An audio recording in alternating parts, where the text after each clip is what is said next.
Hi.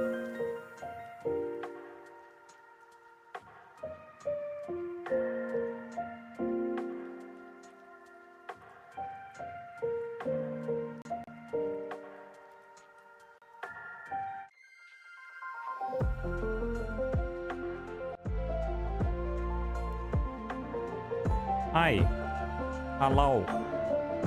It's me.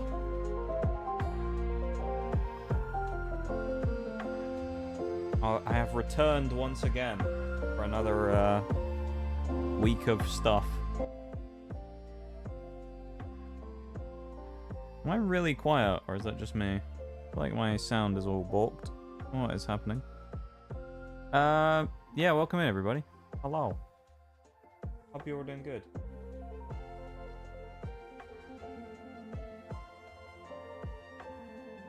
Is my sound okay? Weird. I don't know. Weird. But hello, and thank you so much for the 20 watch streak. Orange, I really appreciate it. Very cool to see people getting those watch streaks. Not that I feel I deserve them, of course, but it's cool to see it nonetheless, you know? But I appreciate it. Thank you very much for the 20 stream watch streak. And for the 2 redeems, the hydrate and the spinal. I appreciate it. Yeah, today is going to be a slightly, well, I don't know how to describe today. I don't really know what I'm doing with Tuesdays from now on. I kind of had an idea of a challenge I was going to do for BDSP, but I kind of don't know if I actually want to do it or not. So yeah, I don't really know what I want to do. So yeah, I'm a bit unsure of what I actually want to do today and kind of going forward on Tuesdays right now. So I'm not sure what I want to do. So I'm kind of just trying to think through that a little bit, but I am not sure what to do. So, yeah. But welcome in, everybody. I hope you're doing good. Hope you had some nice weekends, and it's nice to see you.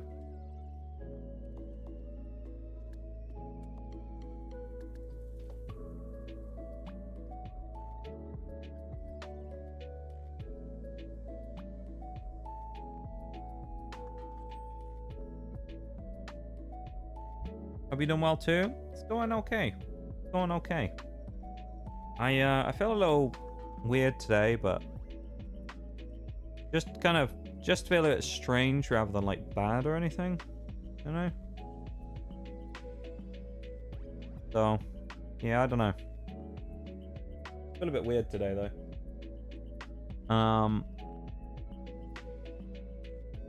Yeah, we're gonna see what we can do though. We can try and have fun today, so try and have a fun time as we do, and see what happens. So, yeah. But I just don't know what we're actually like. If what we're doing now is kind of gonna continue on or not. I'm a little kind of confusion about that. Just because I don't really know, as I say, what I want to do going forwards. So we shall see, I suppose. But for now, at least, I guess we'll do something. Oh, what necessarily we're gonna do right now, but we're gonna do something. So the original thing I was going to do was I was going to do a full live-in dex of BDSP, and then I was going to try and do the national dex as well. Only problem with that is, because I only have one version of the game, it's literally impossible for me to finish the challenge, so kind of seems a bit anticlimactic, you know? Because it's basically impossible to finish, because I'll need to get all the legendaries from the other game, which I also can't get. Now, some of them are possible to get in other games, so like, you know, maybe I could do like the Pokemon Home thing, but that's kind of a bit of a cop-out. So it's kind of one of those ones where I didn't really necessarily think it through super well, and now I am suffering from the fact that I only have one version of the game. Which do you have? I have Pearl. I have Shining Pearl. So the legendaries and things like that from Brilliant Diamond would be impossible for me to get. Unless they appeared in other games. But then Scarlet and Violet would be annoying because I'd have to go through the entire DLCs, which I can't do on this profile because I'm doing the monotypes. And then Sword and Shield, in theory I could get some of the stuff through the Dynamax adventures, but then again I don't think I've done any of the DLC in that either on this profile. So yeah, I don't know what I'd do. Plus then it'd be RNG, wouldn't it? Because I wouldn't be able to get necessarily everything I needed. I don't know. The actual, like, general exclusives wouldn't be that bad. Because I could probably get a lot of them through the other games. Yeah, I just don't know. Kind of with that, not being able to complete it, I don't know if I want to go ahead and do it or not. I'm kind of a bit unsure. I mean, I could go up to the Sinnoh decks, but still.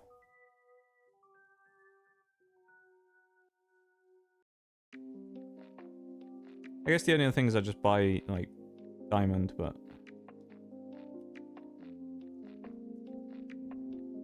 I don't know. We'll get there. I guess we'll figure that out when we get there, though. At least for now, I don't need to worry about it, because if we're going to be doing the Sinnoh decks first, the only thing I'd be missing is Dialga, but we'll see it anyway. Or we will have seen it, so I can always worry about that afterwards. I actually...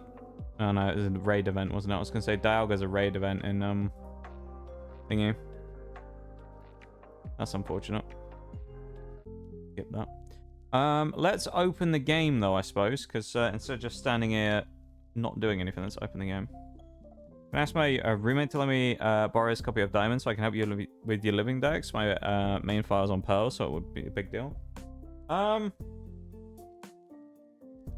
I'd hold off on that for now, just in case, because I don't know. As I say, I don't know what I'm doing. I might end up continuing on with the challenge. I might not. We'll see.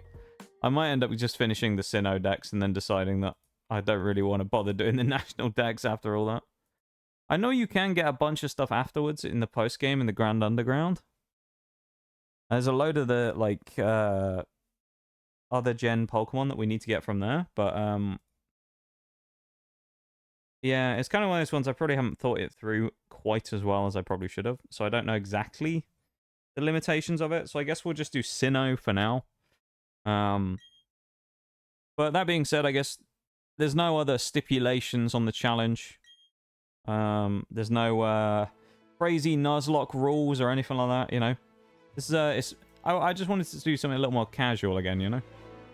After finishing this game with hardcore rules multiple times now, I wanted to do something nice and easy. So we're just gonna go for and try and catch everything. Which, me saying nice and easy has its own problems because there's also honey trees and stuff. So yeah. We do have our own problems with things like that we still have to do.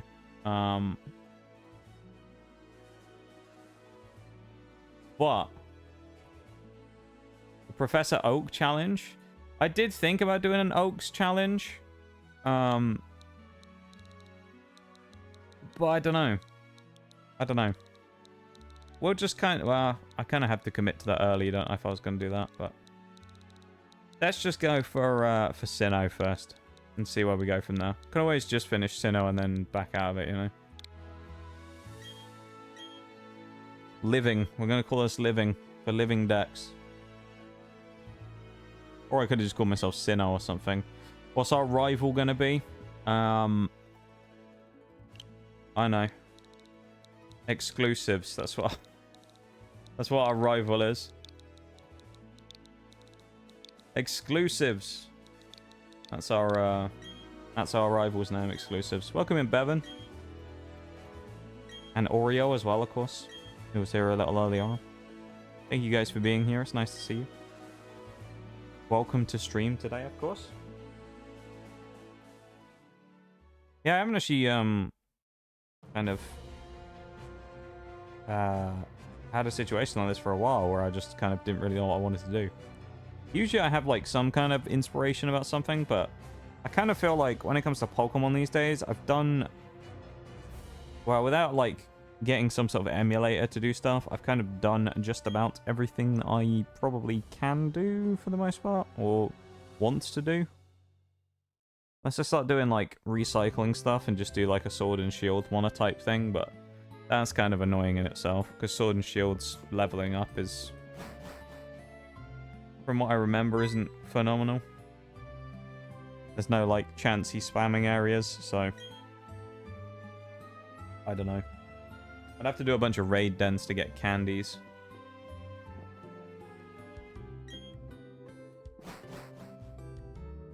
I don't really want to do that either. But here we are again in New Bark Town. Is it New Bark Town? It's Twin Leaf Town, that's the one. Twin Leaf Town. Thank you, Shaq, for the lurk. I appreciate it. Booked, it's over for me. What happened, Bevan? What happened?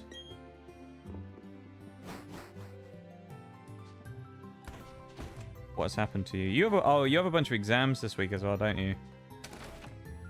You have loads. I remember you have like 3 this week. Maximum suspense with the watch streak as well. Thank you very much for the 5 watch streak, Maximum. I appreciate it. Thank you, thank you. And for the buffer emote there, you your purple badge. The nice contrasting color to the yellow of your name there. I like it. I like it. How you doing, Maximum? Welcome in. Yoda death. I actually did have did that? Oh, I think I need to change the setting on it. I did add 1 or 2 new things when it comes to the sound alerts. So I added 1 new channel point redeem finally, and then I did I think I added 1 other one. What was it I even added now? Oh, it's a Destiny thing. So it's a bit of a Destiny copy pasta that everybody loves. If you ever go into like the official Bungie channel, you'll see it about 5 million times from when it's been spammed in the chat. So kind of makes me laugh. This guy keeps mentioning exclusives constantly. Nice. That's the nice. One of the new ones.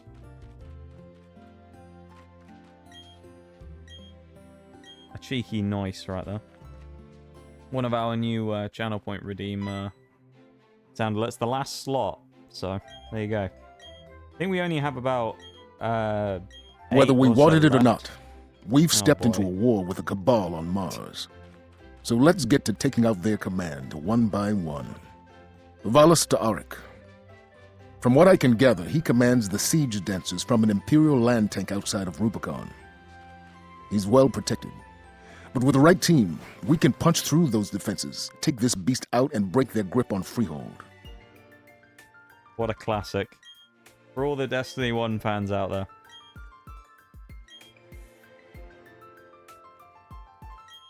Then the amount of times that the Nightfall was Cerberus Vey 3. What a time. Wondering if that was new? Oh, the noise, or the whether we wanted it or not. I assume the noise. Yeah, I remembered I said I was going to add it. I just never did. It was kind of one of those ones that I just forgot about every time I did it. So I finally added it, and there we go. Woo! Yeah, Thank you for the baby! That's what I've been waiting for. That's thank you for what the it's all about. redeems, Maximum.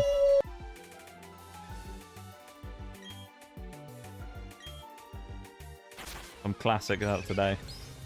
I do love those classic redeems. I feel like all of them are... I tend to not add a redeem unless it's kind of like...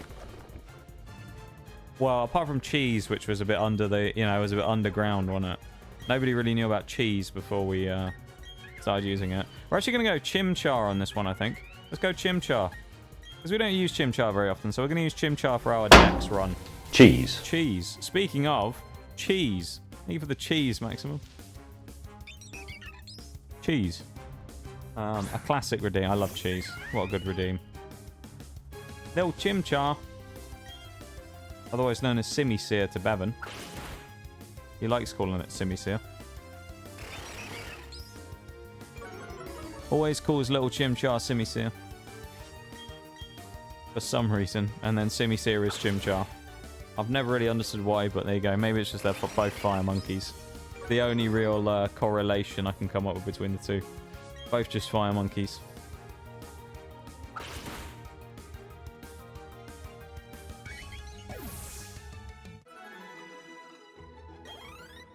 Nice.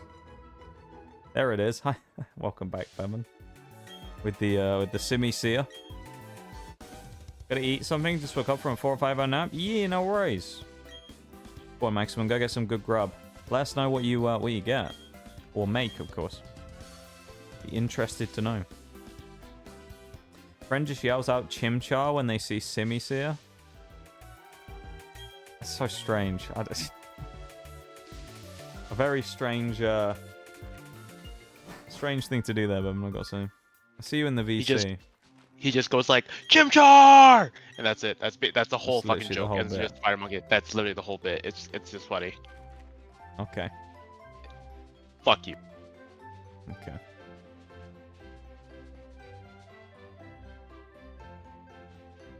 What a strange bit, I've got to say. Apple cinnamon oatmeal. I don't really like cinnamon, but apple is good. Gotta say. I kind of feel pretty like low energy today as well, if you couldn't tell from my voice, so I probably might not be quite as animated as normal.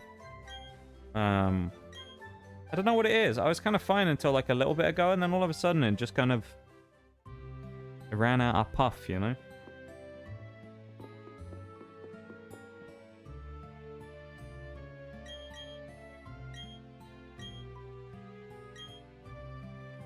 I don't know why. So, yeah. Welcome in, Mirage. How's it going, my dude? How are you? You a busy lad? Not today, actually. I didn't have too much to do today.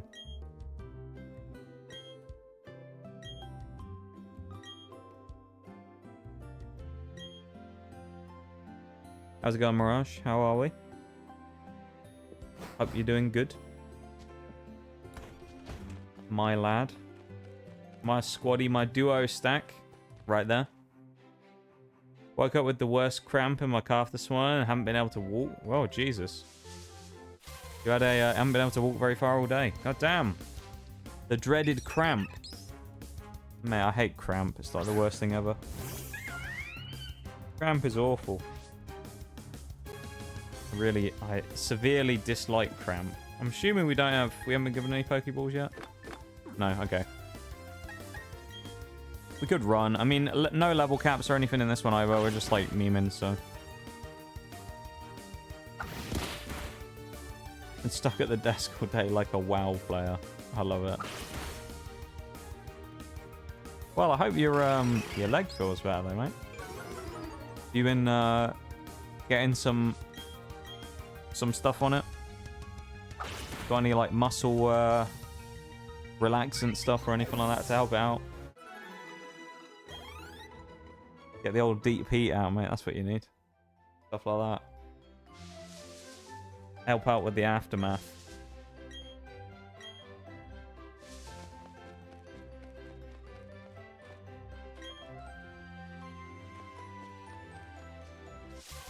Yeah, so we can't catch anything yet. I'm gonna be really sad if we find a shiny here. Iced it this morning and trying to stretch as much as possible. Fair enough. I mean, there's not much more you can do really than that. But well, I hope it feels better though, my dude. I hope it feels better.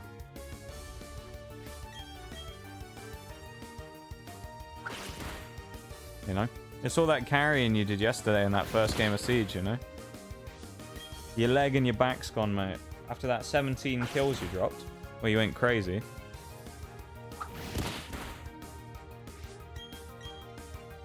"17 kills you dropped in the first game. That was absolutely wild.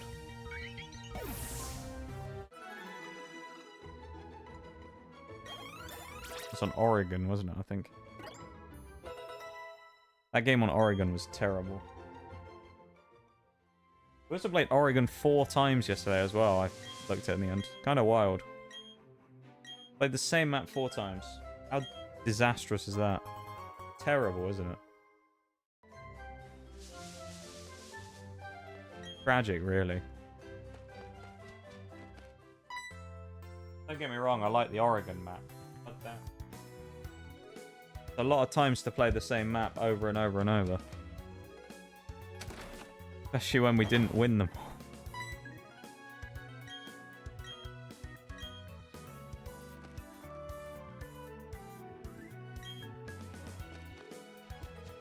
Gotta keep spamming now until we get done here, basically. All the spam until we're finally done. Talking to Rowan, and he gives us our decks. Oh, this is Chimchar. I don't want to give Chimchar a name. It'll be fine. Just box fodder, so I mean. Burnape's actually pretty good.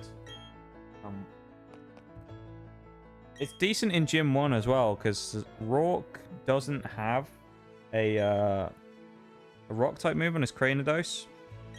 And you can get power up punch on Chimchar, so I think it's level 15 or something he learns it. So quite useful for that. Yeah, so basically the actual like main playthrough of this game is just going to be for fun anyway. But probably what I'll end up doing is catching stuff as we go, and then just, you know, every now and then when I find stuff that I actually want, I'll probably do that, and then eventually we'll go back and we'll do the full decks. With the exception basically being like the exclusives, as I say. And Drifloon, which I don't play this game on a Friday on stream, so I'll have to just grab a Drifloon from Scarlet and Violet or something and chuck it into this game. Otherwise we'll get walled by the decks not being able to be completed and then not allowing us to unlock the national decks. It'll be a real pain in the ass.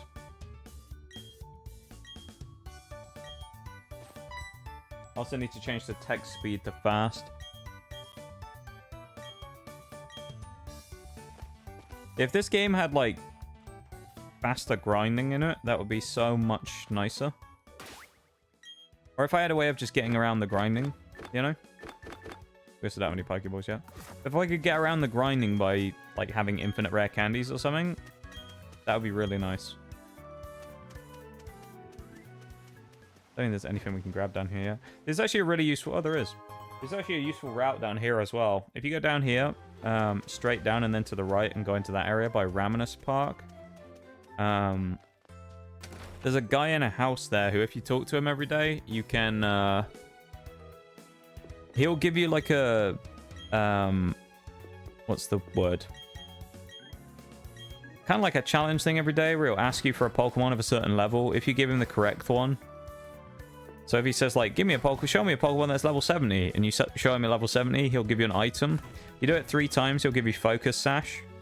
It's actually really good. He gives you, I think, Black Belt, or is it Expert Belt? It might be Expert Belt, Focus Sash, and something else is the third one, I don't remember. There's a lot of good items you can get in this game just from talking to random NPCs quite early. It's like how you can get choice specs really early as well. If you talk to the guy in, I think it's during daytime. Up in Celestic Town, there's a dude in a house who you can talk to. You talk to him at different times of the day. One time he gives you black glasses, second time he gives you... Oh, one time he gives you wise glasses, and the other one he gives you choice specs. So, oh, we have to go back home. I'm being stupid. Let's go straight back home.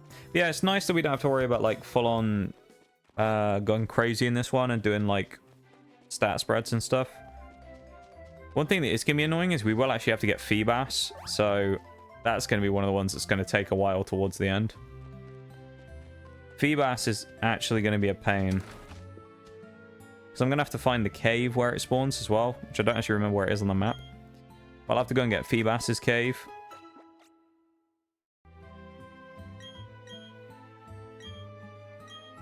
What else? There's loads of stuff I'll have to do. The starters eventually as well. I don't know if we can get the starters until the post-game, so we might have to do the post-game to be able to get the rest of the starters. So some of it we might just have to kind of complete as we go. But we're just going to kind of see, we're going to feel our way into it and see what happens.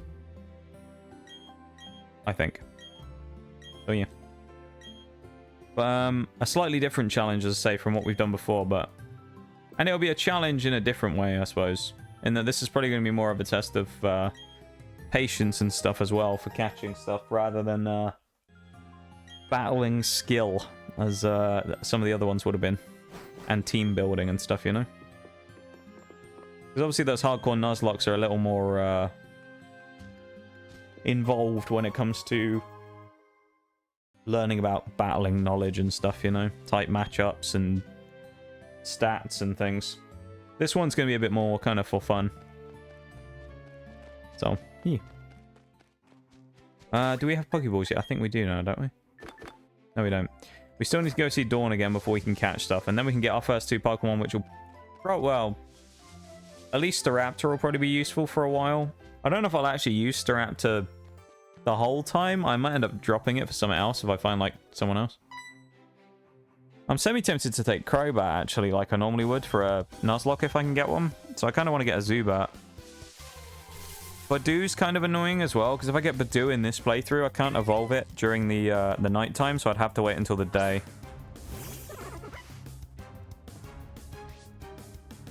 Which is a problem.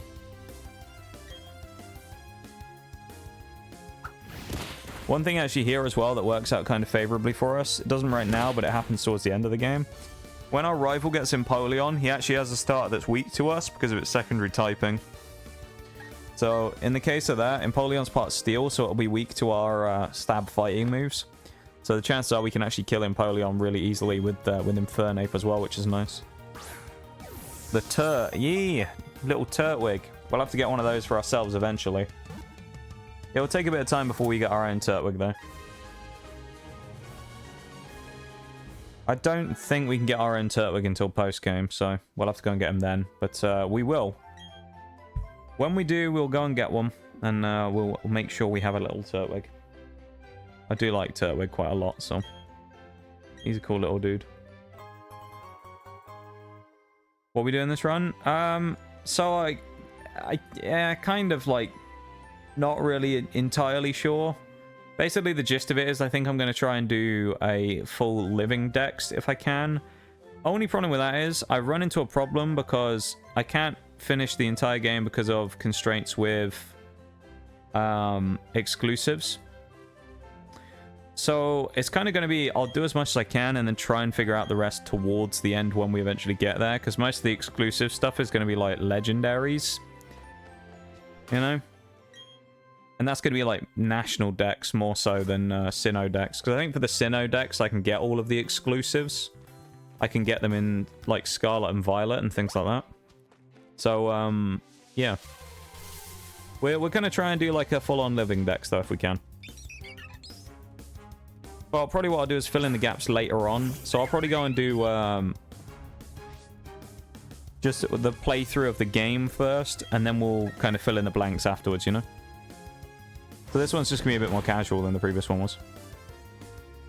So we don't really care about natures or anything like that. We just want to get everything we can. Which, if I can, I would love to be able to find like a spreadsheet of every Pokemon in Sinnoh. And then I could mark them off as I got them. Maybe I'll look for that after stream. If not, I'll just make one. I'll just grab every Pokemon in the Sinnoh decks. Added some new mons to the pool. Let's go. Turtwig's cutie. Indeed. I do like Turtwig. I'm always a bit sad in Pokemon games when the starter evolves. Because, like, while you get something cool afterwards, it's like... the starters are always... there's something nice about having them, you know? What is our Chimchar out of interest? It's Impish. So it's not that great. And that's not a great Starly either. Oh, damn. Well, it's a good job it's not a Nuzlocke, innit? Because we won't be starting out very well. What new Pokemon have you added to the roster then, Bevan, in Pixelmon? What new stuff have we got? What do we have? Runaway. Imagine not being able to find Bidoof. I mean, come on. Bidoof.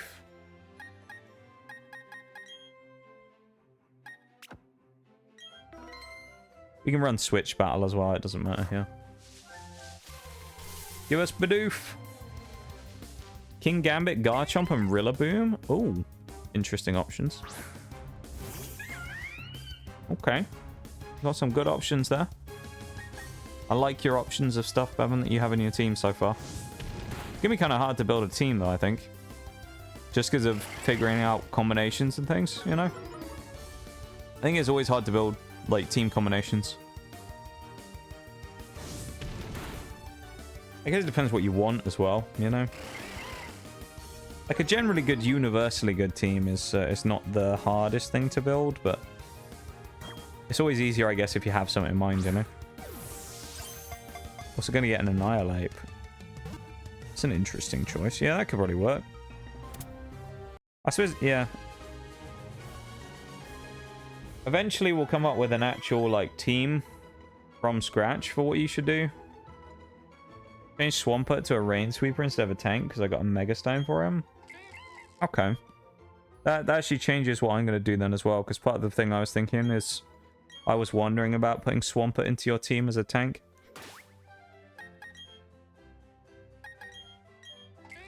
Just because I know Swampert is... Well, everything's a bit weird so far with its abilities and stuff. Swampert can actually be quite good. Bulky waters are actually surprisingly good in Pokemon. Can be one of the best defensive typings, having a bulky water, so...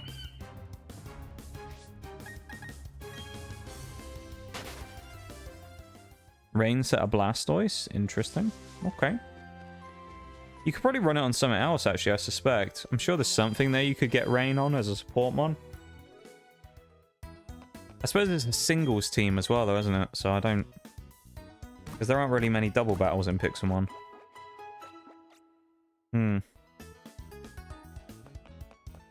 Yeah, you could use Milotic as a Rain setter, because that thing's fairly tanky as well. Take some hits.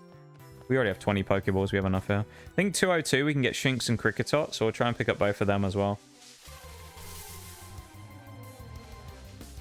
There's a Shinx. Well, judging by the theme so far, it's not going to be Intimidate Shinx. Yep, it's Rivalry Shinx. We're getting, like, the worst abilities and stuff for everything so far. It's not so good, is it?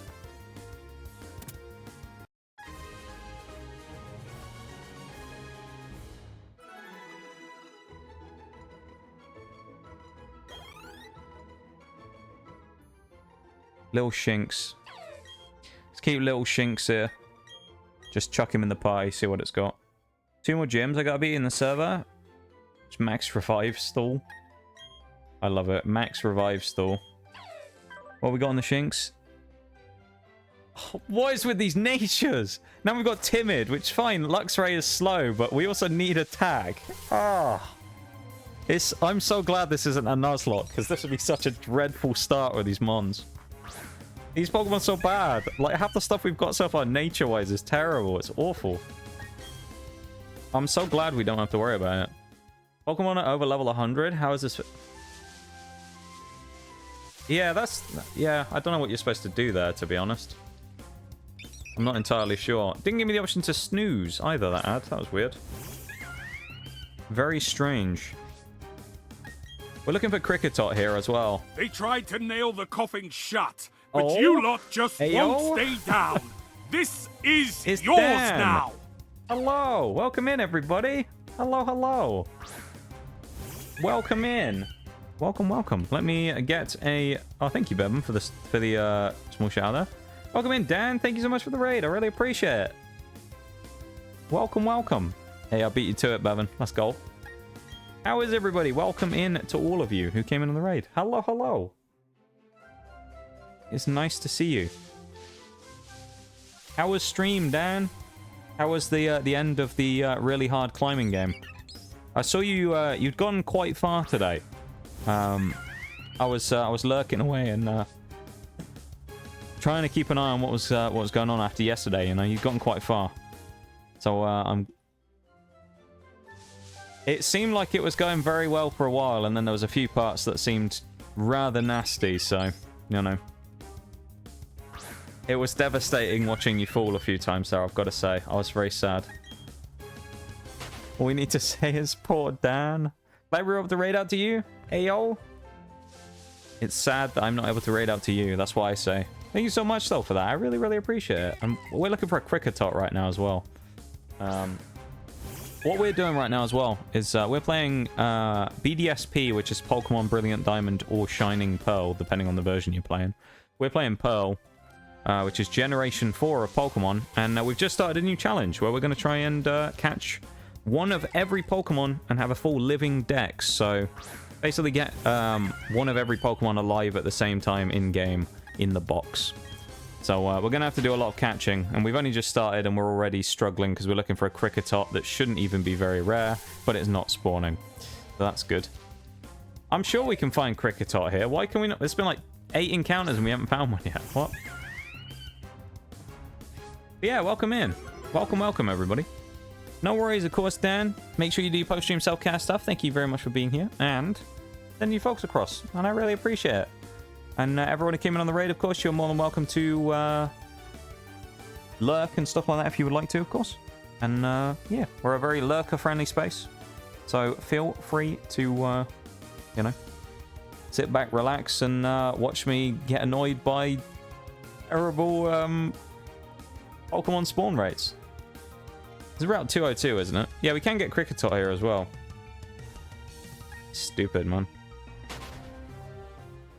Hi, Nitty, welcome in. Probably a night encounter? You reckon?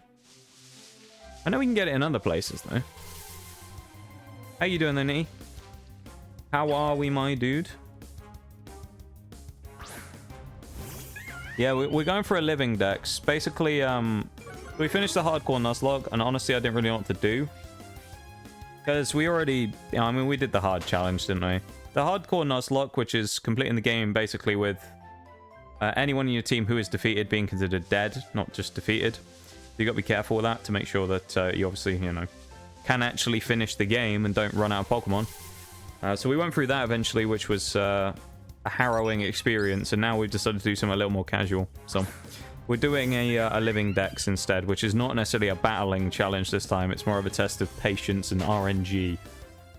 So that in itself was always interesting, waiting for RNG to help you out. If we don't find Kricketot in a minute, I actually will check to see if it's a... You might be right, Nee, but I don't know.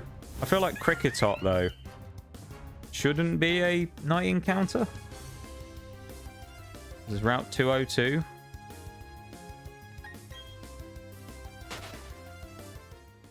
Wow, this is the wrong... This is not what I want.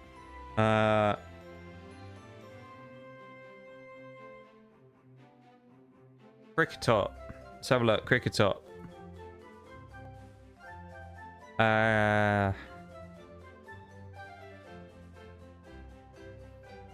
Diamond and Pearl. Shining Pearl thingy. Route 202.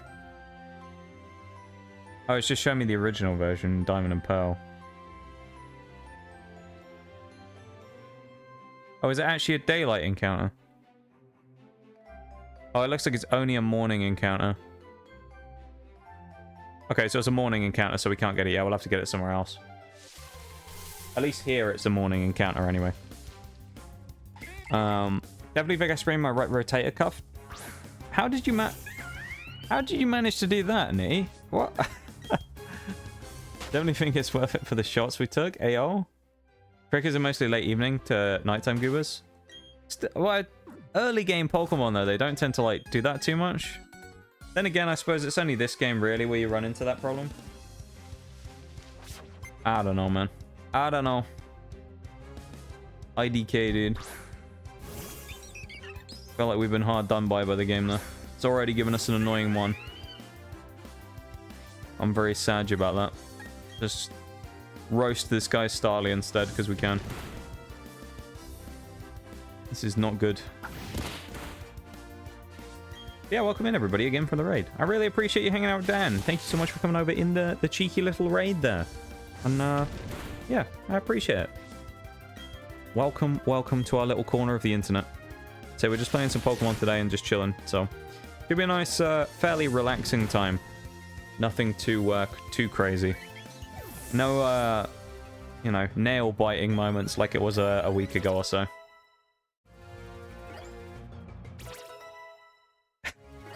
The cheeky late raid message. Don't worry. You're not late. You arrived exactly on time, you know? We're not gonna worry about it. It's okay.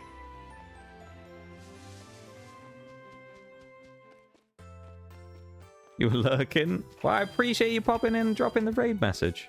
You're not as bad as Bevan anyway. I've seen Bevan, one of my mods, come in like an hour after and post the raid message before. Good old Bevan. It's literally been like an hour and he's posted the raid message. It's been amazing. That's because you're always busy though, Bevan, when I end normally, but it's kind of funny when you do that. I've always found it rather comical. But yeah, welcome in. Resting on the beach and my bandmate shoved me a little too hard onto the sand. Damn. Sand injury as well. Sand is good for the joints though, to be fair. Easier on the joints than running on like tarmac and stuff, you know? But yeah. Had to show support. Well, I appreciate it very much. Thank you very much for coming across with the raid and for hanging out with Dan. Dan's a very cool dude, and if you don't already know him, you should go check him out, because, well, he's a super chill dude, you know? Anyone from my place who doesn't know Dan, he's a super chill dude who plays all kinds of stuff. He really plays sort of all kinds of stuff. He plays fighting games sometimes, and I've seen him play Tekken before. The minute he's playing that difficult climbing game, he's done like Getting Over It. He's done all kinds of stuff. He's just a super chill dude to watch, and I don't think there's a person out there who wouldn't like Dan. Put it that way. I'm gonna do another shout out for him while we're saying that. So let's do another shout out for Dan as well. Never late or early, only arriving exactly when you mean to. Yeah, like Gandalf, exactly. Like Gandalf in the first Lord of the Rings movie. You know? Wizard is never late. He arrives precisely when he intends to. Just like in a raid. That's what I think. You guys getting along already. I love it.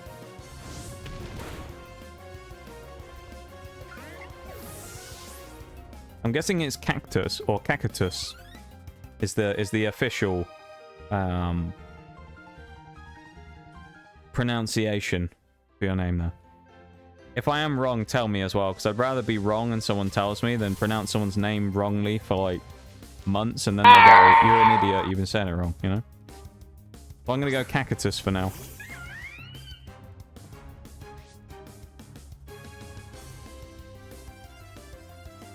Yeah. Let's dodge this stupid Bidoof. We don't need to do that. Thank you for the Yoda death, Maximum. Like Youngster, whatever his name is over here. Youngster Tristan or something, I'm sure. Joey or one of those types of names. Logan. Never mind, I was wrong. I'm sure there's a Youngster Joey in this game as well. Loads of them. Cactus or Cactus or Caca. I'm surprised you got Cactus from that. It's a wordplay. Well, see, usually the way it works when it comes to names is I look at them the first time, and if I don't immediately pick something out of it, you know, when I like read it, I'm like, okay, I need to, you know, I need to like take another look at this, and then I'll like break it down and kind of look for something that I can use as a name, you know. And then when I saw that, I misread it as Cactus first, and then I saw the extra A, and I was like, I may have fucked up. When I saw the extra A, I was like, oh no, I've messed it up. So I corrected myself and now we're good, you know? But there you go.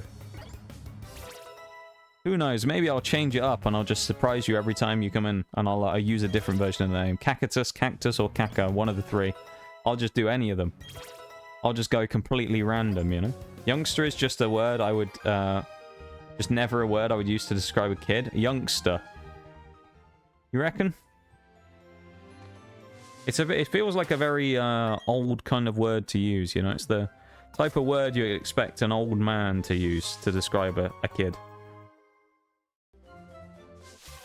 Used to be called Cactus. No, it's moved. Chat moved.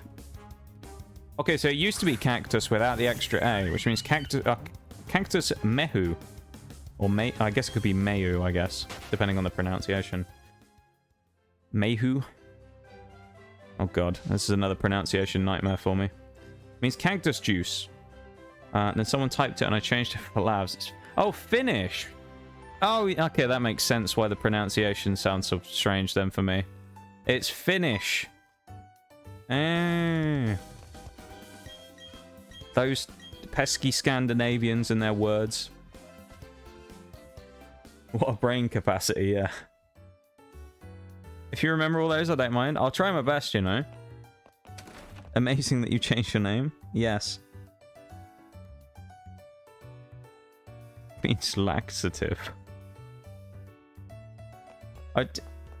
You know, I suppose the thing is with that as well, you could come up with some creative thing about what it actually means and everyone would believe you. Because how many people actually speak Finnish? You know? No one would even know. No one will know that it actually means laxative. It's a great... It's a great little random fun fact to have as well, though. To just randomly go like, yeah, my name means laxative in Finnish. You know? Just break it out of nowhere, just like that. Because you can. I love it. Found your weakness, hard to pronounce names and words. Well, like the longest Welsh town name in the world. You mean like that, for example.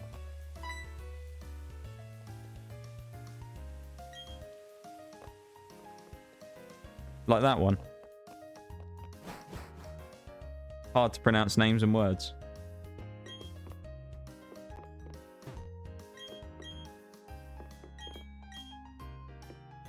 Talk to our rival here as well. Usually English-speaking streamers struggle with cactus. I can't believe cactus. what I'm seeing. Really? Well, thank you very much for the follow as well. I appreciate it. Welcome into the lab officially. I do appreciate it a huge amount. Yeah, welcome in. Welcome, welcome. Officially. Let me read the rest of that so I can go back, but I'll forget otherwise. But most English streamers struggle with cactus or even cactus. K instead of C is so confusing. Is it? You reckon? I don't know. I don't think it's that bad, you know. Yeah, I think it's alright. Maybe it's just me. I don't know. I suppose it's the same sound, I suppose. It doesn't make a different sound, you know. Unlike sort of Welsh or something, you know, where someone... You'll have two letters that will be like, you know, GA, but it's actually pronounced... And it's like... Or something like that, you know. It will sound like someone's coughing up their lungs. It'll be pronounced like someone having a some sort of like blocked up sinus. And that's when it gets me. But so many funny versions of cactus. That's a surprise for me, that is. This actually might kill. We've got to be careful here. Oh, look at that. Little Chimchar living. Absolute tank Chimchar early on. Fighting against these annoying Abras. I forgot about the charge beam Abras. Yeah, Fork said about this, which was kind of a meme before, where you don't actually get the charge beam TM until after you beat Volkner, I think it is. So, in theory, these kids would have had to have beaten the 8th gym of the game to have a level 6 Abra with charge beam. So they've actually beaten all of the gyms, apparently. Otherwise, there's no way they'd have actually been able to get charge beam as a TM. Because, of course, Alakazam doesn't learn it. Nor does Abra or, Otherin. Kadabra. None of them learn it. I got the source. Dude, Charge Beam's the bane of my existence, though. It's like in Scarlet and Violet, where you have Charge Beam Miss Magius. That thing, I hate that thing so much, Charge Beam Miss Magius. That thing used to troll me so much in that game.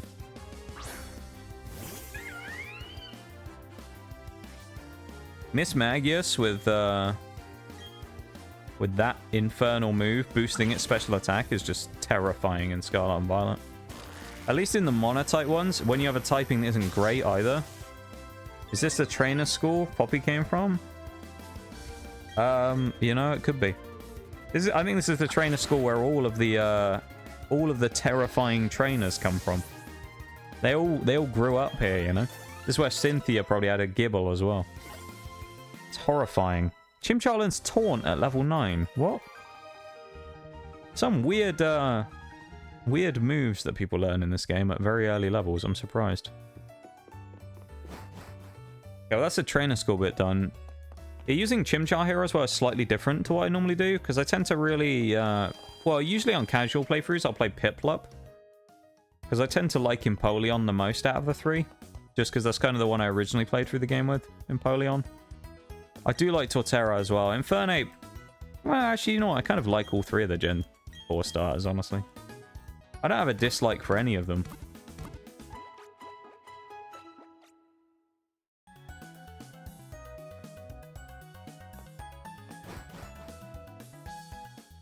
I feel like they're all good as well. Like, Empoleon, Torterra, and Infernape are all, like, pretty good Pokemon you could use in any kind of run through the game, and they would be pretty decent for you. I think their typings are just good. I mean, grass, ground is good, but the only thing is, you know, you become cold weak to ice, but you kind of gain some extra things, which is quite nice. You gain a lot of extra tools. And then firefighting is quite nice.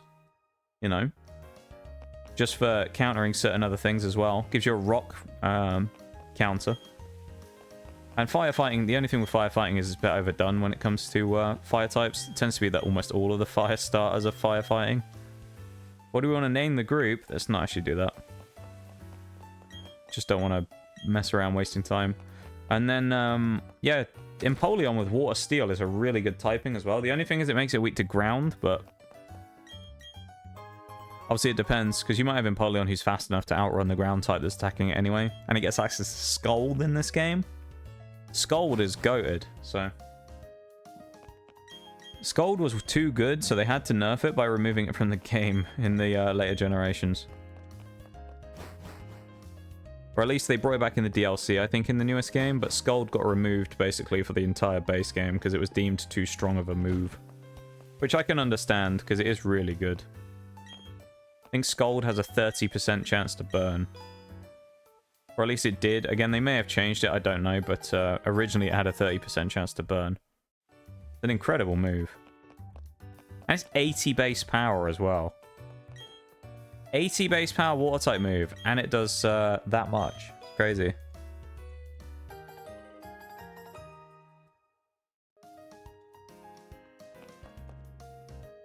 These people calling me Caca now, it would feel weird to go back. So I remain this confusing cactus and Caca person. I love it. I do like the confusing names every once in a while, though. There was another one as well. I don't remember which one it... there was someone... This was a while ago, like a year, 2 years ago, when I used to do marbles all the time. There was someone who had a name that was one of those kind of ones that was really hard to pronounce. But the way it was worded as well is you couldn't actually tell which way their name was supposed to be said. So it was really difficult to try and figure out what you were actually supposed to say whenever they came in chat, or how you were supposed to kind of address them. That was such a pain, I remember. It was an interesting challenge, though. I don't think there's anything in this Pokedex building, but... Good way to start a conversation. You're not wrong, actually, though. Not wrong. What the heck? What? What? What's wrong? You can't what the heck, Dan. You raided. I can't not shout you out. Again. I was just telling everybody that they should go check you out, because you are probably the most chill dude on Twitch, I think. Well, unless you're playing the climbing game, to be fair. In which case, you know, sometimes it goes kind of crazy. I love it, though. No, I'm lagging, I think. Maybe? No? No, actually, I'm good. My stuff just froze for half a second there. We're good. Too kind? No. I only speak the truth. It's true. I don't have time for blowing smoke up people's ass, you know? So I only speak the truth.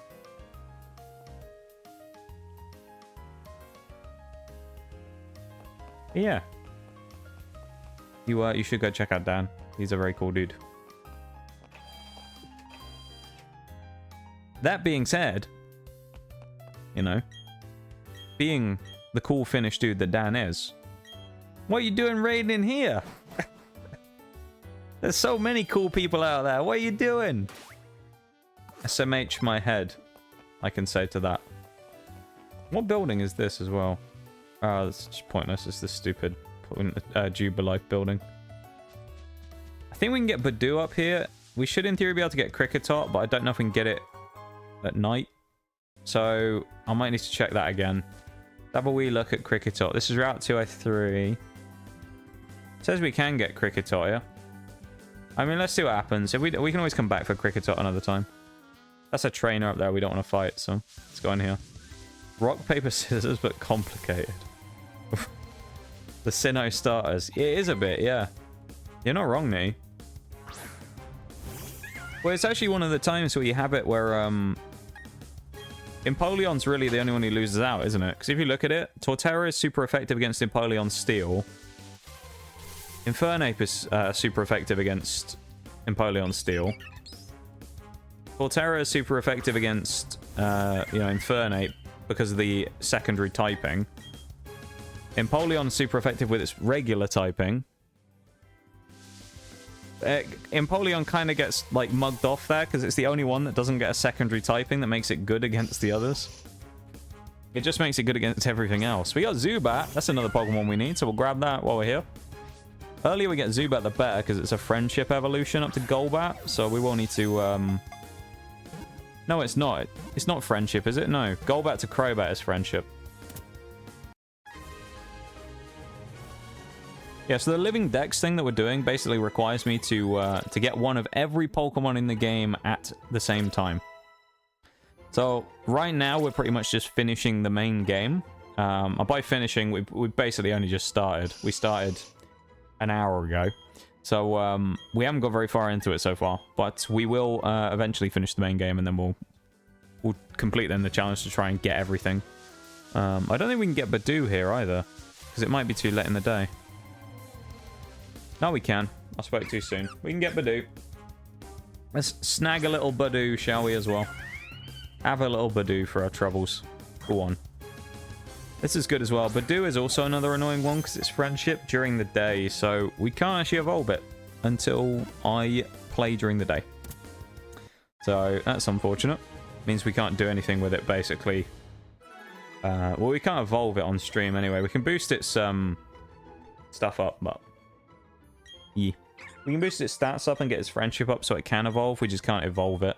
Also know I can get Roselia, though, down in the Grand Underground, so it's not the end of the world. I guess we'll leave it for now. As I say, I'm not going to kind of go out of my way to catch stuff. I'm just going to go find stuff. The only exception to that is I may try and catch an Abra in here, but that's just because Abra's kind of annoying. I think I'll play some Kingdom Hearts before going to bed, so I'll be lurking. It was nice to meet you. Nice to meet you too. Cactus, or Kaka, one of the three. There you go. Yeah, it was nice to meet you too, and I hope you have a good one. Enjoy your games, and we will see you when we see you. Damn, he's level 7. Poor Starly. Getting it absolutely toasted here as well. Poor Starly. I can't believe it.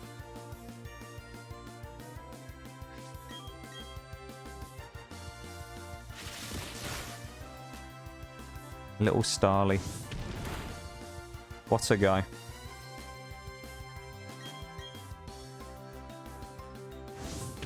Starly and then Piplup in a minute as well, who, at this point in the game, I feel like it's too early. Piplup doesn't actually have a water move yet, so I think we're actually safe.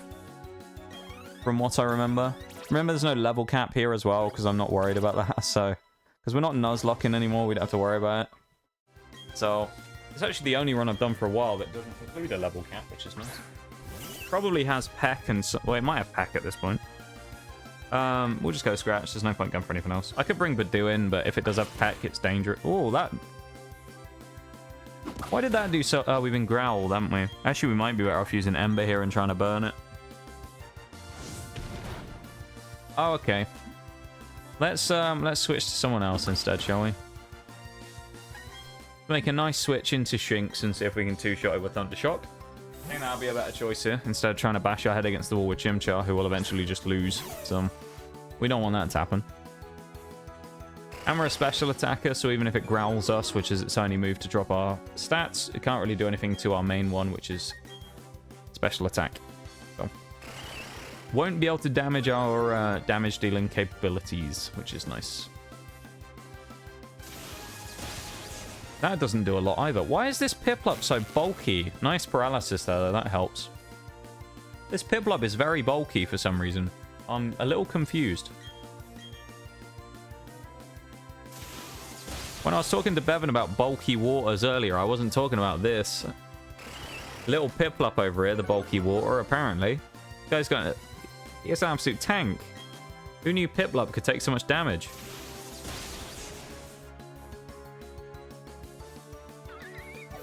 Jesus. I didn't know Piplup was that, well, maybe it's just Shinx has no special attack. That might be it. Piplup's mad at you for not picking him. Maybe. That could be it. We will get one later on, though. I used Piplup in the original run of this game, though, when I played it on stream. All those, well, like a year and a bit ago now. However long it would have been. About a year. Something like that.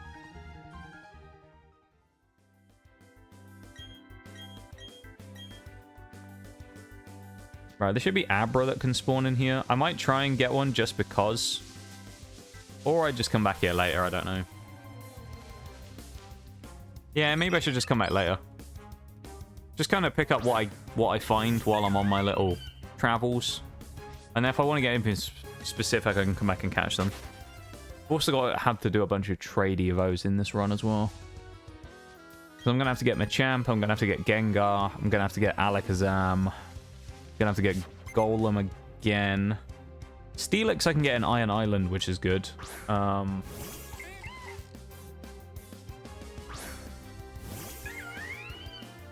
have to get Rhyperior eventually. I'll have to get Electivire, which is an exclusive, which is annoying.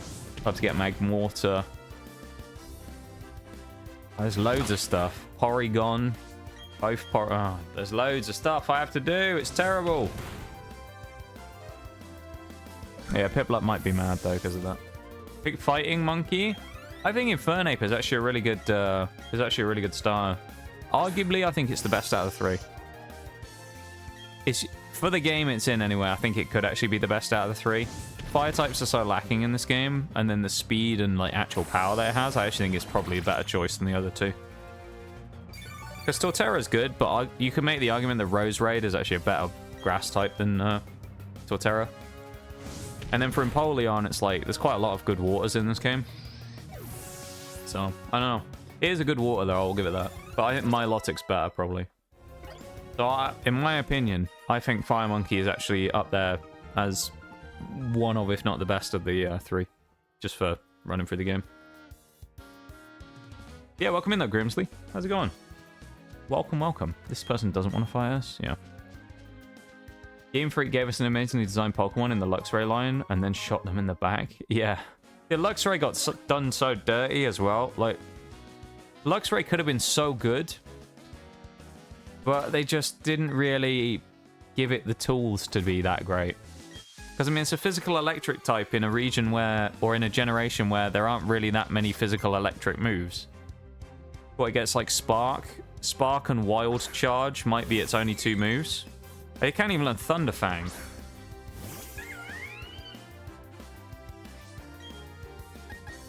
Yeah, it's Kricketot. We've seen one at least now. We just haven't caught one, but... You'll probably go Struggle Bug. I don't know. Goes for Pound. Fine. I'm going to go and have a BRB in a minute, though. Because I'm going to go grab a drink quickly. We just got over the hour mark, so I'll go and do that.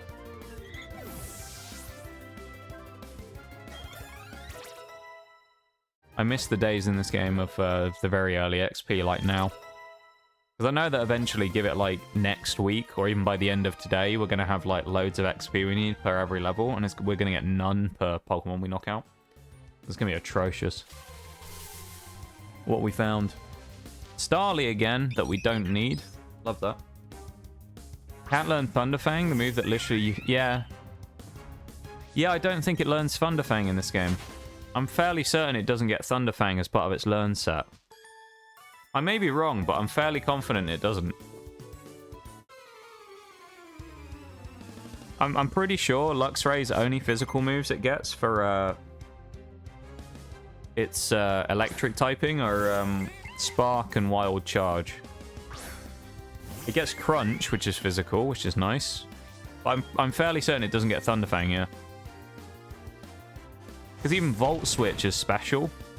So you don't even get the benefit of that either. And our Shinx, I don't know if you saw, Nitty, our Shinx that we got is minus attack natured. So our Shinx isn't even going to be good at what the one thing that he's able to do. So ours is going to have to be a special attacker, which more than likely means I'll just sub it out for someone else instead. And I doubt Luxray will actually go that far into the game with us. Past Crash Awake, I probably won't use it. I'll bring someone else in. See if I can get like another fan favorite mon. Bring back Jerry the Steelix. That's what we need. I actually, just so everybody knows, so this is on the same profile as the hardcore Nuzlocke run. I did save a couple of Pokemon from that run that are in the box in Pokemon Home. Okay.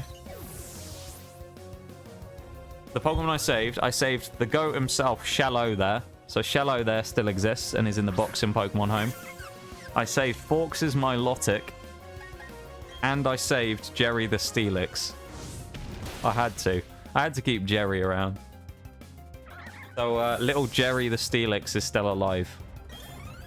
He's living off his former glory in the previous run. He's out his retirement, you know, in Pokemon Home, and he's never gonna have to worry about fighting ever again. It's great. I also don't think I can bring him into Scarlet Violet, because I'm pretty sure Onyx and Steelix aren't in the game either. Because they had them in Sword and Shield, so it tends to be the way with Pokemon. They tend to make it so, actually, we'll beat this trainer as well. They tend to make it so that you can have it per platform. You can get all the Pokemon. So that's kind of how they do the rotations sometimes. So in the case of that, Steelix was available in Sword and Shield, which means it was already on the Switch. So chances are they weren't going to add it necessarily because it's not like a super popular mon. So they weren't going to add it probably into Scarlet and Violet in the DLC or anything. Doesn't even get stab off dark type moves. Luxray is just kind of... Luxray, when it comes to Pokemon, Luxray is the definition of mid. You know? Luxray's not bad, but Luxray's not really great either. It's alright. That's basically, it's alright. The one thing that saves it in this generation is there aren't that many electric types in Gen 4 that are actually easy to get anyway. Because, like, you can get Electivire, but, you know, you need Electorizer, and you have to be on Pokemon Diamond anyway. I'm pretty sure I can only get Magmortar in mine. So I can't get him anyway. I mean, I think the best electric type in the game, in this version, is Magnezone by miles. Because you got like Magnezone, Luxray, and Raichu pretty much are it. Everything else is just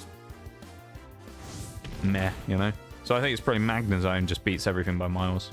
So we'll probably end up getting a Magnezone. I quite like it anyway, so. Need to wake up early and visit my friend to consolidate our set list for an upcoming tribute show. Ooh. Have yourself a great stream. I'll see you soon enough, mate. No worries, Nitty, of course. You take care of yourself, my dude. Always very nice to see you, and I hope you have a wonderful rest of the night. We will see you when we see you. You sleep well, my dude, and good luck with consolidating your set list tomorrow. Good stuff. Hey. Bidoof going down. Took 2 embers, though, surprisingly. Considering we're over double his level now. Have a good one, Nee. Take it easy, man. We appreciate you very much. Grab the repel. Not actually very useful at all. We can also grab Geodude in the next cave coming up, I think, in here. I'll do a quick BRB before I do that. Playing 58 minutes. There you go. So we're getting into it. We're getting into it. We're warming up into the game. Let me go to the BRB screen though real quick and put on the Pokemon Lo-Fi music again. Got some Pokemon Center music on right now. Apparently.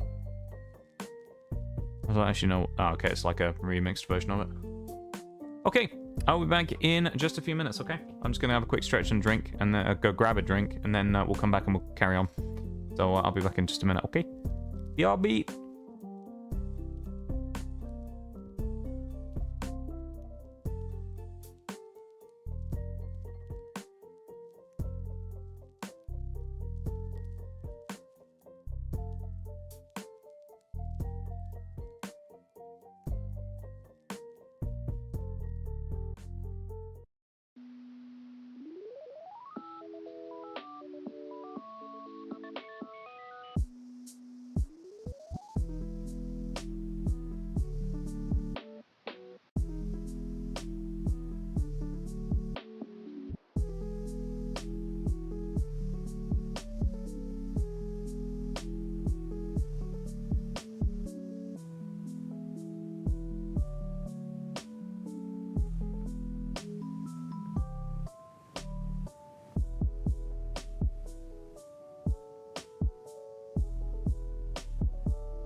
Some Duford Town music right now. Some Ruby Sapphire.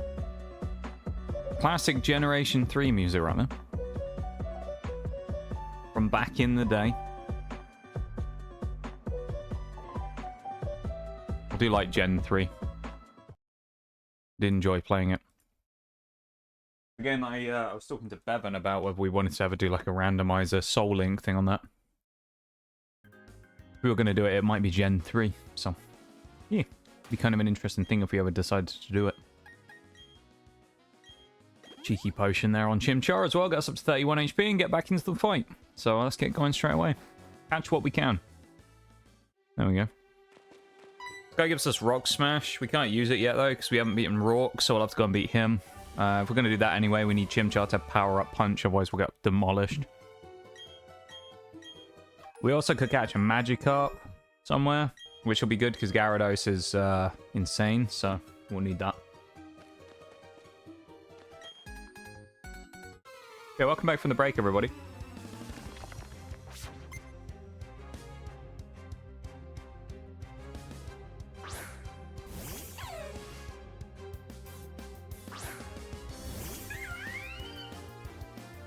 Chimchar versus Shinx. Doesn't matter because we're going for special attack anyway, so it's fine. Thank you for the welcome back. I appreciate it. Yeah, that works. 50% HP on one hit. I've got a little coffee as well now. I've got a cheeky coffee. Give myself some energy to, you know, go through and try and catch every mon we find. Yee. Level 12? Oh, it's level 12 we get Power Up Punch. Lovely. That's a great move. We need that. Power Up Punch is kind of OP, especially this early in the game.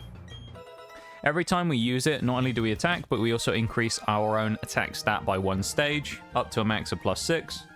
If we get up to +6, we're basically unstoppable, and it also gives us a counter to rock types now, which is really good. We now have a rock, normal, you know, all kinds of stuff. Steel stab as well, if we need it. Hiya, Plumefee, how you doing? Hello, hello, how are we? Nice to see you. Let's go for the super effective Ember. Doing good, how am I? I'm doing pretty good. Pretty good, I'd say. So it's not going too bad. I'm on a bit of a low energy day, but other than that, I'm doing good. Doing pretty good. I'm glad to hear that you're doing well. Banking on the fact this guy doesn't have water type move yet, but we'll just get Power Up Punch anyway. Guaranteed 2 kill now. Even if it was a low roll. Oh, he does. Ah, it didn't do any damage. Yeah, it's always nice to see Plumefee around. We appreciate the Plumefee around here. A magnificent artist.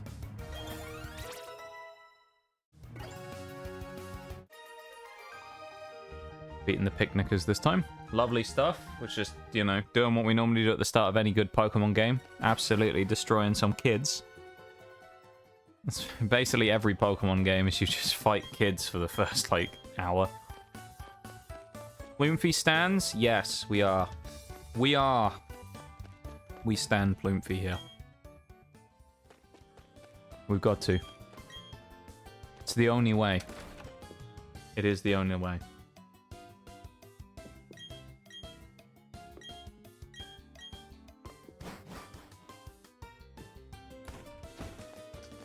So we can't get Fossil yet. We also can't go in the underground. That's another thing I'll have to remember about. Is actually, we'll have to get Fossil at some point from someone in Diamond, because I'm not going to be able to get Cranidos anywhere, I don't think. I don't think Cranidos... Oh, maybe he is. Is Cranidos in Sword and Shield anywhere? I don't know if he is, you know.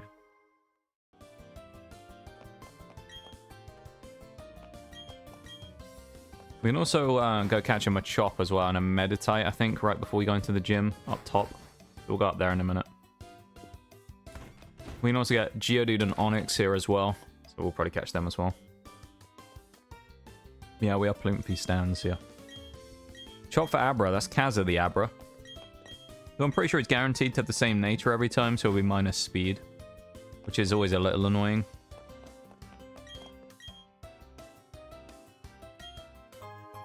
Give us a heal ball. What a nice guy. Just giving us a free heal ball out of nowhere like that. You know? What a guy. What a legend. Just a massive legend over here, this guy. Just giving us free stuff. That's what we love to see, isn't it? I'll take some free stuff from this guy.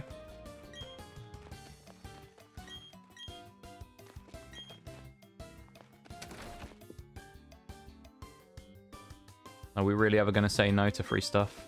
Let's be real. Yeah, honestly, this gym should be fine. I reckon the only real problem we may run into is Geodude might live a power-up punch, but then again, if we boost ourselves, we're probably going to be running in and just smashing them anyway. We can basically set up on Geodude with power-up punch, and then we'll be at plus whatever attack. Chances are we'll outspeed Cranidos because it's kind of slow, and then it'll get one-shotted by power-up punch by that point. So many parts of this run that are going to be annoying. The honey trees are going to be so frustrating. I'm going to have to get Burmy as well. Twice. I'm going to have to get Burmy. I'm going to have to find Heracross. At least I can get Munchlax in the underground, so I can kind of get around that one. But Burmy's going to be annoying, though. Alright, let's just run up here. Route 207. Looking for a Machop and whatever else spawns up here, basically. I think Meditite as well spawns here. I might be wrong. Maybe it's just Machop and someone else. Have a wee look, shall we? 207. It is Cricketop, Machop, Geodude, and Zubat. We already have some of those, though. We can get a Geodude, though. I'll take that. We'll go... I don't want to power-up punch it because I'll probably kill it, so we'll just grab Geodude. Nuzlocke-wise, Geodude is actually a really good Pokemon. It's super good early to have a Rock type because of how much stuff it resists. Because keep in mind, loads of stuff at the start of the game is all going to be like normal type moves, and Rock resists it, so... It's basically going to mean that Geodude's like an absolute unit at the start. He's also the absolute god at killing any of the Team Galactic grunts. Because none of them will really have anything to deal with him. What kind of nature in that do we get? It's Rockhead again. We always get Rockhead. We never get a sturdy Geodude. It's wild. Free stuff is the best stuff. You're not wrong, though. You are not wrong. Another one. We didn't want one of those. I guess we'll just kill it for the free XP. We'll use power-up punch and see how much damage it does. If Gymshark doesn't one-shot here, I'll be scared. Eventually, we'll end up switching that for Mach Punch, probably. Or Close Combat.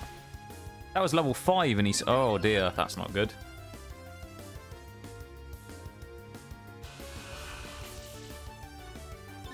Well, we're back neutral again, because he's +1 defense, and I'm +1 attack, so we're basically exactly the same spot we were just in. So we power-up punch.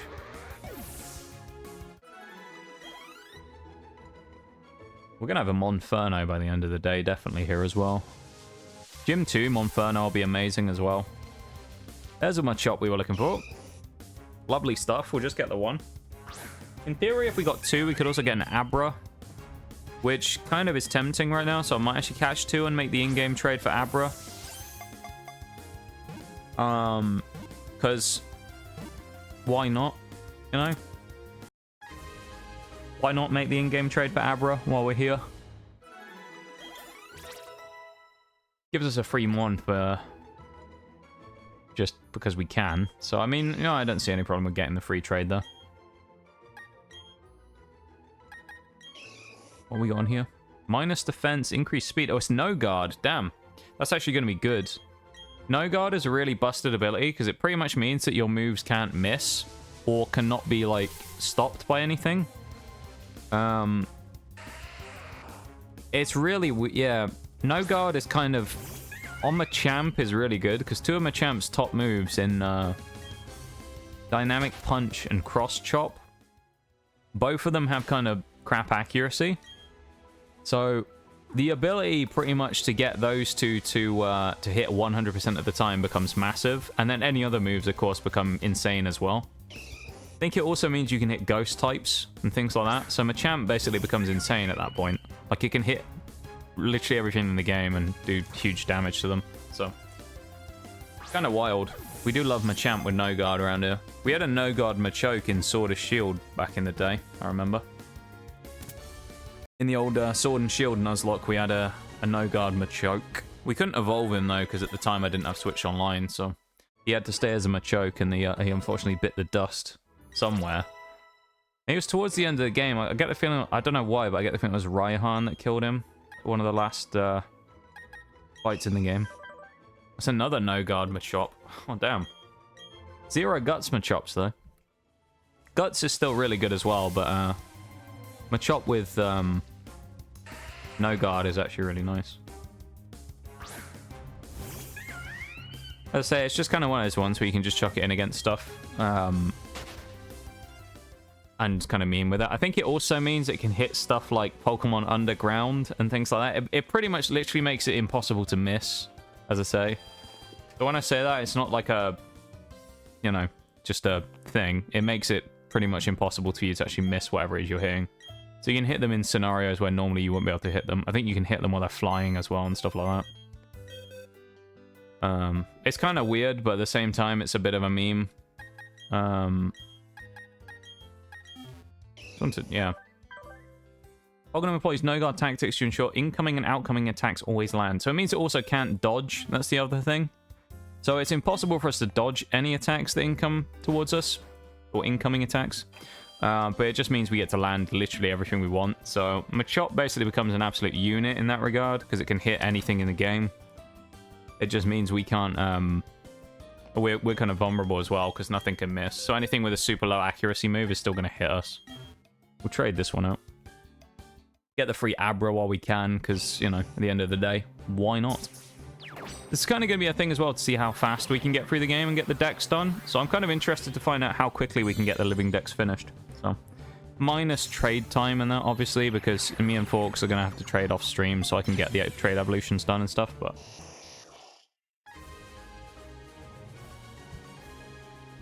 Longest Pokemon to get in this entire playthrough, 100%. I already know it'll be Feebas, unless we get really lucky. So, we won't have to worry about Feebas for a while, though. So, we're not even going to think about Feebas yet. We won't acknowledge Feebas, and then it isn't a problem, you know? We'll just procrastinate and not worry about our problems. It'll be fine, don't worry. Feebas can't hurt us if we don't acknowledge it.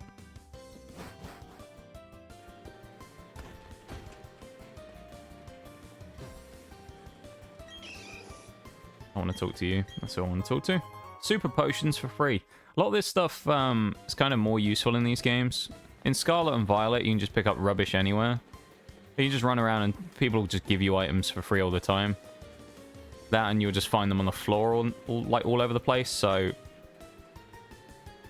like, that helps quite a lot. It's what I do all the time. I'll just ignore it and then it'll go away. Yeah, I mean, it works. It works, though. Tell me it doesn't work, you know? Tell me it doesn't work. X defense. We're not going to use any X items either. X items actually in like nuzlocke terms are kind of one of the most broken items you can use. They basically give you like a free stat boost, but you lose your turn. So in the case of that, what a lot of people will do, I've seen it on like the speed runs of the game. The people who speed run the game legitimately will basically go get a Palkia, and then they'll just boost it like special attack 6 times during the Elite Four, and then wipe everything. They're really broken, the X items, if you can set them up anyway. Don't need a Zubat, we've already got one, at least for now. We'll go back and catch the backlog of stuff eventually. At least for now, we won't worry about it. We'll also put everything in Dex order as well, in the boxes. For now, we won't do that, though. We'll do like a Dex sorting thing, like box sorting escapade at some point. Fight all these people as well, get the extra XP while using Power Up Punch. We also want to get an Onyx in here if we can. Jerry the Onyx will make his return. Well, sort of make his return. Jerry the Steelix won't be in this game because I'm not bringing him back, but you know, Jerry the Steelix still exists, so he lives on in legend. Burn would have been nice there, but it could be Guts Machop, so you got to watch out for that. You can't see the problem can't see you. You know, you might be right. You might be right, you know. That's a fair assessment, I've got to say. Just don't acknowledge the problems and you'll be fine, yeah? I like it. It's a very,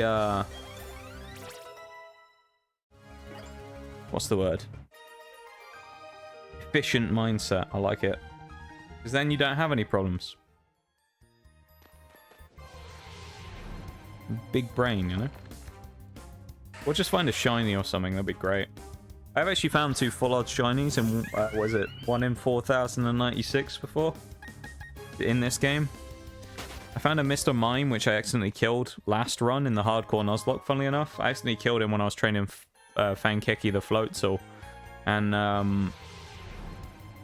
there was a Weasel in an old playthrough. I think it's on a different profile on my Switch, so I don't know which one it is.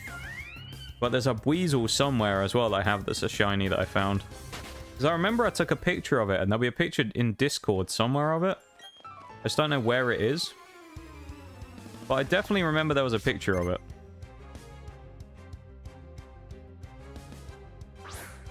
So yeah. Just realised I closed my own tab now because I was Dan's stream. Get rid of it. We don't want to see my own stream.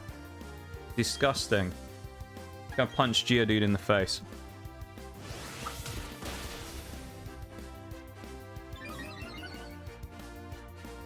You know, it's just gotta give Geodude a little left-right good night, send him packing, punch him in the face, move on like nothing ever happened. You know how it is.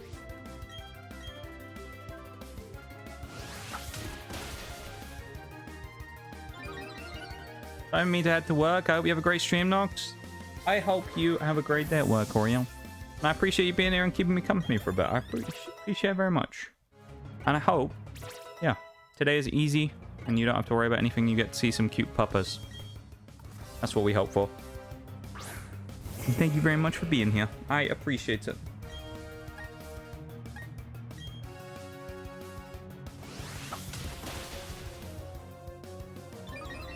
Hey, thanks so much for being here and hanging out. That's gonna hurt. Yeah, it's Onyx actually doesn't have any physical power. Never mind. Yeah, Onyx's problem, like, while Onyx is defensively very nice, it's the same problem Steelix has. While they're both very nice defensively, both of them have god-awful attack. So, like, while they can eat a lot of damage, they can't dish any out. And it's a real big issue because you just have both of these Pokemon that just can't do any damage. So they're a bit useless when it comes to most Pokemon stuff. So they're great for taking damage, but as soon as you got to deal any back, it's a big problem because they just can't do anything. So you've got to be very careful when it comes to using a Steelix and an Onyx. That and their weaknesses are kind of crippling in a lot of cases. Steelix gets hit by an earthquake, it's going to get absolutely trounced. So, and then Onyx, I mean, obviously it gets smacked by ground, it's going to take huge damage. It gets hit by grass, it's going to take huge damage. Water, like, list goes on. Onyx is super weak. Fighting, it takes super effective damage. Poor Onyx. Poor Onyx.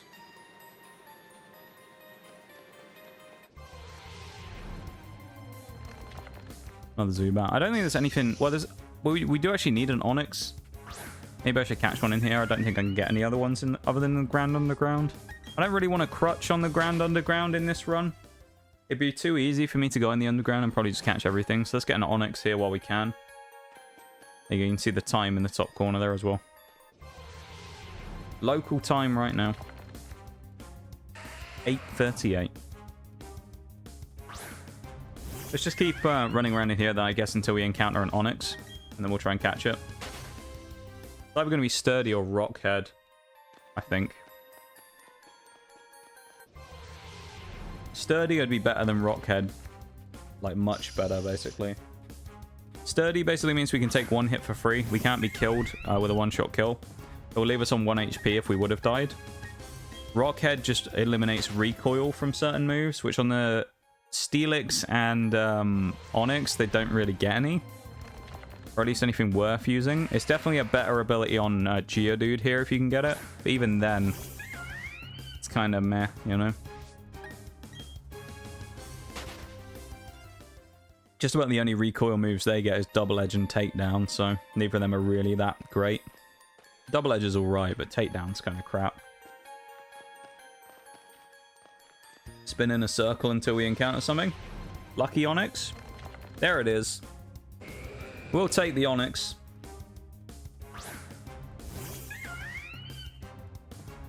A cheeky Onyx we found there. Go for a power-up punch. I doubt it'll die in one hit. I was going to say, watch me crit then. Just waiting for me to crit and kill it in one hit there. Thankfully we didn't. That did a lot of damage actually. We'll have to be careful there. We have one well, we have a Dusk Ball. I'll use that. Works better in caves and in the dark, so I'll use that and see if I can boost my catch rate on it.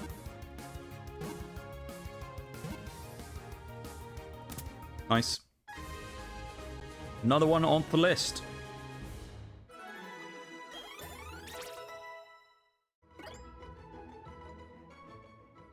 We're also pretty decently set up already for the first gym. I could bring Onyx into the team if I wanted as a bit of a defensive Pokemon, but Rockhead with minus defense. Oh, and increased special attack. That is horrible.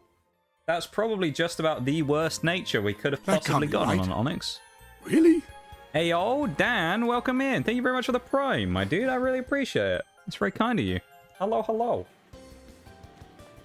My stream's a little delayed, actually, right now. I'm not sure what that's about, but thank you so much for the Prime. I really appreciate it, man. We got the whole trio here today. Thank you very much for the primer. I really appreciate that.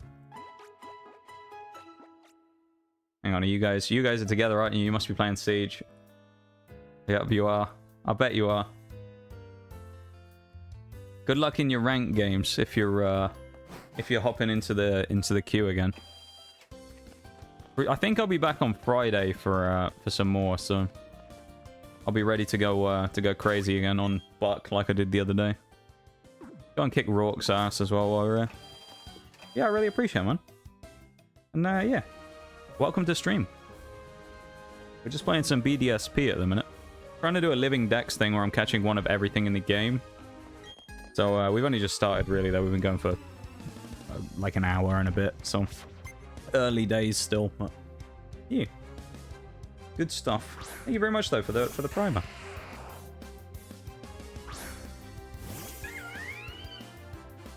Speaking of, the ad break's actually just about to end as well. So welcome back from the ads, everyone who got hit by that. If you did, I do appreciate you sitting through that and helping out by supporting the stream. So thank you for sitting through that.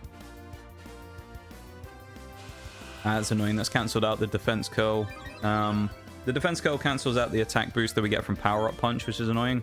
Makes us weaker.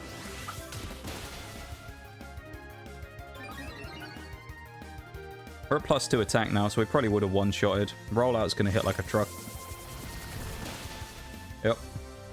This is the only problem with this gym, is if we do not one-shot with power-up punch, which we won't because Geodude's too bulky, we're in trouble.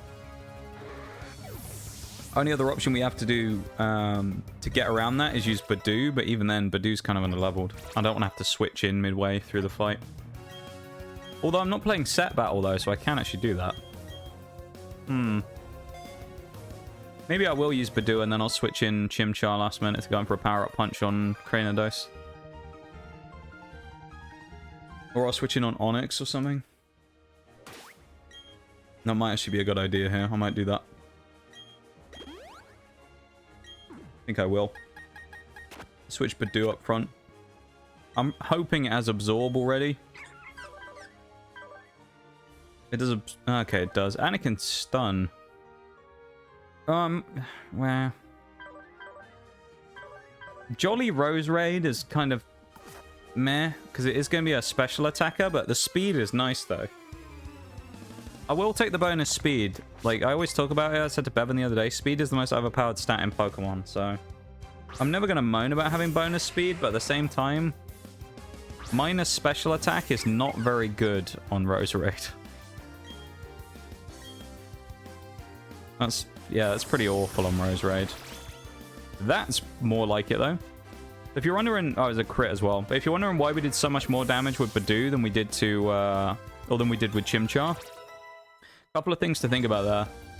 Geodude, I'm pretty sure is ground rock, so it takes quad damage as opposed to just double damage from the super effective hit, because both ground and rock are hit super effectively by grass moves.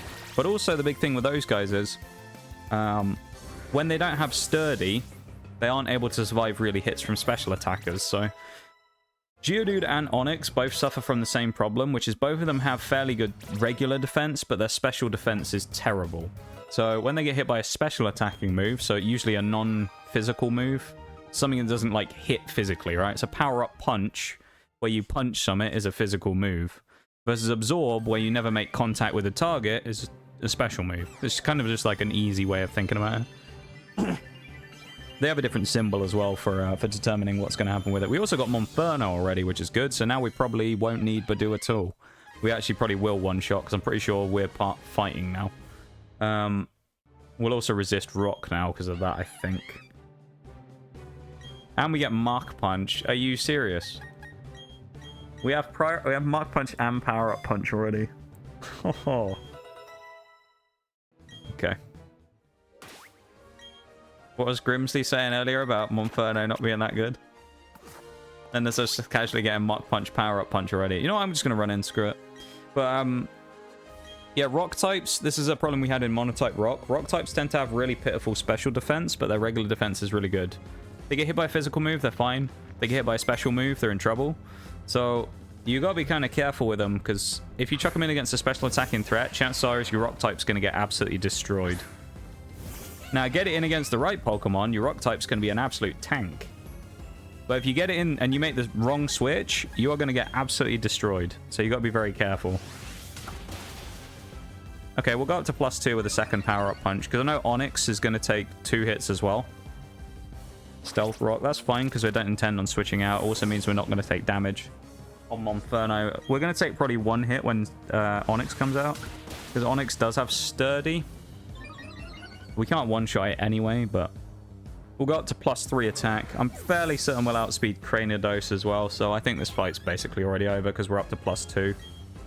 Onix is going to switch in. We don't even need to see what's going to be switched in, really, because at this point I'm probably able to predict pretty much what's going to get switched in on me anyway. And in this case, the ace Pokemon, which is Cranidos, is always going to come at the back. He's going to go Rock Throw, most likely. Yeah, he actually does hit. I think it's only a 70% accuracy, but we are part fighting now, so again, as I say, we do resist. So Monferno is just going to absolutely run through this fight, and we're at +4 attack, and we have Mark Punch. Cranidos' defense is not going to be high enough. This is going to be lights out already in gym number 1 in pretty quick pace, actually, for the actual fight. It's amazing how much more freedom you have when you're not worrying about nuzlocking and Pokemon dying all the time, so we're certainly going to see... I'm not going to like play this super recklessly while I'm playing for fun. I'm still going to kind of try and conserve as much as I can. But at the same time, you know, we're going to see how many... How close to an actual Nuzlocke we can get it in terms of, like, how many times are my Pokemon actually going to get knocked out. If I manage to do this completely without any deaths, that'd be kind of incredible. We'll take Double Team on Staravia instead of Growl or Starly anyway. That'll evolve to Staravia really soon, so we'll start getting our first Intimidator as well. Monferno's already set up as well to defeat the first gym, the second gym. Because we got Power Up Punch here, we're also going to be able to just use Ember on the second gym to burn through everything. Only problem there will be Rose Raid, but even then, we can kind of get around that, so I think we'll be okay. Even the Silent Lurk and the Nox Cat ears there, Sadiola as well. I appreciate it, my dude. Thank you very much for the redeems. Let me get on those for you right now. The Nox Cat. Cat ears. Switch the scene. There we go. Nice. Using the new redeem, I see. That's twice it's been used already. I'm glad people are using the noise. Thank you for the Spinal Hydrate.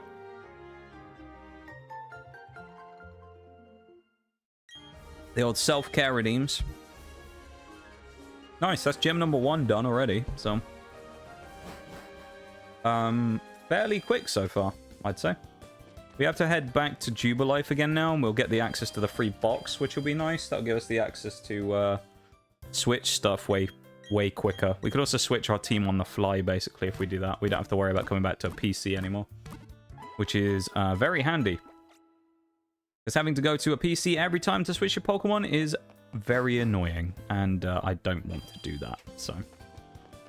we won't have to do it because we can run all the way back through the cave again and go back to Jubilife, as I say. And we'll speak to, I can't remember what her name is off the top of my head, but we'll speak to her and she'll sort that out for us and we won't have to worry about it anymore. So, can't focus on work, can't sleep, thus I'm here. Well, we will try and be as relaxing as possible, and it's nice and chill this time, you know, there's no nuzlocking going on, so should be a nice chill place to hang out for a bit while you, you know, try and settle down. So I appreciate it. Thank you so much for the sound alert, my dude. I appreciate. Can we get anything in here yet?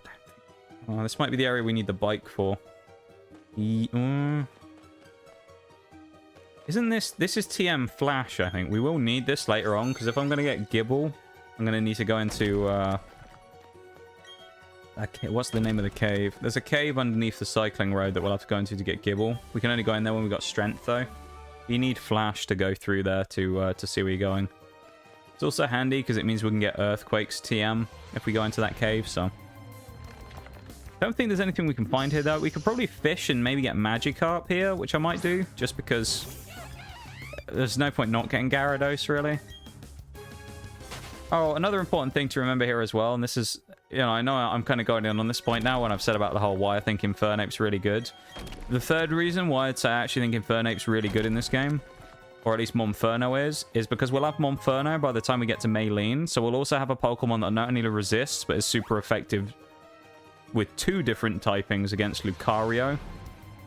And if you've been here for one of these hardcore Nuzlocks or any run through BDSP before, you will know just how annoying Maylene is every time I fight her.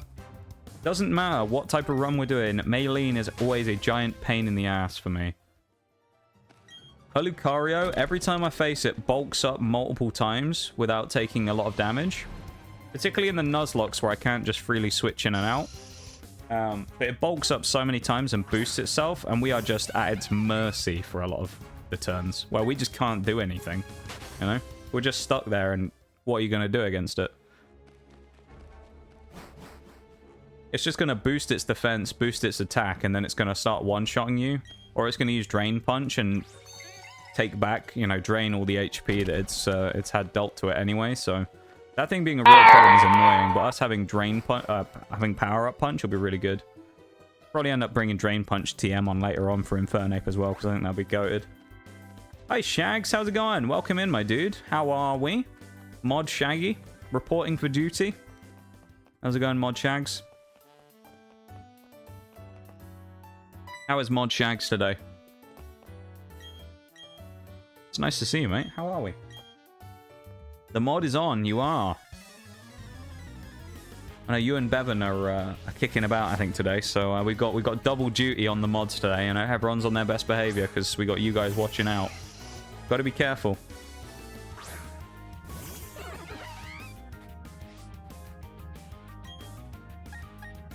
Go for an Ember. Currently visiting the doggo. Feels good. Hey, yo. We love the doggo. We love the pupper. I'm glad to hear it, Shags. That's a serotonin boost that we all needed. We currently are at the start of our next Pokemon run right now. It's BDSP. We're doing a Living Dex challenge, basically. We're trying to complete the entire Pokedex in living form, so we'll need every single Pokemon.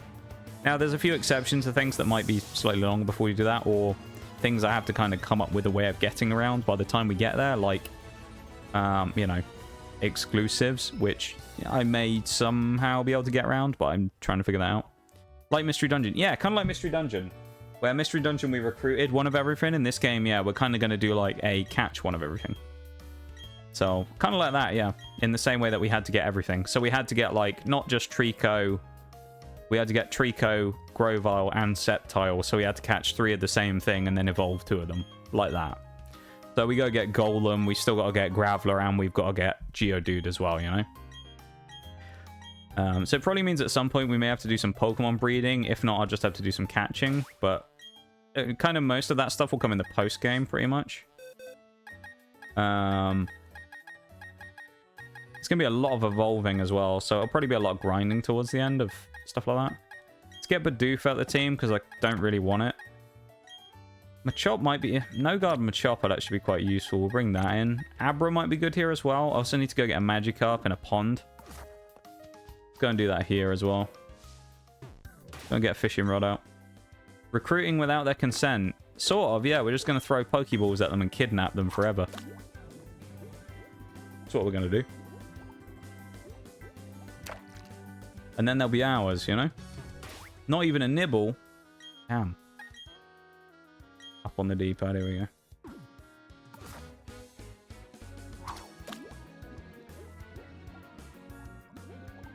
Go on, Magikarp. Or other fish. I think it's only Magikarp we can get, though, at this point with the old rod.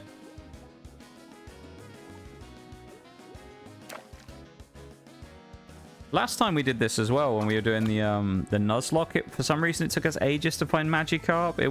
There we go.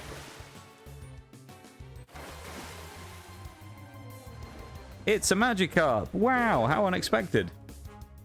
Magikarp will actually be really good. I probably will put it in the team. It's level 9 as well. That's handy.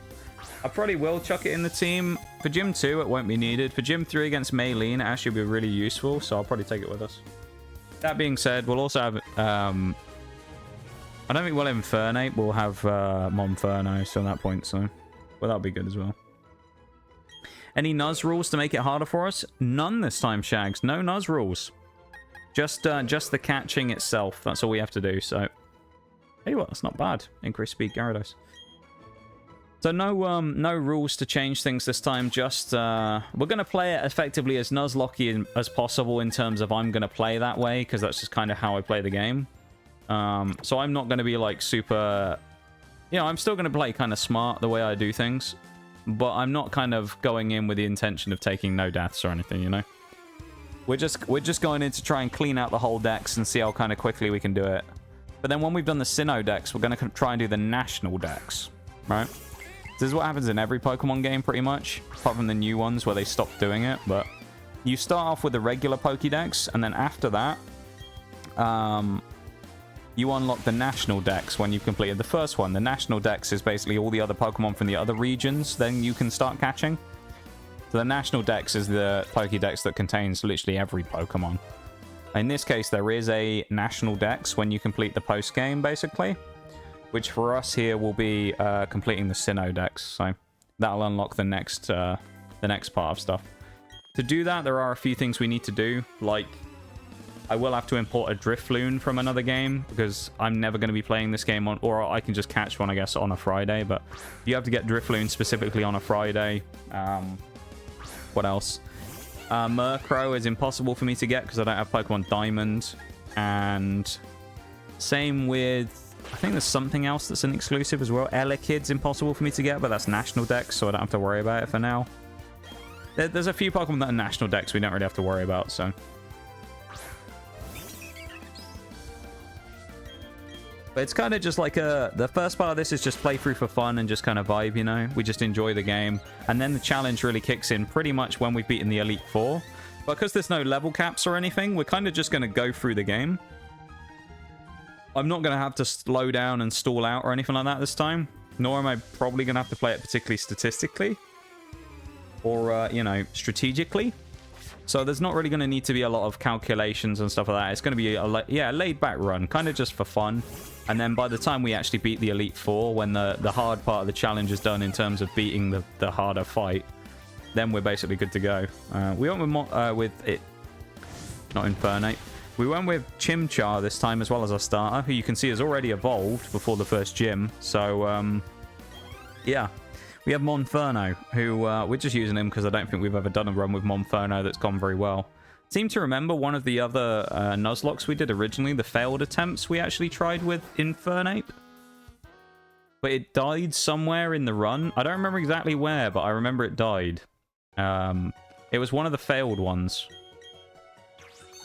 So, yeah, our starter never made it. So, because of that, I've decided that I think it would be fair of us to bring him back again for one more run. And because with the lack of fire types, it just gives us something different. We used Torterra for the other few that we did before. Arguably as well, we probably have a Pokemon that's incredible against the majority of the game.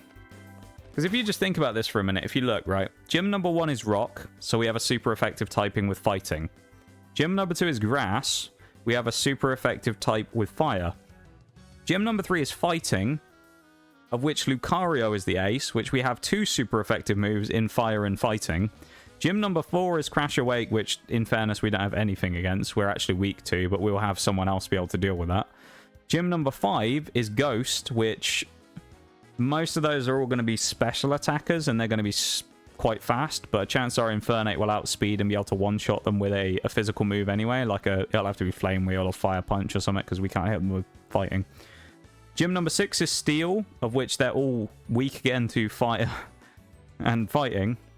Gym number 7 is Ice, which, funnily enough, chat, they're weak to fire and fighting again.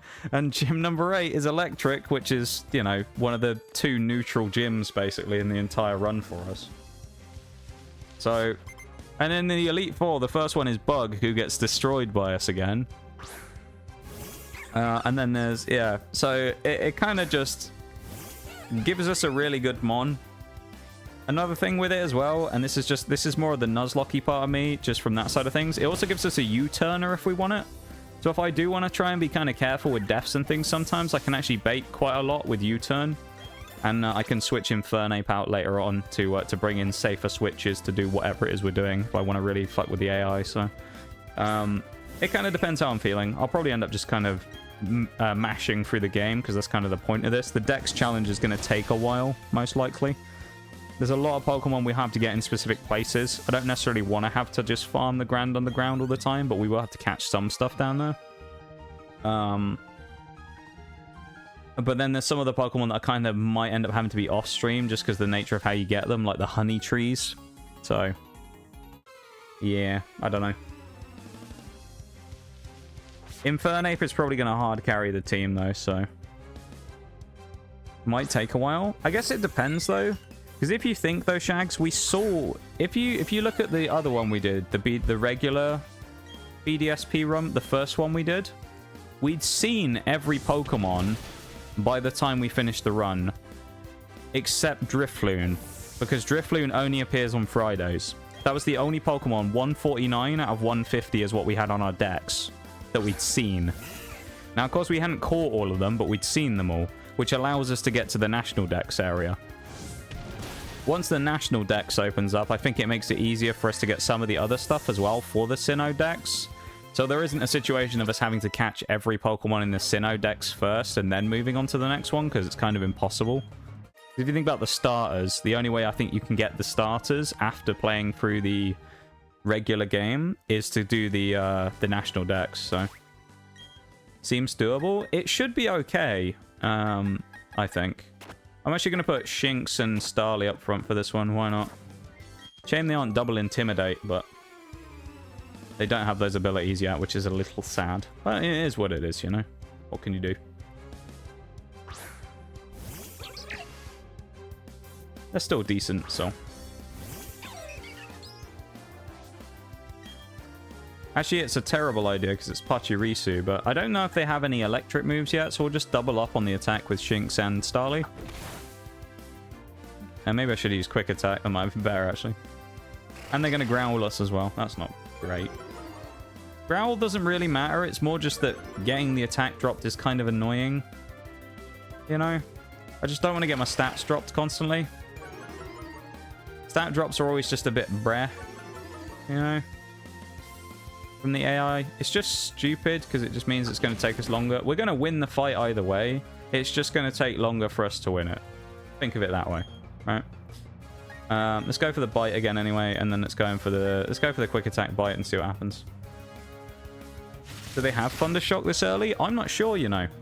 They're just spamming Growl, so I'll probably just switch in a minute into Monferno and then just smack them then.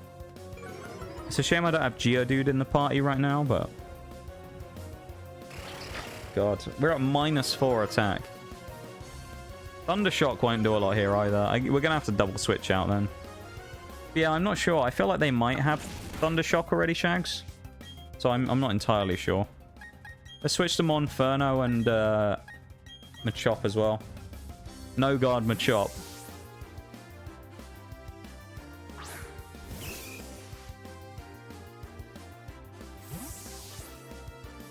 I love the music in this game as well. It's one of my favorites. It's that nostalgia for me, though, of when I first started. Baby doll eyes, so they're dropping attack again. Oh my god. What is with the spam? Oh my god. They are really not very happy about this, are they? Let's go for power-up punch. And let's go for revenge as well. Oh, no, they won't. Revenge won't be that good. We'll go low kick. We'll just double up and try and knock one out. And they... Oh my god. -3 on Monferno now as well. That's going to be -4, isn't it? -4 on Monferno. What is this, dude?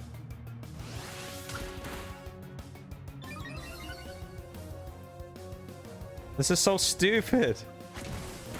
At least we got the very small boost. We can go Mark Punch this time and kill this one at least. And then Machoke or Machop can go after this one. We have a priority move in Mark Punch, which is nice. So we can only get minus by 1 every turn now, which is good at least. And they give us a lot of XP, so there you go. What a silly troll strat, though. That's so annoying. Machop went up, what, 2 levels there as well? That's kind of crazy. Oh, it's actually attacking now. And it does about 3 damage. Brilliant. All that. After all that, and it does about 3 damage. Really? Hachirisu. Come on now. That was a crit as well, and it did about 3 damage. Okay, this fight's over. What a stupid troll strat that was. And it's just, I didn't even spam quick attack this time. So, presumably then, Shaggy, no, it didn't have Thunder Shock this early. I'm guessing. It probably would have used it if it did have it, so. God wants to learn Low Sweep. We'll actually take that because it drops speed, which is good. What a stupid strat that was from the AI. Magikarp up to 10 as well, which is nice. Halfway to Gyarados.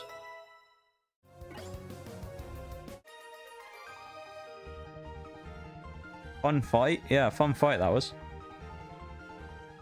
I enjoyed that one greatly. Hey, nice. We got our first Intimidator, though. Staravia. Very nice.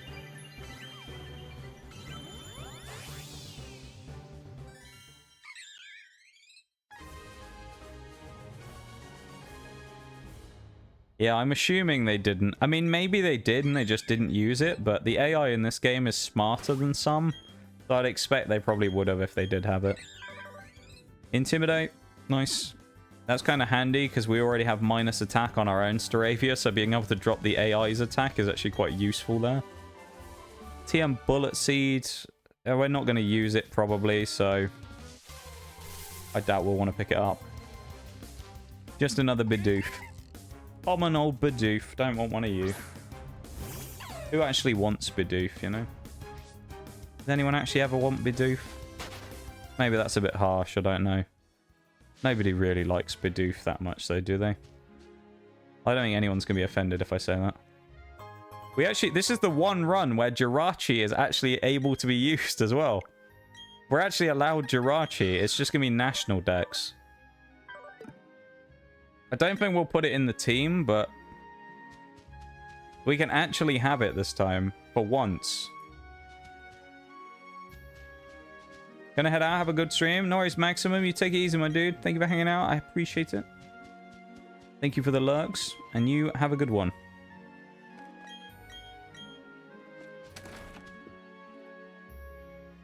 Yeah, take it easy, dude.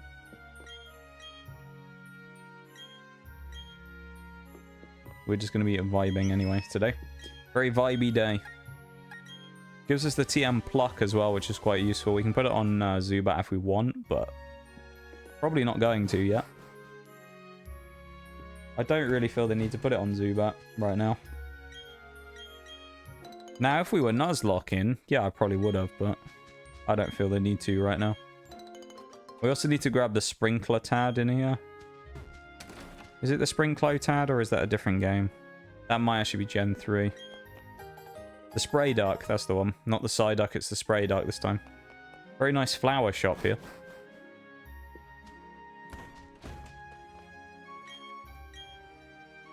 This is our progress so far. So we have our full team, and then we have this in the box right now. This is the stuff minus Jirachi, which kind of shouldn't be here. Everything else is kind of... This is what we got so far. Have a good one, Sadiola. Thank you for being here. I appreciate the lurk and the redeems earlier on. And you take it easy as well. Take it easy, man.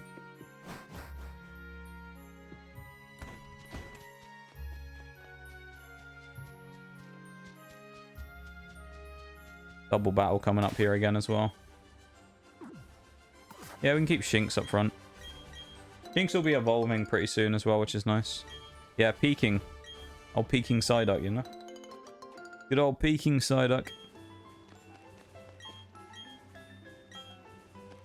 Oh, maybe there isn't a... I thought there was a double battle here. I must be thinking of a different place. We can also get Shellos and Weasel here, so I'll probably... See what we get. Bidoof again. Oh my god. Stop giving me Bidoof everywhere. I can't get rid of him. Bidoof everywhere. We're finding Bidoof. Come on, Shellos. Yay. Shello there makes his grand return. Well, Shello there actually still exists because I made sure to put it in Pokemon Home. So, Shello there is still a Pokemon that exists. But we still have Shello there. He lies in dormant right now. Dormant in Pokemon Home. Maybe to see the light of day some other time in the future. Who knows? But, we're not going to nickname it. Let's have a look at it though. If it was Storm Drain, that'd be quite nice. It's Sticky Hold. That's not so good. So that probably won't be evolved into Gastrodon. Or by that, I mean I probably just won't use it. It's not really that usable of a Pokemon, so... I probably won't have much use for it. We'll try and get a Weasel while we're here as well, just because it gives us a bit of time. Nice. Gives us a bit of time save later on and having to get 2 of them. Because I don't think you can catch Floatzel directly. I don't really remember them spawning anywhere. We'll have to get some more Pokeballs soon as well. If we can be done with Gym 2 today, that'd be nice. I think we will. I mean, we still got like 3 hours. In theory, I don't see why we couldn't be kind of close to Maylene today.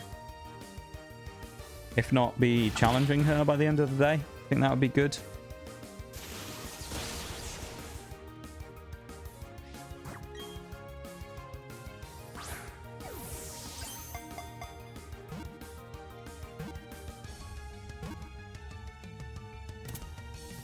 Yeah, so the area we are now is where you get Drifloon.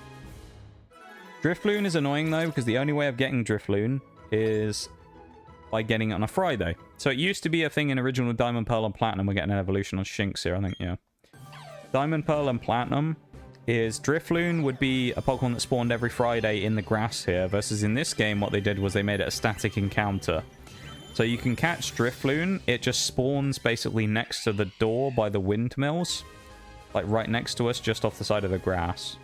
So you'd be able to just go and catch it for free instead this time, versus before you'd have to look for it in the grass. But it's still another one where it's like kind of annoying, and we'll have to get it elsewhere.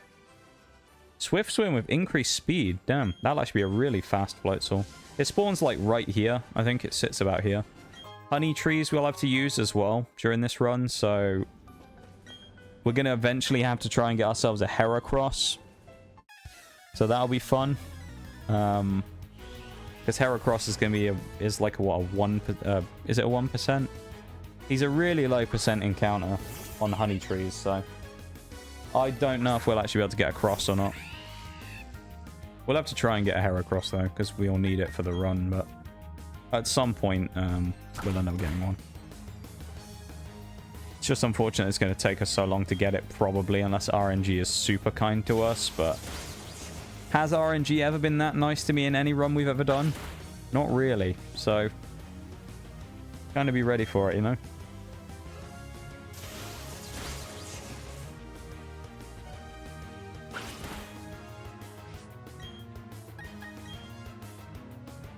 Can't fake me out twice, so that's quite good. Actually, I wonder if... I think Stunky might be an exclusive as well. Actually, now I say that. I think we get... I think, interestingly, the Team Galactic commanders have 2 exclusives. In Perugly and Skuntank, I think one of them is in one game and one is in the other.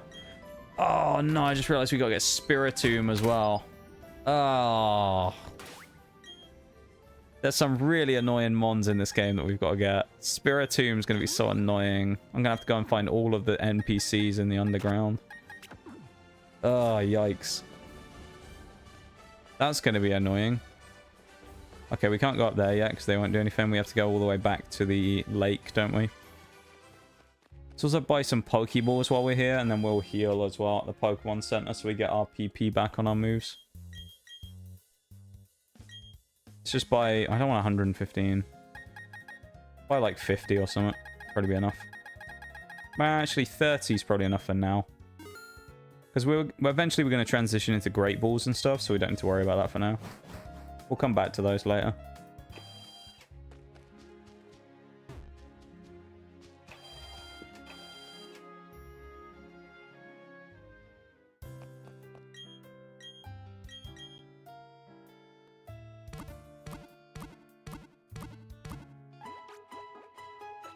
Lovely.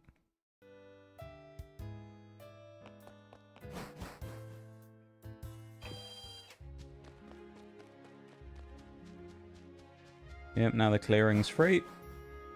I didn't even realize we got Weasel to spawn in Pokemon community game as well. We got a PCG Weasel and a Weasel in game. It's kind of funny, isn't it?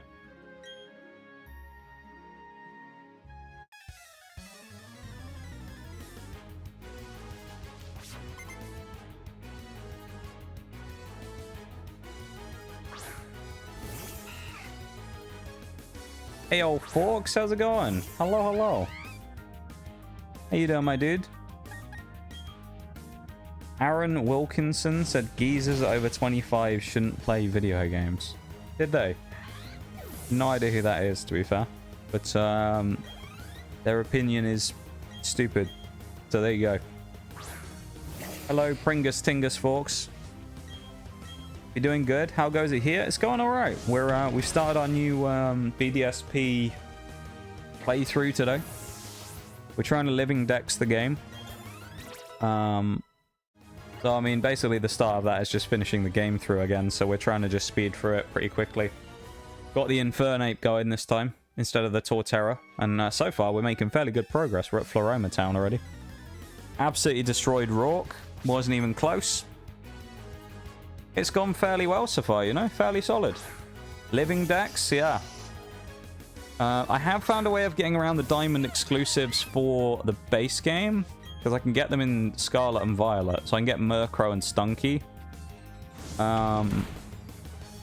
The only problem I've come up with is I don't know how I'm going to get any of the legendaries for the National Dex. Because my plan is to do the National Dex. So...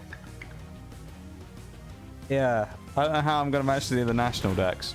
Because I'm going to need like all of the off legendaries I don't have.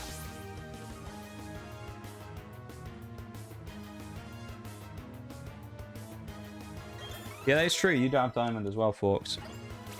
So at least, I think for now I can get the easy stuff from Scarlet Violet. There is some, though, that will be a problem that I may end up having to grab.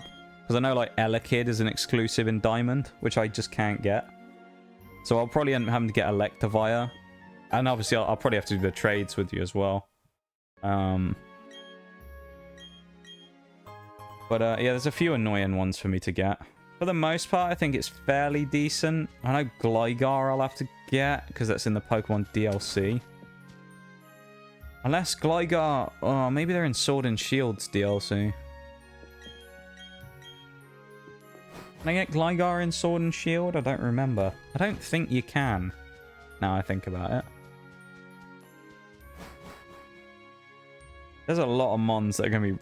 like, the National Dex is kind of the part that I haven't really put too much thought into yet, but I know that the National Dex is going to be the bit that takes the time. Sinnoh Dex shouldn't really be that bad. Drifloon as well I can get around, because I'm just going to catch one on a Friday or give it from Scarlet Violet as well. Because then at least I would have caught it just in a different game, you know?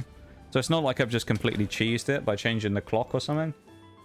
I'll have at least just caught a Drifloon just in a different game and then given it to myself, so... I don't mind doing that. This is the one that has Perugly as well, so we're going to smack her with power-up punch and we'll be fine. National Dex is certainly ambitious. You know me, folks. Ambitious, but rubbish. No, we'll be fine, you know? Maybe. I actually have no idea if we'll be fine or not. Even just the Gem 4 Dex is hard to do. Well, see, the thing I was thinking is at least finding every Gen 4 Pokemon isn't that bad. Because... Why did I use power-up punch? Because I know at least when we finished the game in the Nuzlocke, we were at 149 out of 150 seen. Drifloon was the only one we hadn't seen, which would allow us to unlock the post-game to get National Dex. And then when we've got National Dex and post-game, I think then we can catch all of the 8 starters. Not 8 starters. It's more than that, but how many... All of the starters we need, basically, we can get in the Grand Underground. I'm pretty sure. It'd be what? The 11 starters, even. Because we'll already have Chimchar. Well, no, I guess we need to get Chimchar again as well. Twice. Yeah, we'd need to get all 12 starters multiple times. Yeah, it's going to be a pain, but, like, you know. You know, I did Mystery Dungeon 100% recruitment, so, I mean, I know what it's like to do a painful challenge. So, that's why the Nuzlocke rules are off for this one, and we've basically so far just memed through the entire first bit of the game by spamming Monferno at everything. Dude, Monferno, I forgot how good this thing was for this game. I was thinking about it earlier. If you look at the gyms of this game, it's insane how good it is. It's great against Gym 1, it's great against Gym 2, it's great against Gym 3. Gym 4 is not so great against. Gym 5 it's okay against, but it's physical, so it is decent against the ghost types. You know, Gym 6 against Byron, it's amazing. Gym 7 against Candice, it's amazing. Gym 8 against Volkner, it's okay. But it's fast, so it kind of outspeeds some of his team. Especially the Amber Pom. It's like, yeah, actually Inferno. And it's good against Aaron in the Elite Four. Inferno's kind of goated. So we're just kind of running through. Right now, we're just completing the base game, so we can then unlock the later stuff that we can get and have all the HMs so we can go and get all the stuff we need for the decks. But because pretty much what we're going to do is complete all the scene decks first, so we unlock the national decks. And then from there, we'll go on further. Because obviously we can't literally complete the Sinnoh decks until we've done the post-game anyway. Because it's impossible, I'm pretty sure, to get the starters to spawn unless you're in the post-game. So, yeah. I might actually power-up punch the Zubat just so I can get some boosts on it.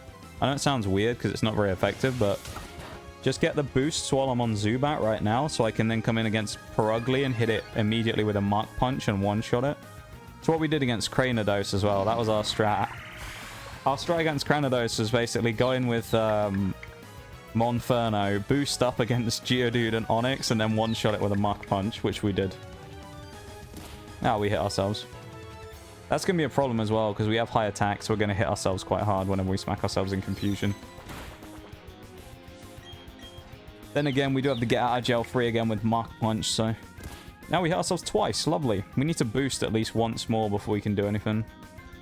Fossil hunting. Well, interestingly, when I did fossils in my other one, I actually did fairly well. Oh, it U-turned. Uh-oh. So I got a dome fossil, an old amber, and a root fossil. Obviously, and shield on as well, but I got all of those just from doing the other one.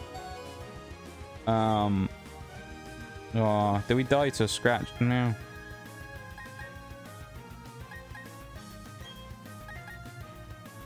Let's just go for a power-up punch. We got outsped by Perugly. Really? Maybe we should have Mark Punch. Damn, I didn't think that thing would outspeed us, so I went for the power-up instead. Then again, if we'd power-up punch, we'd have been fine in the first place, but still. See, I'm optimistic about this challenge, folks, you know? I feel like we might be okay. It's definitely going to take some time, but, you know, at the same time, I think it's going to be an interesting challenge. Gonna certainly take a lot more time if we keep getting spammed with bloody attack drops like we are here. The fight we did earlier against 2 trainers that are Pachi Risu, they literally spent like all of their turns until they eventually started spamming quick attack using Baby Doll Eyes and Growl on my team. And we would have got to like, across our multiple Pokemon, would have got to about minus 10 or 12 attack. They used that many that we'd have been at ridiculous numbers. Go for a low kick. That thing's probably fairly heavy. A Growl again. Stop spamming Growl! Oh my god! What is all the Growl spam about? And a citrus... Oh, is it Oran Berry? Probably Oran. What is with the Growl spams? Holy shit. Let's go for a speed drop with low sweep if we can. Now it scratches and I didn't use Revenge. I'll use Revenge next turn then. It makes you angry, does it, Bevan? You don't like Perugly. Makes you angry. What's wrong with Perugly? Well, I kind of... Perugly's kind of annoying as well. She crit. Well, she's dead, but... This game is, you know, always got something up there to troll us with. The spam on the stat dropping move, really annoying, though. We also, as you can see, have got Tactical Magikarp already in the team, so that by the time we get to about Maylene, we'll have Gyarados and we'll be able to sweep her. I hate her with a passion. Did you end up fighting a Perugly in, like, one of your Pixelmon things? Maybe. We also have No Guard Machop as well, by the way, just in case anyone's wondering. So we can use we can basically spam Dynamic Punch at the end of the game. I just wanted to get the speed drop on the Zubat. Because Luxray or Luxio is going to be slow as anything, so it's useful to get a tiny speed drop on it now. Stupid ugly cat. I mean, that's fair. It is a interesting Pokemon, is Perugly, isn't it? Can't say it's the favorite Pokemon of mine for this generation, gotta say. Not the biggest fan of Perugly. Well, there's Mars dealt with. That took way longer than I thought it would, because I was assuming we could just boost and one-shot it, but there you go. We couldn't.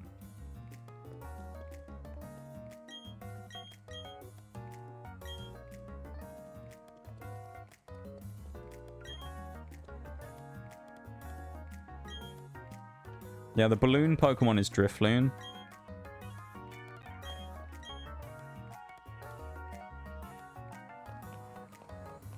So we'll eventually get that. We just can't get it right now because it only appears on Fridays. Which is a bit of a stupid mechanic, but it is what it is, I guess. We can now go north again up towards Eterna Forest, but we'll go through... go for a heal first, and then we'll start working our way up through Eterna. Infernape again, we'll just run through that entire thing, because all of the Pokemon in there will probably be bug types. Other than, I think, one trainer who has, like, Meditite or something. It'll be fine. We'll be okay.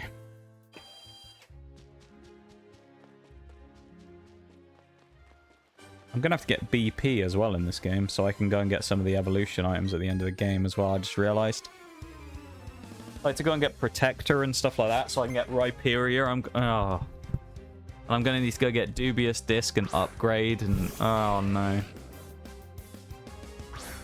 Maybe at the end of the Living Dex challenge, I'll re-challenge the Cynthia fight, and we'll do the more powerful version of the fight against her, you know?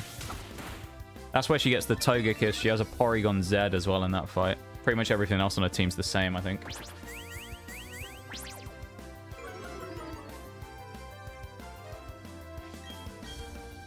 Maybe there's another switch out as well. I don't remember. I know she gets Porygon Z and Togekiss coming in.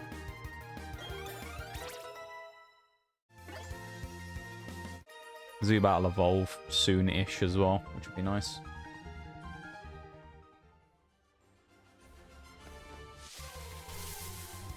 Sooner we can get Zubat evolved, the better. Already got a Shellos as well. Unfortunately, with Sticky Hold, we probably won't use it much during the run. So, yeah. We'll probably just go... Honestly, I'm tempted to just go for an all-out offensive team to just go through this as quick as possible. So I might just run a team that's as strong as possible offensively and just has max like attack and stuff. So, we'll see. I haven't gone for the Axew. Can we go to the zoo when we get Zubat? Yes, you can. You can actually, Bevan. You can. There you go. You can go and do that.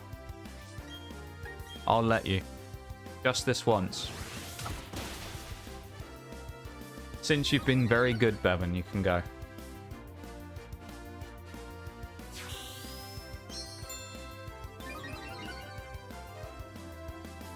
Yippee! Yay, I know. How great. Jump in the lion cage. I mean, you can do that if you really wanted to. Probably won't do you much good, but you could. You know?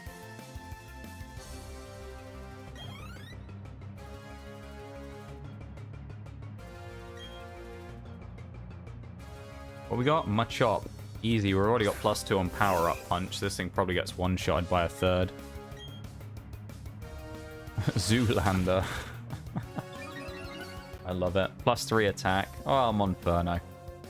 Monferno is so good. It's unreal. Geodude coming back out. We're at +3 attack. This thing, unless it's got sturdy, is going down in one shot anyway. Power-up punch comes in again for one more hit. Geodude is not sturdy and goes down. +4 attack we're at now. We are going crazy. Monferno is just going to go crazy in this run. Well, Infernape will go crazy in this run if we keep power-up punch, which I don't know if we will. We might. The only thing is, it'll be kind of hard to keep a good moveset on this thing, because Mach Punch is pretty much going to be probably kept until the end. So if I run Mach Punch and power-up punch, I'd have to lose close combat, which I'm probably willing to do, and then I'd have some sort of probably Flare Blitz and U-turn. Because then it gives us the power-up punch as well, which, although it's weak, gives us the option of setting up on stuff, which is nice. Having the ability to set up is never a bad thing. We can just boost ourselves instead of, you know, coming up with boosting moves. We can just use a move to attack and boost at the same time. Just kind of makes it way more efficient.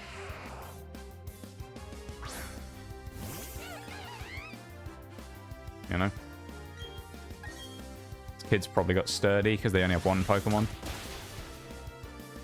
Doesn't matter anyway because we couldn't one-shot with power-up punch, so it's fine.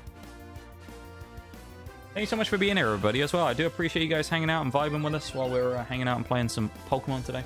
I do appreciate it very much. So thank you guys for being here and hanging out. I know it's kind of a bit of a less high-octane day and challenge than some of the other ones we've done before, but, you know, feel like we need it after all of the hype we had in the last couple of weeks. A nice, simple challenge. We can just kind of do for fun. It'll still take a while, and it'll still be a challenge in its own right, in the sense of it's going to take a while, but yeah.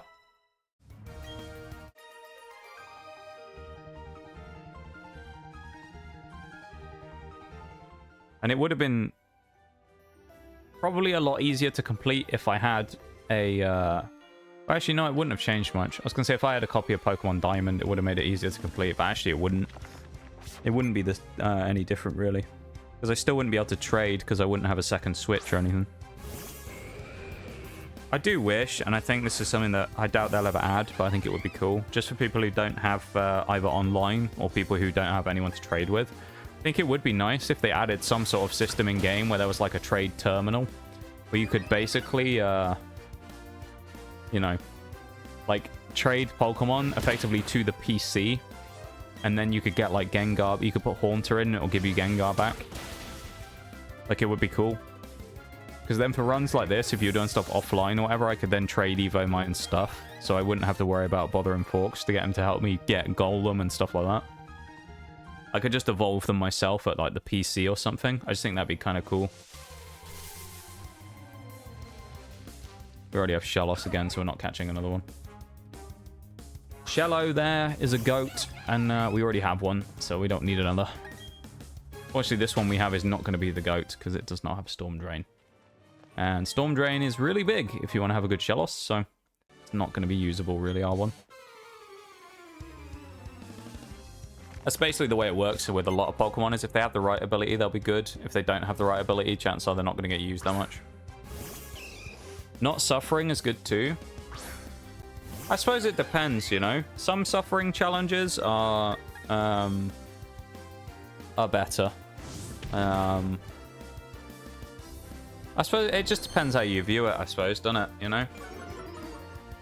Like a lot of the challenges that I've done more recently, Monotype is kind of fairly casual as well. It still requires a lot of thought, though, I guess, with that one. You know? Like, because at the end of the day, sometimes there are fights that are kind of...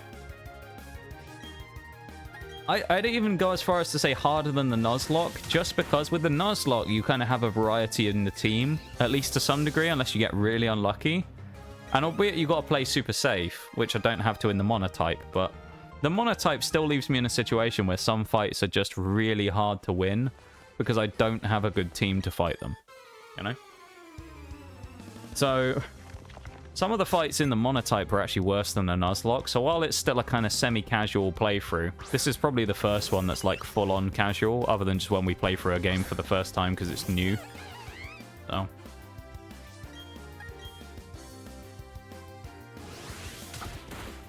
nice.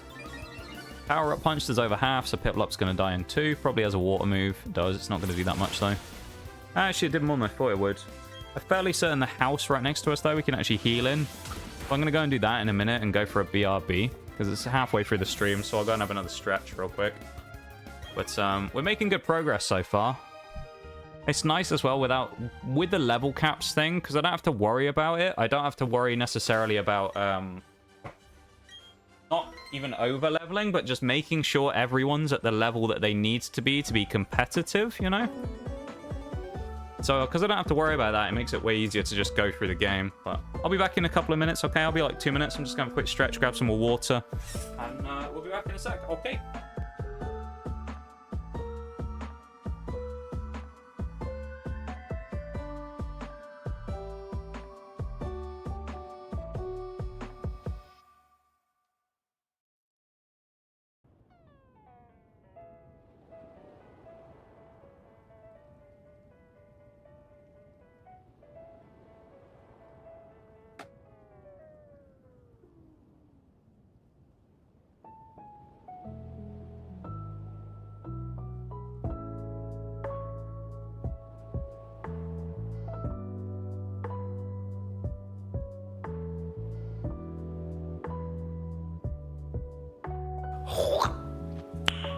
Nice.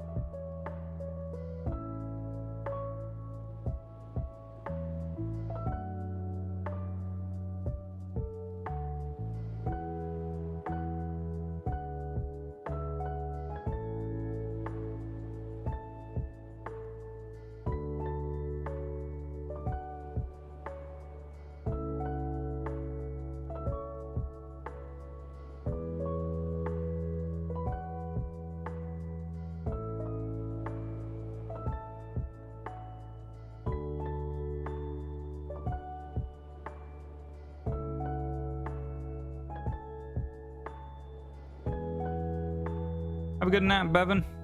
Take it easy, my dude. Have a good one. I appreciate you being here. Thanks for hanging out, and you have a good nap. We will see you when we see you. Let me switch back to the regular game screen. And turn the sound back on and pause that. There we go. Alright. Let us continue on. We must commence forth once again on this almighty journey through the Sinnoh region for the however manyth time now. Yeah, Eterna Forest will be fine because we can do the fights with Cheryl, and we'll just be over-leveled pretty much by the time we get there with Infernape, so I actually might have to switch Staravia in instead.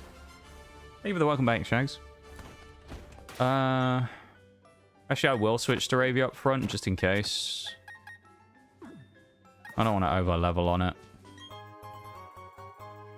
Like, when I say over level, I don't mean as in, like, level capping. I don't want to level up too much so that it doesn't listen to me anymore is the problem.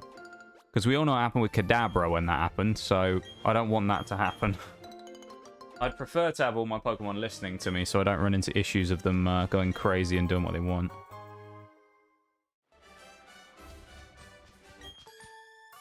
There's probably only 1 or 2 trainers down here anyway that I need to catch up on. Well, we made some decent progress so far today. I mean, we finished 1 gym.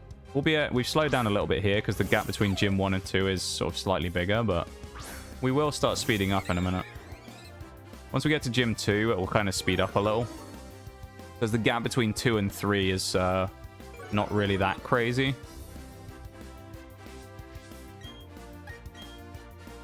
That was actually a mistake. I should have used quick attack. It's also a stab. I always forget that on Staraptor.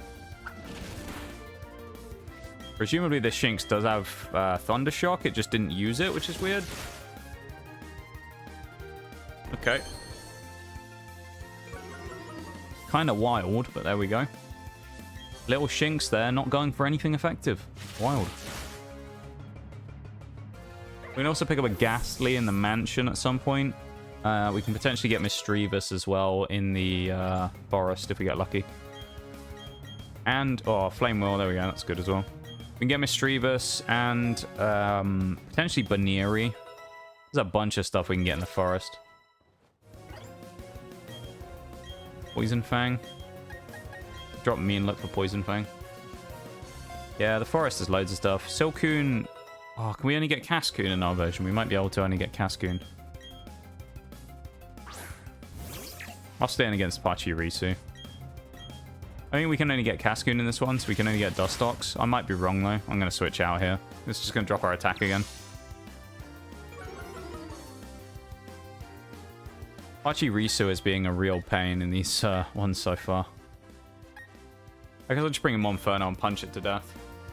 Yeah, Cascoon's Dustox. Silcoon is Beautifly. Also, I'll have to get Motham. Motham comes from Burmy, I think, doesn't it? Isn't it Burmy that you turn into either Motham or one of the cloak ones? So, I'll have to get on that at some point. Honey trees are going to be annoying for this.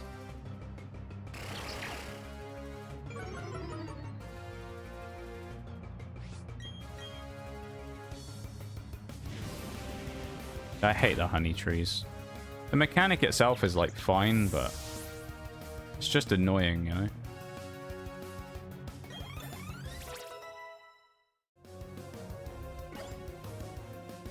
Story wants to learn Endeavor. We don't want it. It's just not that great of a move. What are you up to today, then, folks? What we doing? Anything fun? Grab an antidote. Actually, I might switch to Ravia out as well. But let's put Zubat up front. We have 1 more trainer and then we're good to go anyway. Not much, got some downtime at the rink, so we deep cleaning. Oh, bit of deep cleaning. Are you a fan of cleaning? Or are you one of the people who really hates cleaning? I feel like it's kind of one way or the other, you know? You're either you don't mind a bit of cleaning or you absolutely despise it, one of the two. Against Badoo, actually, that's a fine fight for Zubat. We'll take that. He can't threaten us, so.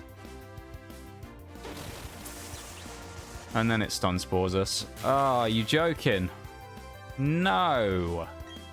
Hate getting paralyzed.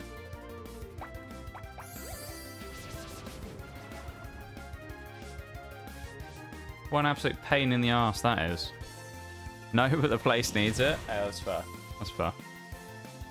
I don't mind cleaning. There's something kind of satisfying about it sometimes. Has to be in the right place at the right time, though, you know? For a clean to feel good.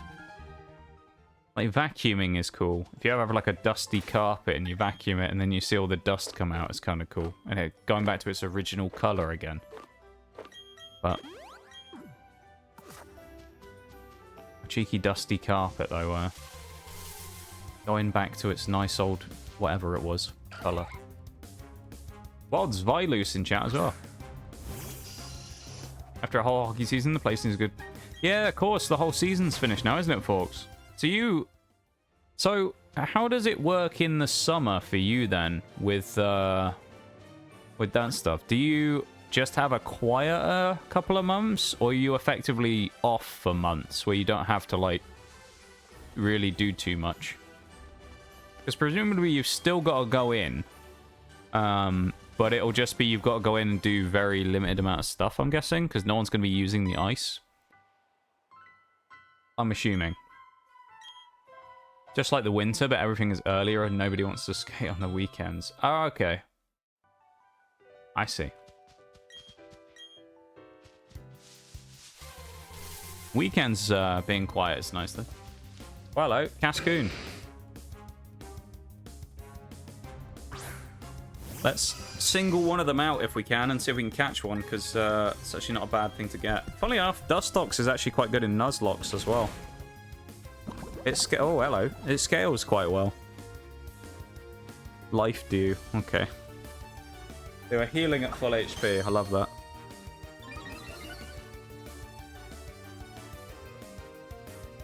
Double harden from the Cascoon duo. I remember, was it Silcoon or Cascoon? One of them was really annoying in Mystery Dungeon for me to get as well. One of them was a right pain in the ass. That one will die to poison, so I can focus the other one now. They're just going to keep spamming Harden because it's their only move, I suspect. Fair enough, though, folks. I suppose you're looking forward to it, though, being a little quieter, aren't you? Because I know, I remember when you first got that job now, we talked about this whenever, like, summer last year, and you said about how you were going to be a lot busier until, you know, probably a year into the job, so... The fact that you're a year deep now and you're kind of almost at the point where it is going to get a little quieter and things will be a bit smoother. You finally made it. I'm just going to try and ball Cascoon. 100% I am? Yeah. Yeah, as long as they still pay you the same amount, you know? Less work's never a bad thing if you're still getting paid the same amount. If they paid you less, that'd be way worse, but if they were still paying you the same amount, that'd be great. Paid the same amount for less work, you know? Machop up to 17 is nice. We've almost got up to Machoke levels there. We also need to get Wormpool, which I don't know if we can get Wormpool in the forest. I feel like Wormpool is only on the trees as well. Shed skin? Okay.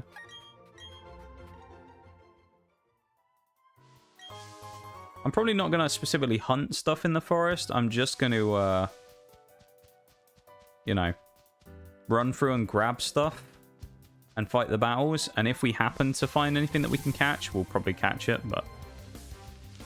Like that Misdreavus! Yes, we are grabbing you! I always run into Misdreavus in these forest runs. I don't know why. We'll definitely be having you. Misdreavus is really good to get because we'll need Magius anyway. So getting one now means we can get another one in the Pokemon Tower later on.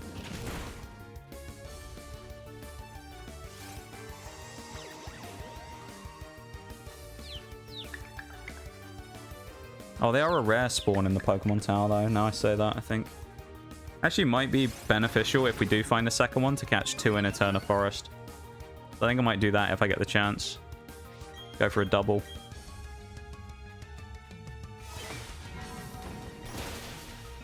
Damn. And it confused me. Okay. Yeah, they are rare. I remember when I did... I think it was the first Nuzlocke I did. I wanted to get one in there because it was the only thing I could get. And I ran into the problem of searching for one for like... 40 minutes or something stupid. I was looking for one for ages and we never found one. Well, Badoo might knock itself out in confusion, so I'll make a switch here into... switch into... Actually, Machop's not a good choice there, is it? Because it'll get hit by confusion.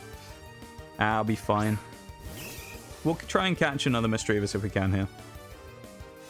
I'm sad it didn't go into Chansey, though. Go on, disarming voice, beautiful stuff. That did so little damage, it was unreal. Didn't even kill Badoo for about 5 HP, although Badoo knocks itself out. That tees it up nicely. And I know we can get 2 Baneries here as well, so that's good.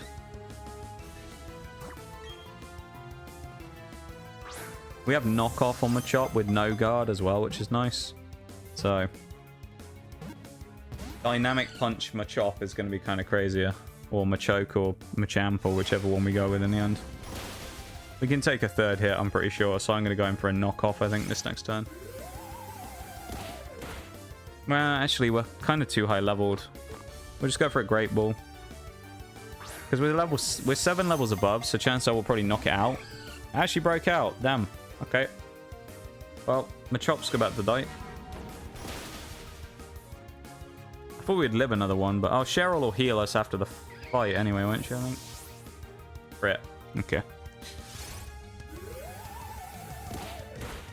I guess we'll just wait. We'll keep balling it until Chansey eventually knocks it down enough.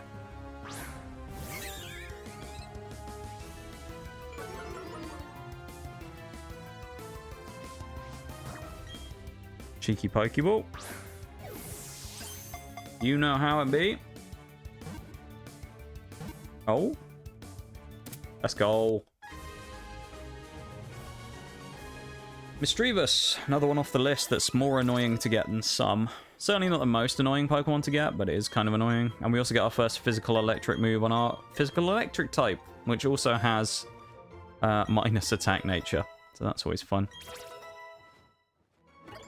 So our Luxray eventually will become kind of crap. It'll be okay in the early stuff, but like as it gets older, it'll be terrible. That's also kind of a pretty awful Misdreavus. I mean, yeah, nah, that's pretty terrible.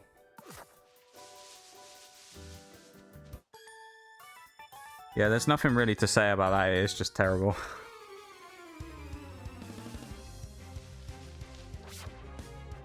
Increased attack on a ghost type is utterly useless, and then minus defense, like we haven't got much defense to begin with, so having even less is not great, but the minus attack, like increased attack, is just pointless. I was about to say we'd be fine as long as we don't get parried there, and then we got parried because it drops our speed. We'll have to switch Zubat out again now. Although we do get the Toxic, though, as the return shot, which is nice. We'll switch out, though, because... oh, Zubat got cured of paralysis. Nice. We'll get Sparked again, though, is the problem. I'll just switch it to Machop again. I'm actually at horrible risk of over-leveling here as well, so I may actually have to bring a couple of Pokemon out of the... out from the box, just so we don't end up going too high level and lose control of our Pokemon. Monferno is getting very close to over leveling. It's a little worrying.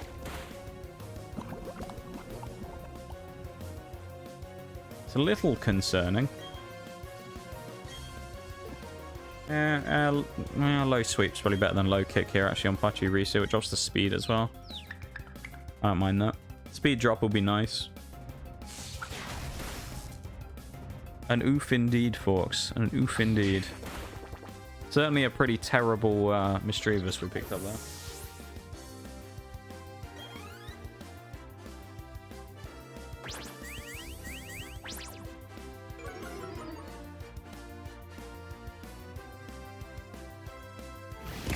Get on with it, Wormpool, mate.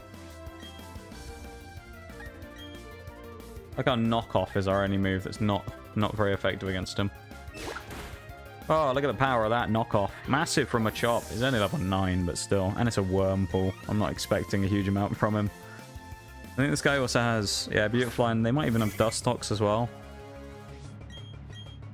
That thing's part flying, so it resists my fighting moves again. The knockoff is fine there.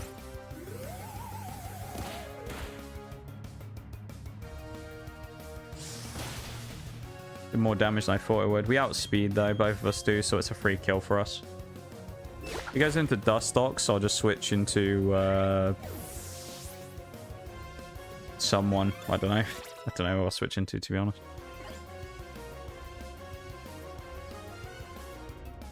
Oh, Silcoon. Oh, never mind, we're not switching then. This thing dies probably this turn. No. Damn.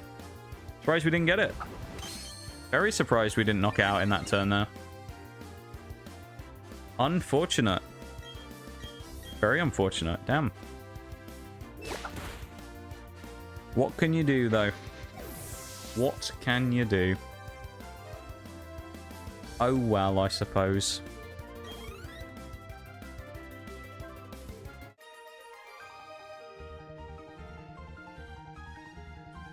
I mean, I suppose in the circumstances, there's not really anything we can do. Just kind of is what it is. You just got to live with it. Oh yeah, she heals us as well. Let's go in the box, just because I don't want anything to stop listening to us. Let's box some stuff. What level's Jirachi? 5. Oh, everything's super low level. Alright, well, let's bring in Badoo. These guys can stay for now. It's just Monferno I'm kind of concerned about.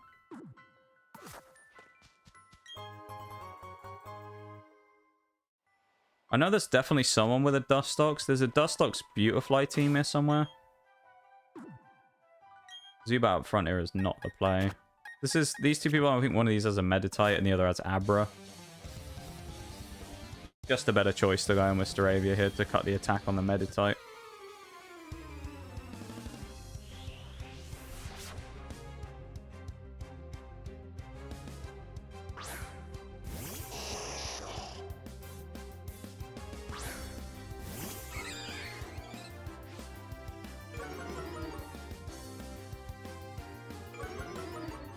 Oh, it's double Abra. Never mind. I don't think these are charge beam Abras, though, so I think we're okay on that front. And we get the stab wing attack this time that isn't not very effective. So, nice one-shot for Staravia.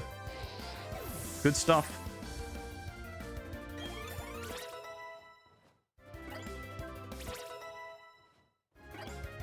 We'll take that indeed. Magikarp up to 15 is getting ever so close to Gyarados now. His energy ball, damn. Actually did a surprising... as a crit. I was going to say it did a surprising amount of damage to a Chansey of all things. Considering how much of a special wall it is.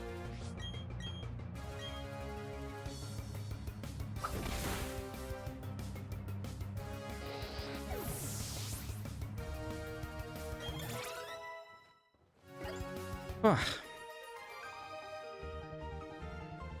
bad. Not too bad.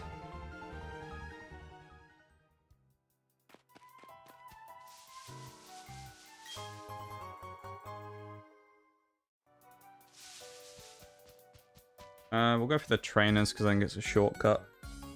Any bug catchers? This is probably the Dustox Beautifly guy. Or guys, I guess, the bug catchers. Donald and Philip. Oh, it's Burmy. And Wormpool. That's kind of annoying.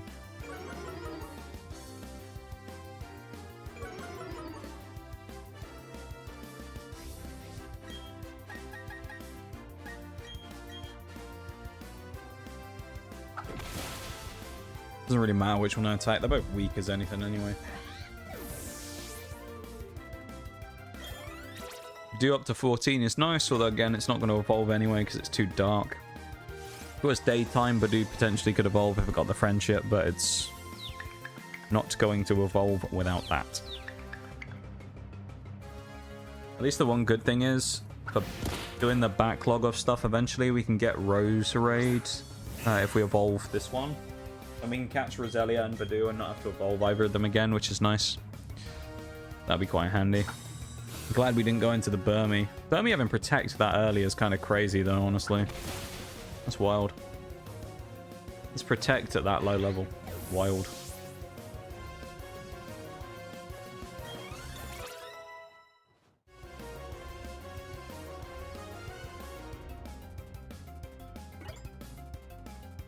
Luxio goes up another level as well.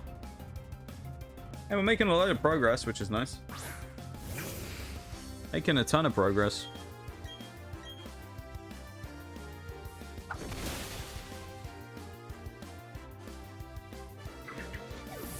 Probably not as much as I'd like, but we made some good progress.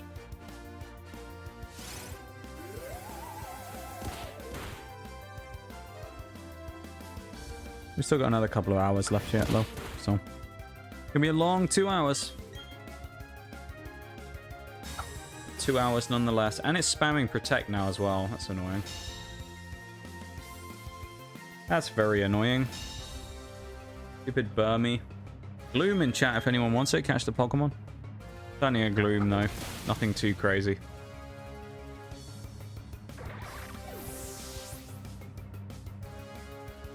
Gloom is not that great, so I wouldn't be too worried about getting one. Unless you're trying to complete the dex, I guess, but...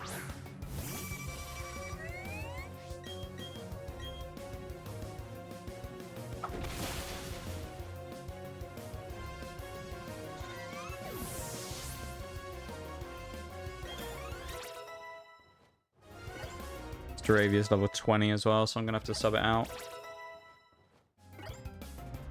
Zubat I'll have to take over again at the front. I think there's at least one more fight in here anyway.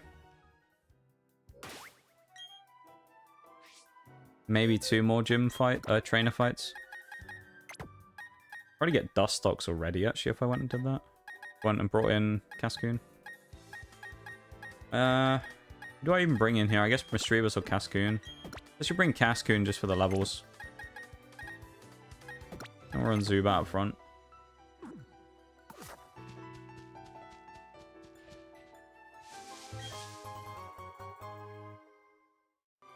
This stuff's useful. It's more useful than it is in Scarlet and Violet because it's less frequently found. I'm going to run from this anyway because I can come back and get Mischievous another time. I'm not too worried about getting one right now. I thought I was going to earlier, but actually I think I'll just run. It's probably just safer to do that now and make the progress through the base game as quick as possible. Maybe this is the Abra Meta-type people. There's definitely one where someone has a Meta-type. The Abra, though, I'm not so sure about, but there's definitely a Meta-type somewhere that someone has.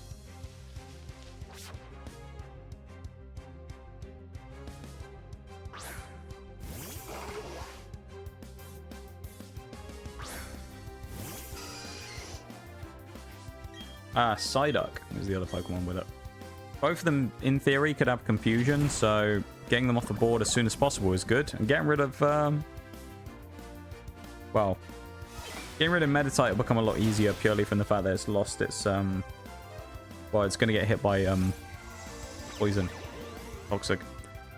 It's like, because it's been status, it's just going to make it a lot easier to just nuke this thing.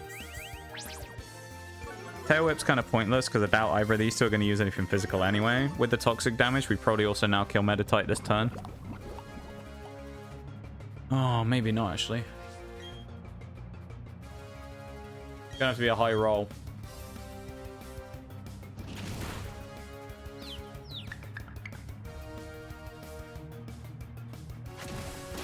We're lucky it went for Chansey, not me. It's going to die now to poison.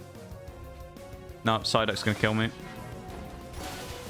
No, we survived. I'm surprised.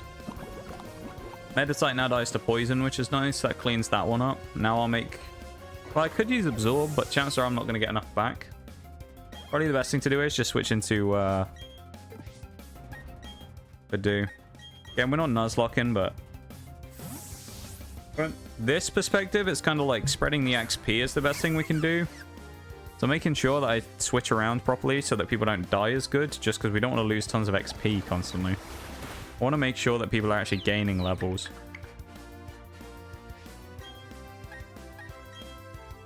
It's already bad enough level grinding in this game as it is, let alone if we throw away a ton of XP, so... Got to make sure that we properly kind of play around stuff here.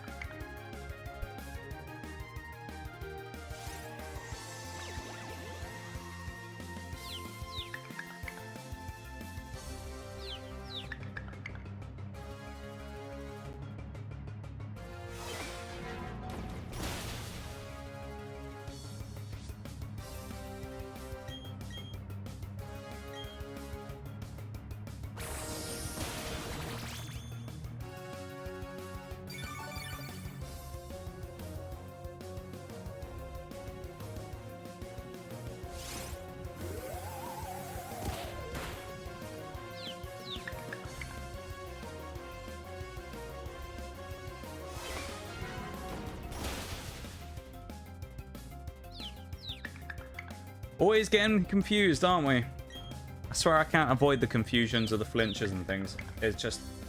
I just can't get around them. At least we hit through it, but... Honestly. The amount of times I get caught by that is just so annoying. Say flinches and stuff like that just get me every time.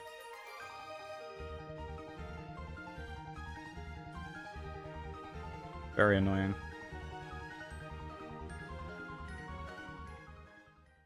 We got through it though. Get up here, there's pretty nothing. I think we're done with the trainers. She'll leave us now when we get up here, I think. Maybe there's one more trainer fight. I think Cheryl will go in a minute though. And another Misdreavus though, that's kind of wild. I guess Misdreavus is a much higher spawn rate here in the forest than it does in other places. So we'll come back for it in Eterna Forest when we want to get one eventually. We will want to get a second one. Nice, we ran into another one. It's another Misdreavus. Are you serious? It's actually kind of amazing that we ran into this many. I love that. That's quite funny. How many Misdreavuses can we run into in one Eterna Forest walkthrough? We're at the end though as well. And that's where we can get Ghastly up there in the mansion. Can't go in there yet though because we don't have TM or HM cut, so... Yeah. Probably end up doing that before the end of stream, but... Not for a little bit though. We also can't go and do this stuff because of it. Yeah, there's some TMs and stuff we can grab there. A bunch of fishermen here if we want XP on anyone. I don't think we really do actually. I don't think we need to do the fights here. I think we'll probably leave these for now. We'll grab the berries though. We don't need to do the fights right now though.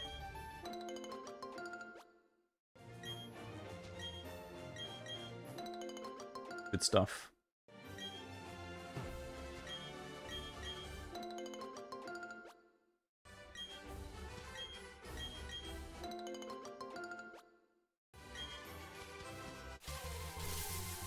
The second I touch the grass, we immediately find a wild weasel. Not bleasel. I can't even speak at this point. Error 404, speaking not found. I don't know what's wrong with me today, I can barely talk. All over the place. We're at Eterna finally though, which is nice. We can get the Explorer kit here while we're here when we do the bike shop stuff. We got to beat the gym first anyway. Which most of it will probably get done with Zubat, and then we'll end up just bringing Monferno in again in a minute.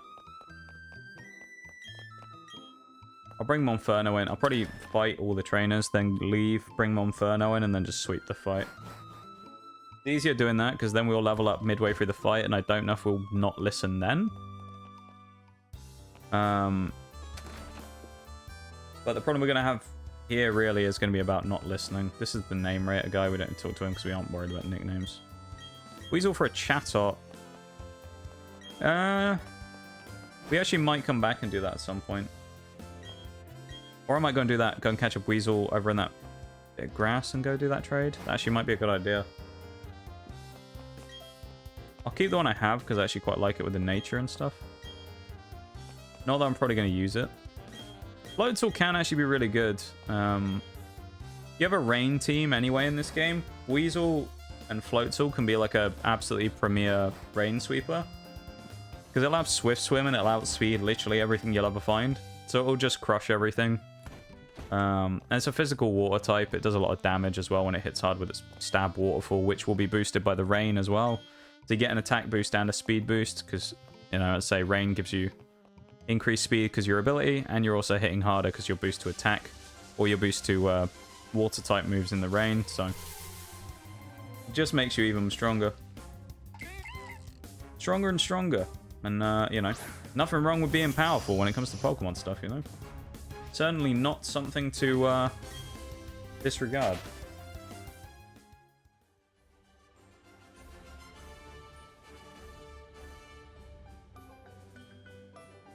Come on, Weasel.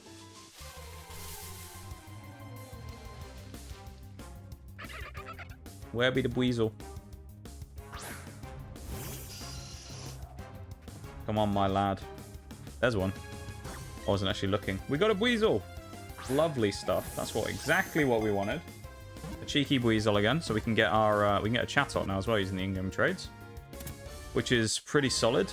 Yeah, we'll take that. Another Pokemon we need anyway, so it's just good to get it.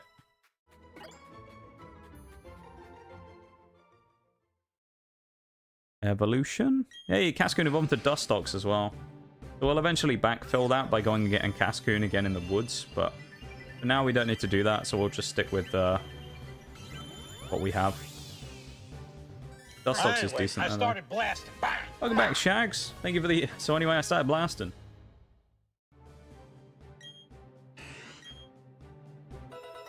Dustox learns Gust. Yeah, Dustox is actually really good for like the first couple of gyms. Or the first gym, anyway. I'll send it to the box, Weasel. Go talk to the chat kid again and go back to trade. That'll give us another Pokemon we need.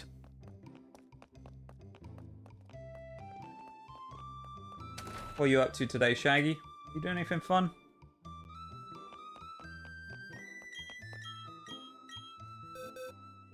We'll get rid of this one. I haven't actually looked at it, but... Increased speed minus special attack. Oh, it's jolly. We don't want to drop any attacks on it, probably. This one jolly as well? Calm. Wait. Oh, yeah, no, this is... Jolly was the one we wanted. This is the one we just got. Because it filled in slot number 2. We'll get rid of that and swap it with Chatot.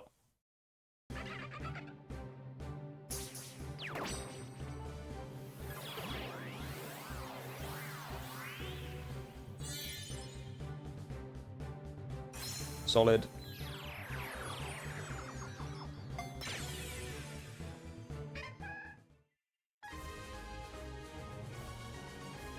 Nice. Charap. We have now. Little Charap. Charap the Chatot. So we now have another Pokemon. This kid now has a Weasel. There you go. Chatot. Level 15 Chatot. We're not going to use it, but has a Leper Berry on it. It's lonely natured. 102 in the dex. Minus defense, increased attack with Tangled Feet. Not bad.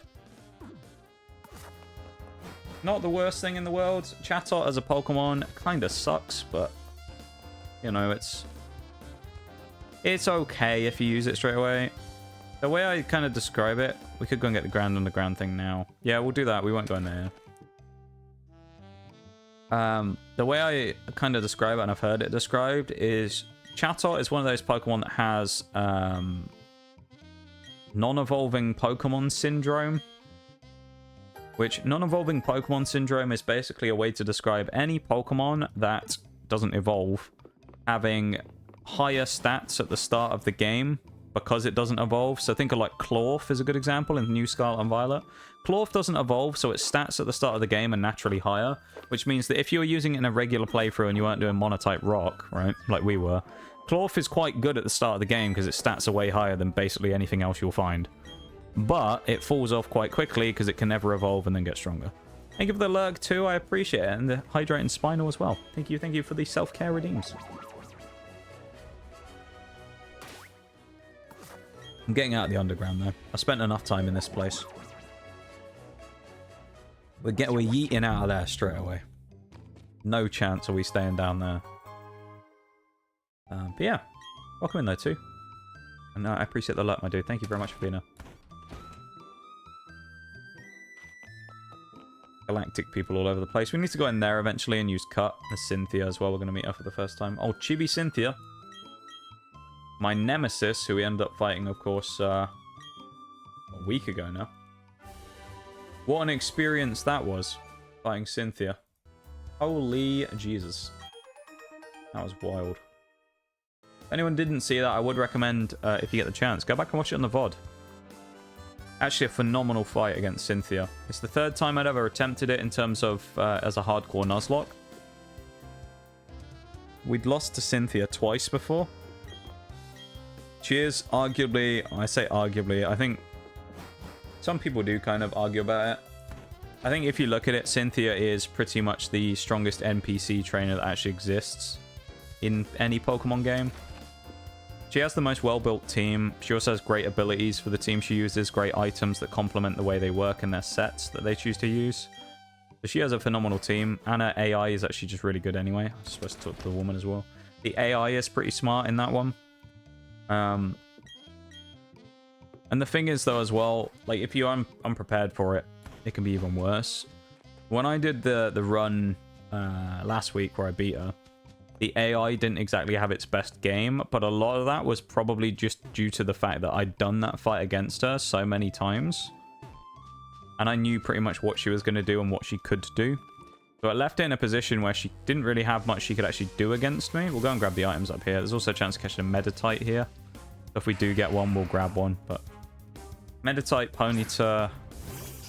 that's about it for all we can get. There's also the kid here with those annoying Zubats that killed my Kadabra before, so I've got to be careful about that. He's in that little bump there. He just has a bunch of Zubat on here. I guess we'll put Luxio in front. He's right there in that little one on the right, the little bump.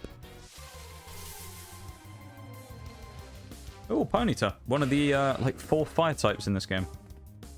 The only other regular one you can get anyway, because the other 2 are technically national decks, so they shouldn't be in the game. Speaking of fire types, there was a Volcarona in chat, which is kind of crazy. Great Pokemon, Volcarona. Bug fire type. Massive stats on Volcarona as well. Kind of one of those late game ones that you get. I think it's level 70 when you catch it. In black and white. It's actually really good. Unlike Ponyta, which is pretty okay / garbage. It's not really very good. Ponyta kind of sucks. It's twice as broken out on a 3 shake as well, though, which is a bit annoying. Hopefully I'll actually go this time. Come on.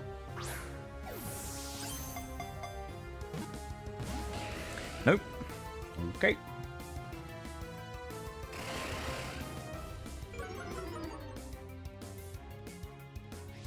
Alright, Ponyta, I'm going to hit you with a Thunder Shock.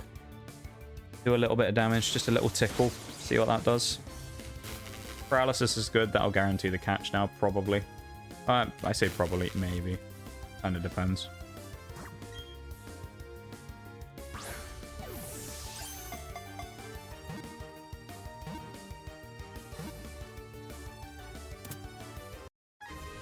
Solid.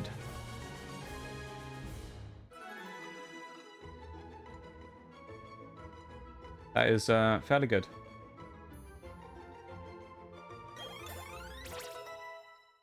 Another Pokemon added to the list. We can get Ponyta in other places, so it's not like a super uncommon one, but it's just, you know, picking up stuff during the run is just good. There's also other options of Pokemon we could use during the run if we needed them. Stuff like that, so. Just catching stuff is never a bad thing. If we get Meditite here, that'd be nice as well. Geodude. Do I want to fight the kid coming up here?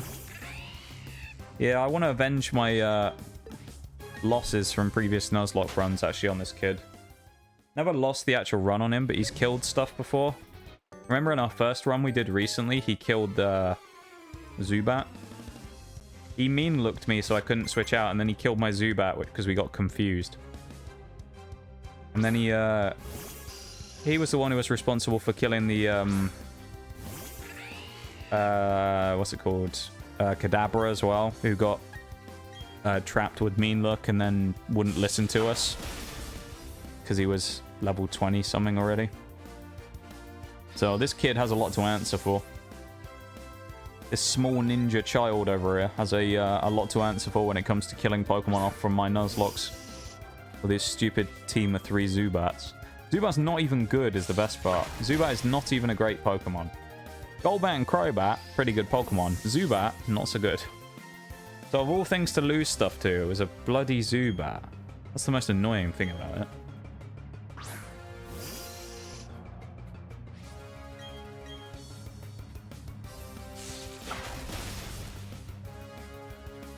Bloody Zubat. Zubat child, as I may refer to him from now on. Super annoying. Or Zubat kid.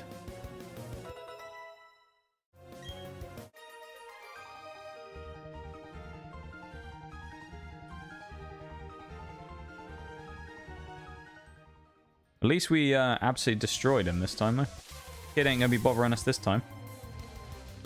And it's another Bidoof. Speaking of bothering us. When will Bidoof go away? We found hundreds of them so far. Bidoof has got to be our most seen Pokemon so far by miles. We just can't get rid of them. They're everywhere. Got Zubat up front again. Zubat would be good for the gym trainers. Like, I think the worst thing we'll probably run into is like a Roselia maybe, in which case we'll beat it anyway, because it won't be able to do any damage. I could always get Pluck and use the TM on us, but... Which is nice, because we can nick berries. Actually, we might do that, because it'd be good against... we won't even need it against Rose Red, because Monferno's going to sweep. Yeah, no, it'll be fine. All I need to do with Monferno is probably do, like, 2 power-up punches on Cherubi, and then Flame Wheel the whole team. So I don't think we'll even need it. Let's go knock out the gym trainers with Zubat, and then we'll come out of the gym again and go fight Gardenia with Monferno. And that'll be 2 gyms down. Albeit it's 3 hours, so it's been slow to do the first 2 gyms, but still. If we can get to Maylene today, that would be good. I would probably just beeline it to try and get to Veilstone as quick as I can. Where's the first one on the side? The first trainer, I don't remember. I think they're on the left-hand side. I might be wrong. Yeah, there we go. I think the first 2 are on the left, the second 2 are on the right, something like that. We got a Cherubi, which is weak to poison, so we'll hit it hard with Zubat, which is good. Old Zubat's going to have a bit of a field day here. He might even evolve to Golbat by the end of this, I don't know. Not a one-shot, unfortunately, although we get the poison, so we can effectively kind of view it as a one-shot, because Cherubi's going to die this turn. It will just die to poison instead, and it did 1 damage with Leafage. Quad resisted, because we're poison and flying. Zubat, the absolute unit. Lovely stuff.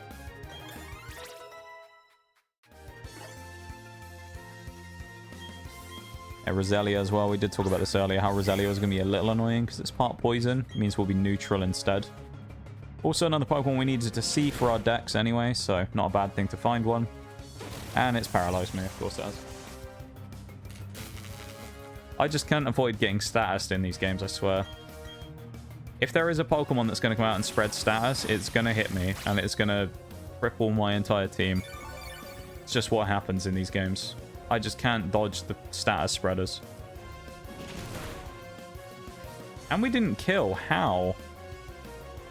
That's kind of baffling, how we didn't actually kill that, because we did over half with the first hit, so we must have had a titanic low roll. At least we hit through power, though. The other problem now is, because Zubat's been paralyzed, we don't have anything to get rid of that, I don't think. So we're going to have to now switch someone else in to take the fights, because Zubat's now not going to be able to do it unless I go back to the Pokemon Center. And I don't really fancy doing that. Unless I have a para heal. Oh, I do. Lucky. Very lucky, in fact. Dustox could probably clean up a lot here as well, to be honest. Okay, there's the trainer. They're almost fully hidden behind the trees as well. Back in the old games, when you used to have it in 2D form, you used to be able to see a little more over the top, because it was more top-down, of course. Like with the angles sometimes. So you could see the people behind the trees, but they were kind of well hidden there, to be fair.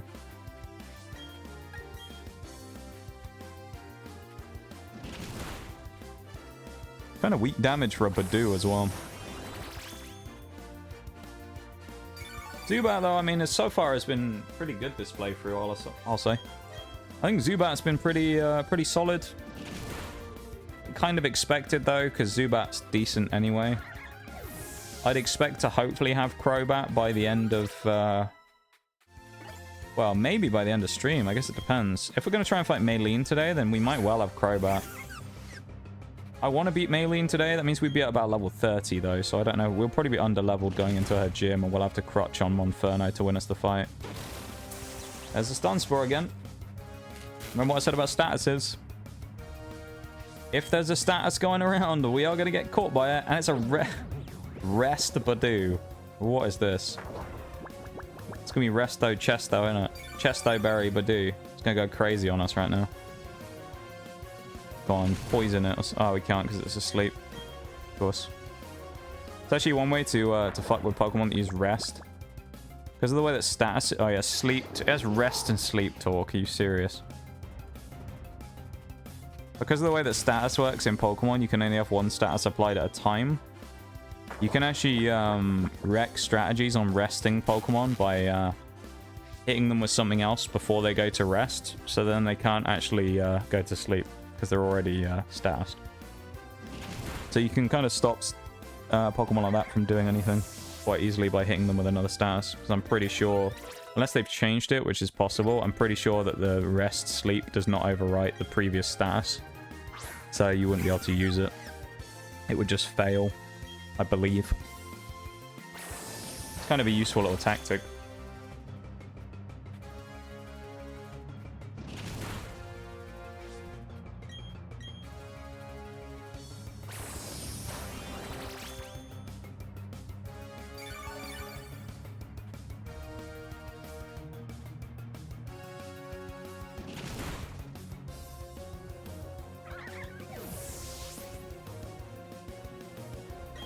Well, Zuma came through that in the end, which is good. Gyarados is right on the horizon now as well at level 16. We're getting very close.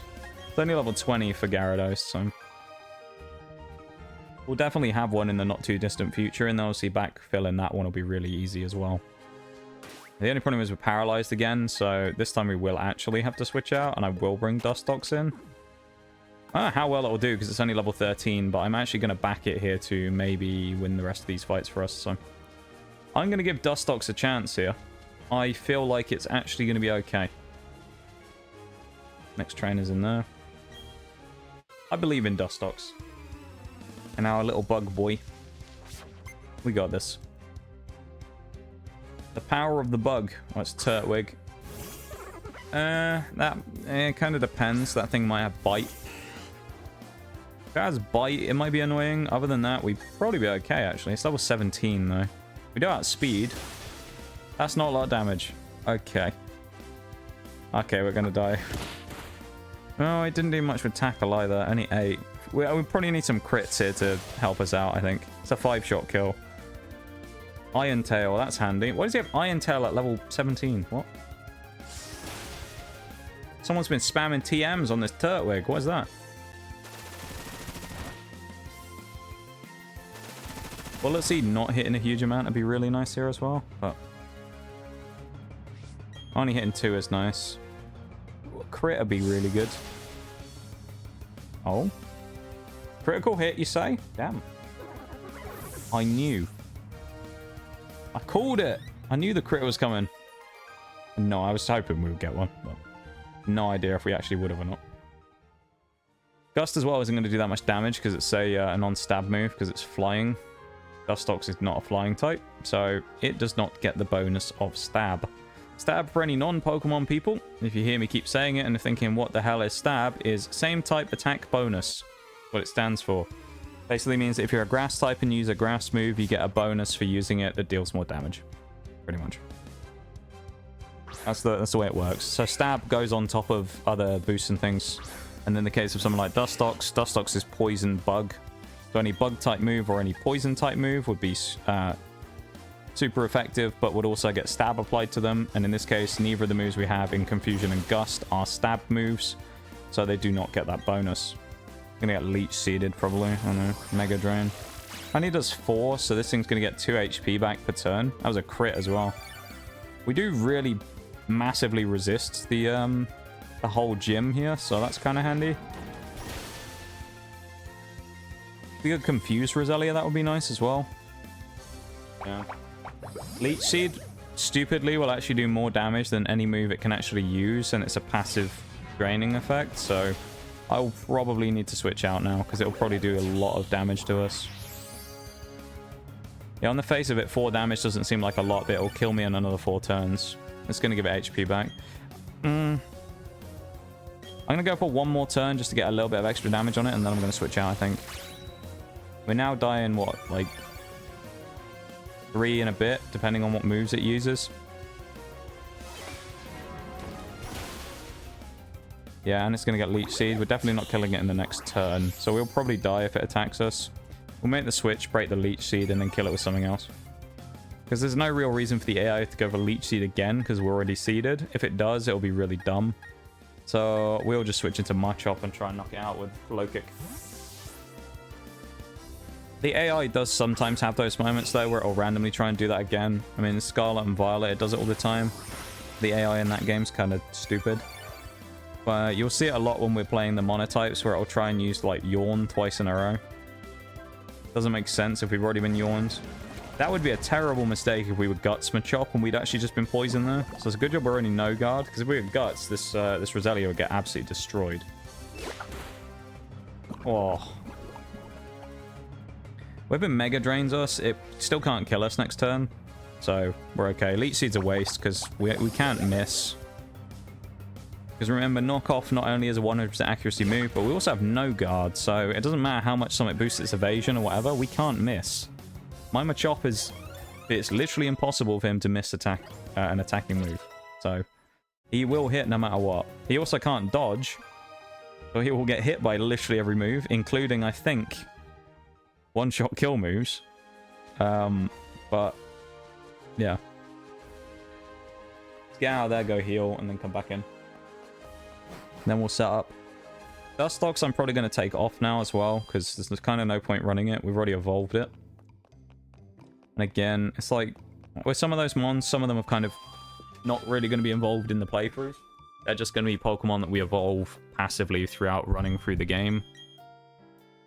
Because then we can backfill them with a Wurmple and that later on, which I don't know if we can get Wurmple in the forest. I assume we can get Wurmple in Eterna Forest. Worst comes to the worst, I can always breed them and get one. At least for now, we'll make some switches. We'll bring back Staravia for Dustox. We'll keep Zubat in as well. Jirachi can stay in the box because it'll be a National Dex Pokemon if we get it anyway. And I actually think National Dex... I want to say I don't think we actually need it anyway. Because of it being a National Dex mon and being a mythical, I actually don't think we need Jirachi at all for the challenge, technically. We'll probably try and get as many as we can, but like some of them will be basically impossible to get, some of the mythicals. I think Mew, I don't think we can actually get, so we'd have to get it from another game if we were going to get one and things like that, so kind of a problem. Monferno probably sweeps this fight though. I think the first thing is Cherubi that will try and set up Sunny Day on me, which is fine because it'll actually just boost the power of my fire anyway, even though it gives itself chlorophyll. But I'll just set up probably 2 power-up punches and then go into Flame Wheel and win the fight with 2 moves most likely. First Pokemon's Cherubi, second Pokemon is Turtwig, and a final Pokemon is Roserade. Roserade will probably go for like Leech Seed or something on me, and I'll just nuke it. You know? It'll be fine.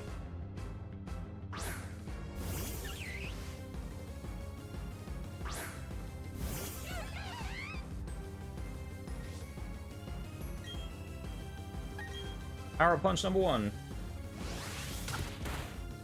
Actually did more damage than I thought it would. This might kill, which is nice. Oh, Dazzling Gleam. That'll hurt, actually. Oh, because we're part fire, at least we resist fairy, which is handy. Okay, we're up to +2. Now we probably sweep. The only thing will be about, like... Okay, growth is fine. We'll go up to +3 then, because we can. We'll use 1 more power-up punch to go up to +3. Okay, we'll go up to +4 then, probably. We probably will kill in 2 now as well. So it can't move this turn because it's healed, so it'll take a big hit from power-up punch at +3. Then we go up to +4, and now we definitely sweep this fight with Monferno. There's no way we lose this. Potioning again. Damn. Okay, well, we're going to get up to +4 anyway. We're getting up to +4 one way or another. You know, it doesn't matter if it's because it keeps healing or what. There we go. Now we'll Mach Punch. Finally get rid of it. There's Cherubi on. Finally. Wasted the potions, so I mean, Roserade now has no way of healing. So it's now kind of at our mercy. Turtwig dies anyway. I mean, at this point, Turtwig probably dies to a power-up punch, but I'm just going to Flame Wheel. Pretty sure it's 100% accurate as well, so we can't miss. And we're just going to sweep. I mean, we're at +4 attack with a physical fire-type move that also has stab. Same type attack bonus against 2 grass types. The chance of us actually losing this is basically none, so... Or at least the chance of Monferno losing this is basically none. The only thing is maybe we get outsped by Roserade, but even then, we probably eat the hit. Stun Spore. That's annoying, but if we hit through it, we still kill. Alright, we're parried. Of course we are. This will be the one thing that'll get us now, innit? After mentioning about this, Grass Knot shouldn't do much. That did way more than it should have against a fire type of all things. And we're parried. Of course we are. Yay!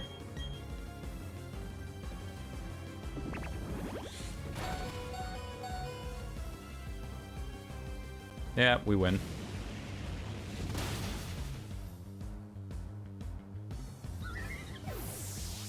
Honestly, I was fully expecting to get paralyzed again there and actually lose my Monferno because of it.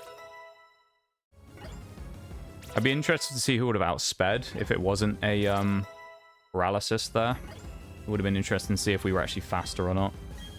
Magikarp is up to 17 now as well, which is good. So we're very close to Gyarados. We'll get Gyarados before the next gym. No one's evolving either. I thought Zubat. Oh, maybe Zubat evolves just after the gym. Now I say it. Or at level 22 at the gym's level. It's fine though. Not bad. Not bad at all.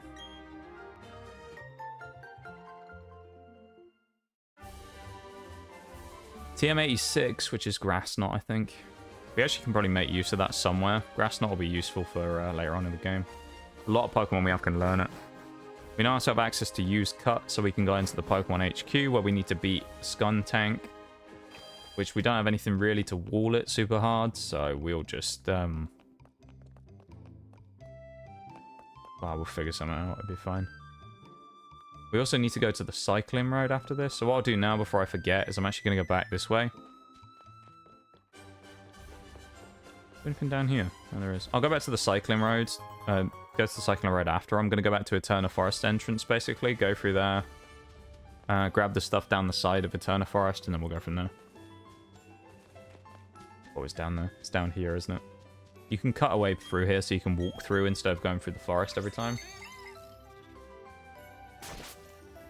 Then again, the shortcut itself is kind of pointless, because when it gets to the later game where you have the ability to fly, you obviously don't need to go there anyway. There's also some free berries, but not that useful. The only thing really that berries will be super useful for here will be for Milotic later on, because to evolve Feebas into Milotic, you need to max out its beauty using Poffins. And you can only make Poffins using berries, so we'll need a specific recipe of a few sets of berries so that we can make some Poffins and evolve our Milotic. Or Feebas into Milotic. There's a honey tree that we can probably use later on. I don't know how we're going to get around the honey trees thing, because I think they need 6 hours to wait before you can get anything on them. Silver powder. That's a bug boosting move, I believe. And Sleep Talks TM, which honestly isn't that useful because I'm not going to use any rest Pokemon. So, I mean, kind of pointless getting that in the end, but, you know.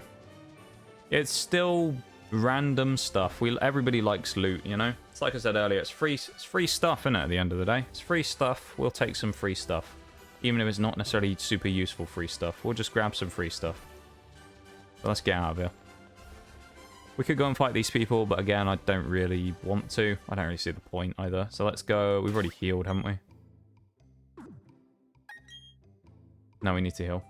We need to heal, and then we'll go and fight Team Galactic. We'll have to fight Jupiter. It's only her this time, though, with a Skuntank, which... it'll probably be fine. I think it's Zubat and then Skuntank.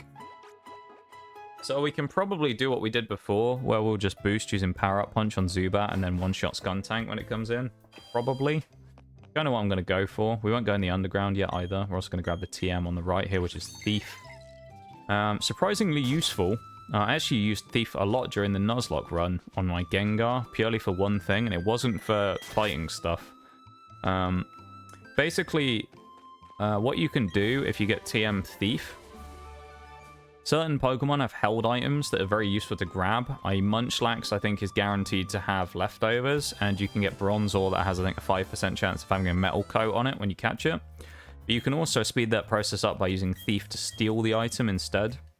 So that's exactly what we did. We basically went in and stole the items instead.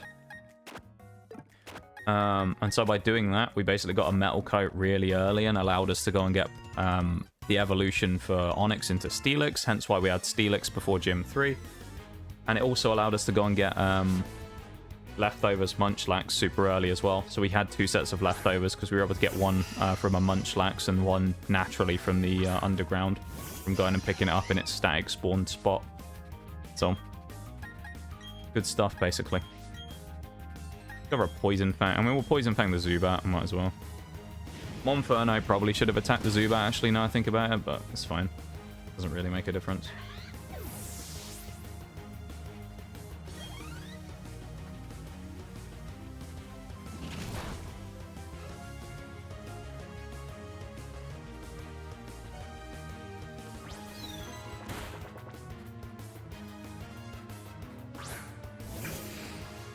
Tell you what, our Zubat actually did a surprising amount of damage. I'm just going to double up the same way we did before. There's no point changing anything. Zubat will knock out the other Zubat and we'll get the kill on Cascoon. So doesn't matter to change anything. Won't make any difference whatsoever. Magikarp up to 18. So we're very close to getting Gyarados and completing our first like evolution line there as well. Because if I want to, I can just go and get a Magikarp from any pond. Why did that do? We must have critted the first time, I'm guessing, then. Weird. We did so little damage there. I guess we'll... Well, it doesn't really matter what we do, is it? Mark Punch, I guess. Literally makes no difference.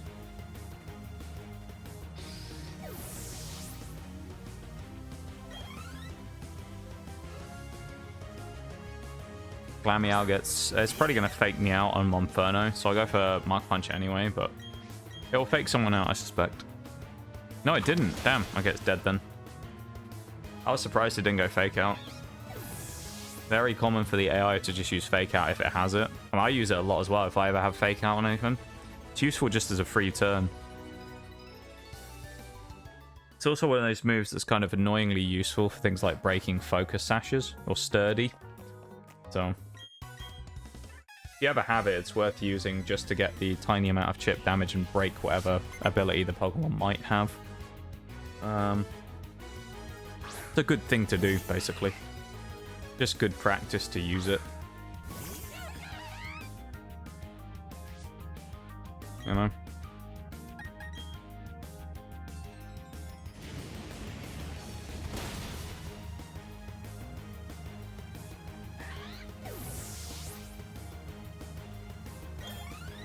Nice. 22 on Monferno, which is good. We're getting up there. Galactic Grunt's going to get one-shot anyway by Flame Wheel, so it does not matter. Fast approaching the final hour here as well. We're at 3 hours and 41 minutes of stream clock time. And 30 seconds, actually, so... We're vastly through the stream now. Will I say we made good progress today? Yeah, maybe. Sort of. I felt like we could have done a lot more so far today in almost 4 hours. I want to beat Maylene today. I don't know if it's going to happen.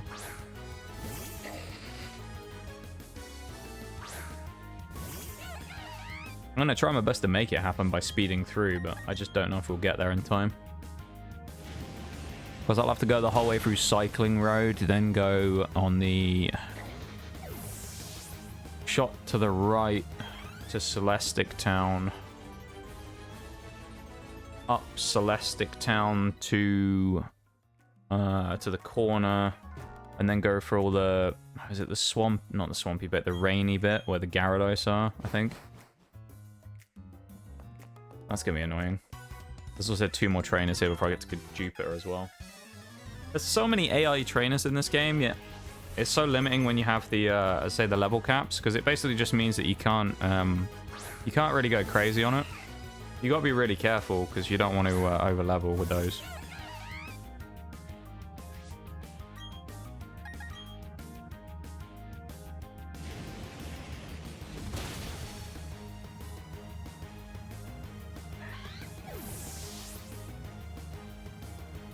Solid.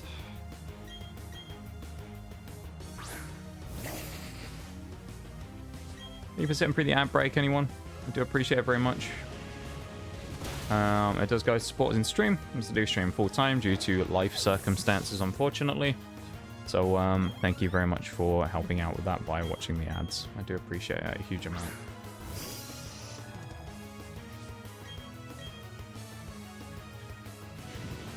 Solos is in chat as well if you want one. Go catch the Pokemon.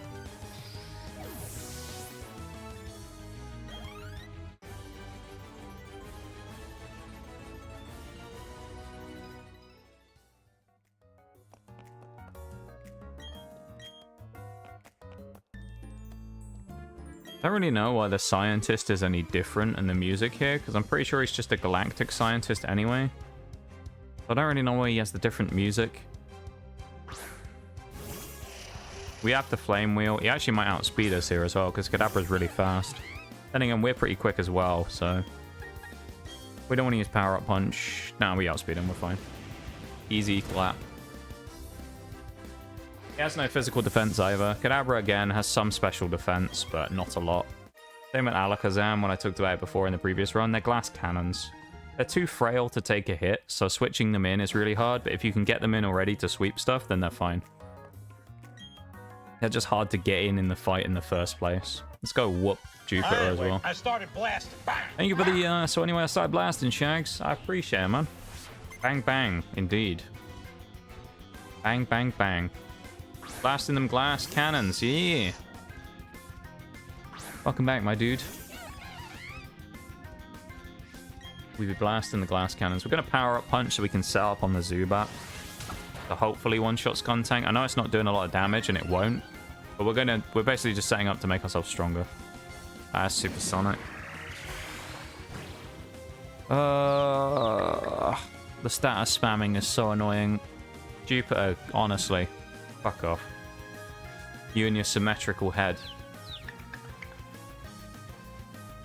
Oh, we actually landed. We'll go up to +2. That'll probably be enough. I don't think it'll be enough to one-shot Skuntank, but still.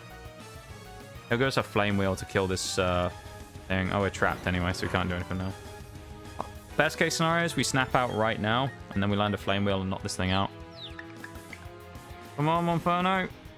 Oh, +2 Flame Wheel with stab. Knocks out Zubat at least. On my way home, might be the only one watching Pokemon on this bus. Their loss. Is it their loss, though?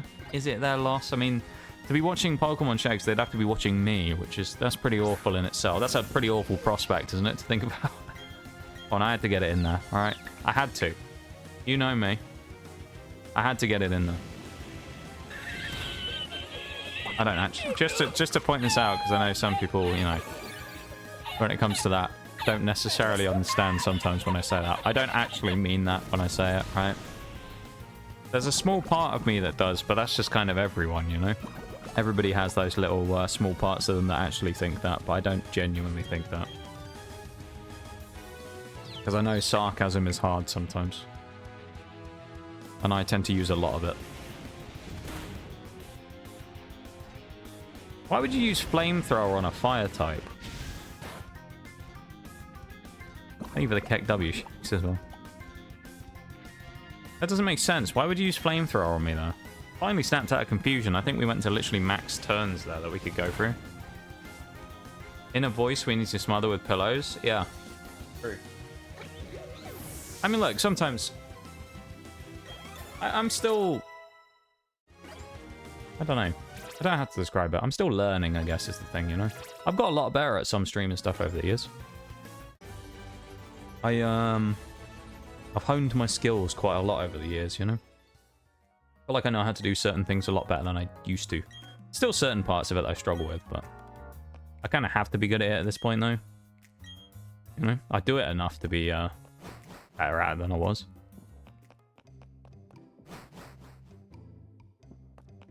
So, yeah. Thank you to everyone for being here, though. I do appreciate it. Whether you came in Dan's raid and you stuck around, or came in out of your own free will, I do appreciate it very much. Or you're a regular here, for example. I appreciate you being here very much. Thank you for hanging out. Hopefully we're always learning how to deal with ourselves. Yeah, hopefully. Learning how to deal with ourselves and how to just get better at what we do, you know? I'd like to think that, If I looked back at my old clips from when I first started, or watched, if I had the ability to watch an old VOD from when I first started stream, would I be better than I was back then? I suspect so. That'd be kind of cool, wouldn't it, if I could watch an old VOD again?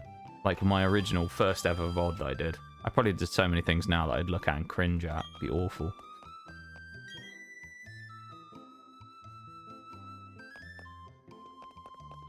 Go behind the counter and rob him while we're here. Rob the shop. Go behind the counter while the kid's not looking, steal it. We'll go red this time for once. We always go with the green bike, so we'll go with the red bike for once. Just like a Charmander's tail, he says. Wow. How cool. Unlike Charmander. Wow, Charmander's fine. Charizard's overrated. I don't like Charizard. We've been through this many a time on stream. I'm not a big Charizard fan.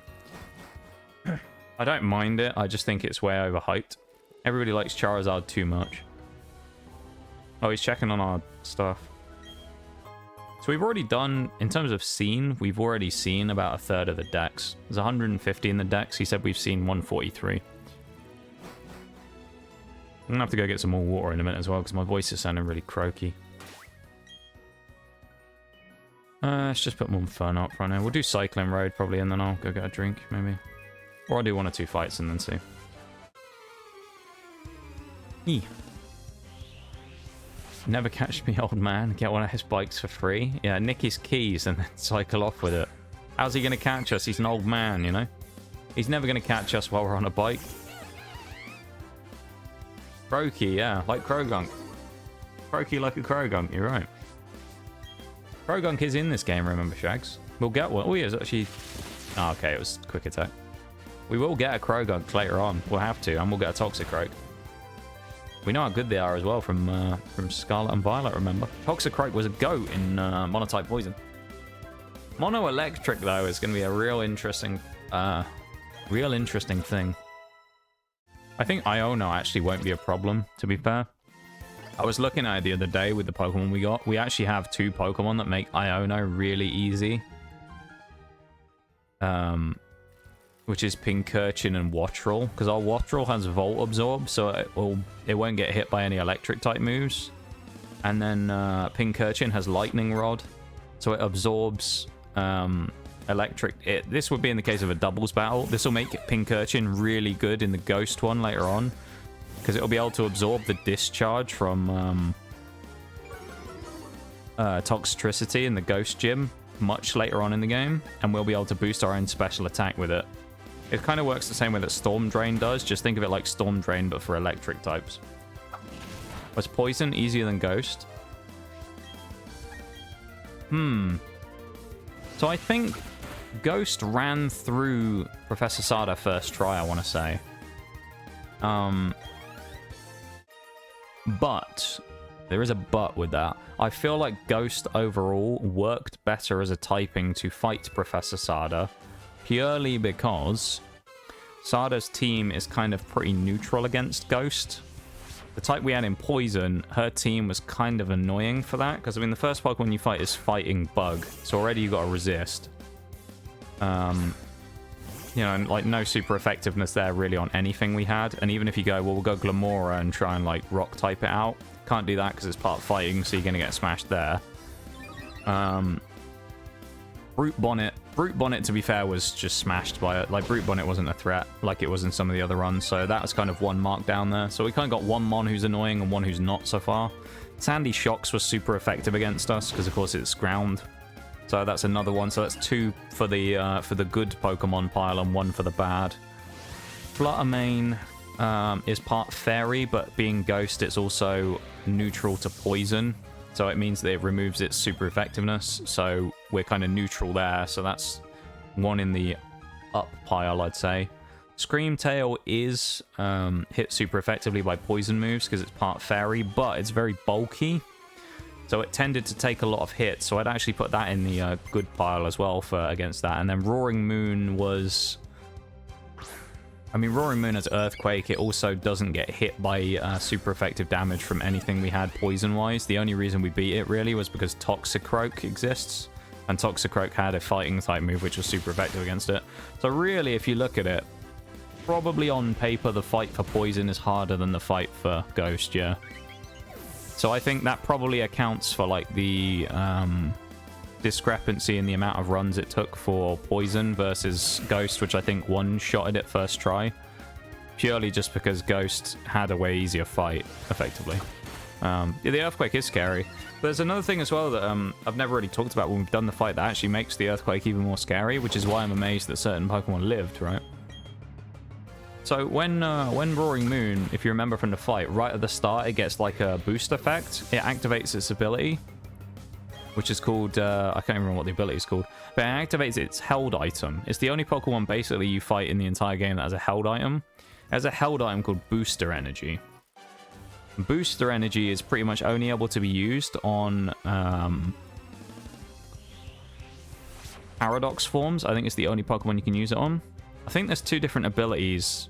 I think the one for the future forms is called Quark Drive, and the one on the previous forms is called Protosynthesis.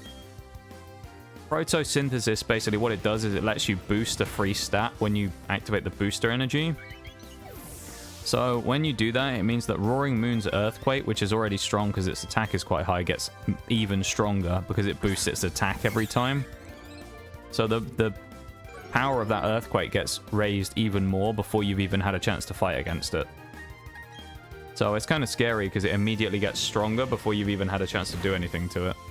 Special attack boost, a regular attack boost, because Earthquake, even though it's non-contact move, is actually a physical attack. Earth Power is a special move, but Earthquake is a physical move.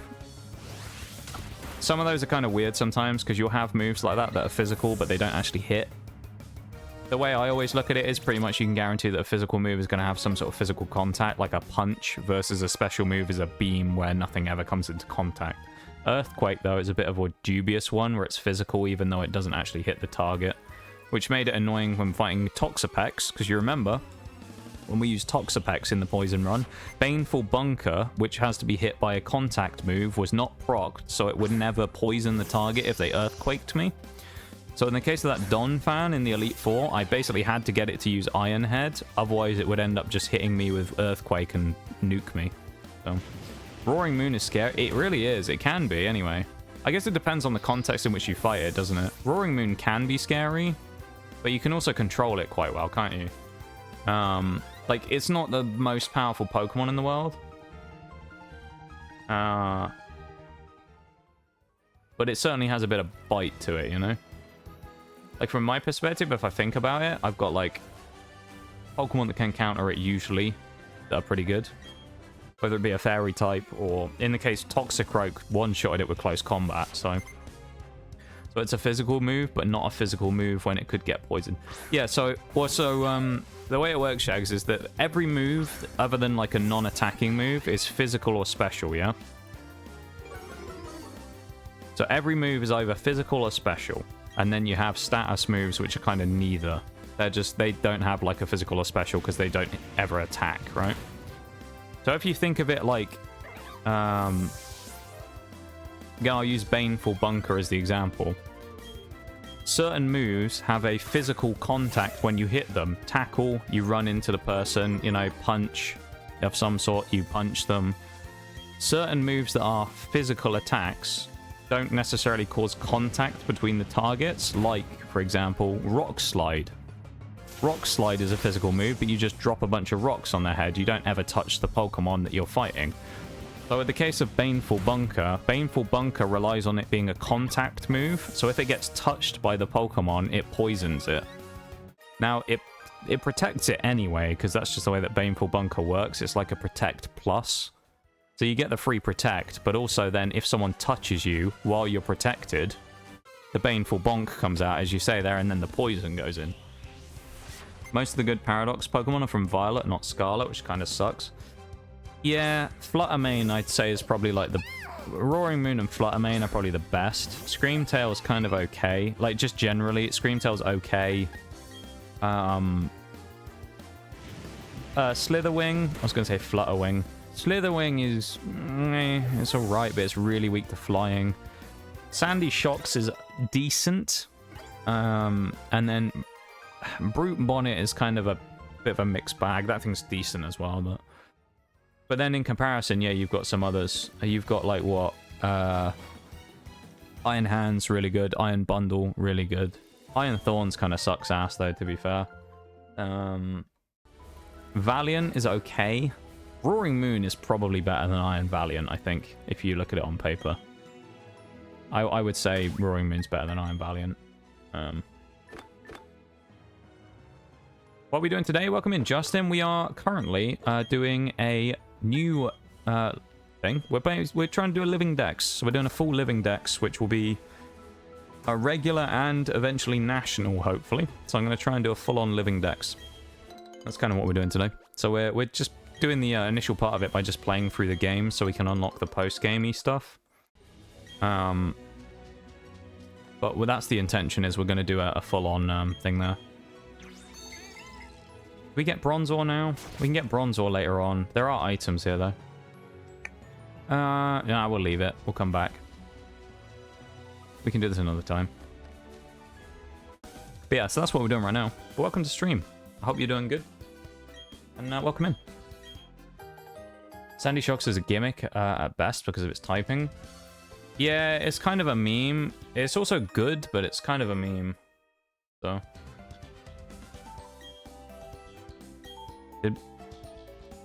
Alerts? Hello? Alert? No, Lord Shax? An alert should have gone off for that, but nothing happened. What happened there then? Welcome in, Raiders. Hello. That's very weird, not having the alert go off. But welcome in, everybody. Hello, hello. I don't know why the alert didn't go off, but apologies for not having a more grander entrance than just silence as you joined. Because Lord Shax didn't shout and make a big, you know, big effort when you came in. But welcome in, everybody. I hope you're doing good. Leave the shout out, folks. How was stream, Kodzu? What are you up to? A little to the left. I've seen a bunch of people playing that, actually, the last couple of days. Actually, funnily enough, I downloaded it on Games Pass yesterday for achievement grinding stuff. So I actually started playing it myself yesterday. But welcome in. See if I can... hang on. Let me do something real quick. Let me go to stream elements and see if I can refresh the thing so we can actually get the raid alert to go off.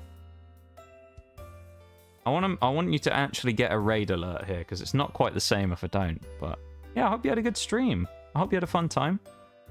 And massive welcome into you and everybody from your stream, of course, as well. We're playing some Pokemon BDSP right now. We're doing a challenge. We're trying to do a monotype. A living dex challenge. So we're trying to get one of every living Pokemon in the entire game. Why? Oh, that's weird. It hasn't shown up on my alerts feed. Huh. Maybe that's why it didn't go off, is OBS didn't recognize the alert going off. Wild. But okay, so I don't know why that's being weird, but I guess I can't get it to work. Short stream, playing through the whole game. Nice, nice, nice. Well, I hope you had fun. That's the main thing. They tried to nail the coffin shut, but you lot just won't stay down. Stream elements, this hello. Is yours now. You're only like 2 minutes late. There we go. Stream elements finally getting in there with the alert. Wow, welcome Raiders officially. That was so stupid. I wonder why that took so long to pop up. Well, we got there in the end. Welcome in. Welcome, welcome, everybody, officially. And yeah, I'm glad you had a good time. I'm very glad you had a good time. Yee. Feel free, of course, to go and do your self-care stuff. I want to make sure that you go and take care of yourselves, of course, after stream. Viewers and streamers alike, of course. Make sure you go and look after yourselves and do anything you need to. Go and have a stretch, drink, all that stuff if you need to do it, because it's very important. And then if you want to come and hang out with us afterwards, of course, you're more than welcome to. We're just vibing and chilling, playing some Pokemon. So, gonna go get some ice cream. Go get some ice cream. Get those sugar levels back up after a stream, you know? That's what you need to do. But yeah. Say welcome in to everyone who came in the raid as well. There's Probster and Choco Loco. That's a great name. Welcome into the two of you as well. Choco Loco is a phenomenal name, I gotta say. I like that name. Brother did the same thing and found the pre-evolution of Milotic. Oh, Feebas. After... to be fair, that's a really good time for Feebas as well. I know depending on how long, well, where it spawns, it can take like an hour probably sometimes to get one Feebas, and I'm going to need 2, so... And I'm not able to take Forks' handout Feebas this time, unfortunately. But yeah, hopefully I'll get that lucky too as well. I hope. I hope. But yeah, don't worry as well, Forks. Your Milotic isn't actually dead when I deleted the save file. I put it in Pokemon Home. I thought it would be wrong of me to delete it after the epic run it had at the end, and it was yours. So, if you ever want your Milotic back, I know you probably don't, but I'm more than happy to let you adopt your Milotic back if you ever wanted it for any reason. Chocoloco is a Brit. Hey, oh, let's go. A fellow United Kingdom of England lander. That's what we love to see. Beat up this Chimchar as well. But yeah, welcome in. I do appreciate you guys hanging out in Kodzu's stream and then coming across in the raid as well to come and say hi. I do really appreciate it. Thank you for sharing your community with me, of course, at the end of stream. I really do appreciate it. Same wavelength, yeah. Go and fight everyone now. Feebasses. Oh, hang on. Well, yeah. Feebasses, Feebase. Feebasse. I mean, honestly, at this point, Shags, could be any of them. Any of them, mate. Honestly. Has anyone else got stream elements and was noticing it being really slow for anyone else, or was it just me? I feel like it might just be me. The shout-out came up quick, though, didn't it? That's so weird. I don't understand stream elements sometimes. Doesn't matter that Geodude got speed boost, we have Mach Punch as well. Yeah. Yeah, we're just doing the Living Dex challenge, as I say, so it's nice and casual. No hardcore challenge runs today, no death and destruction like normal. Nice and simple.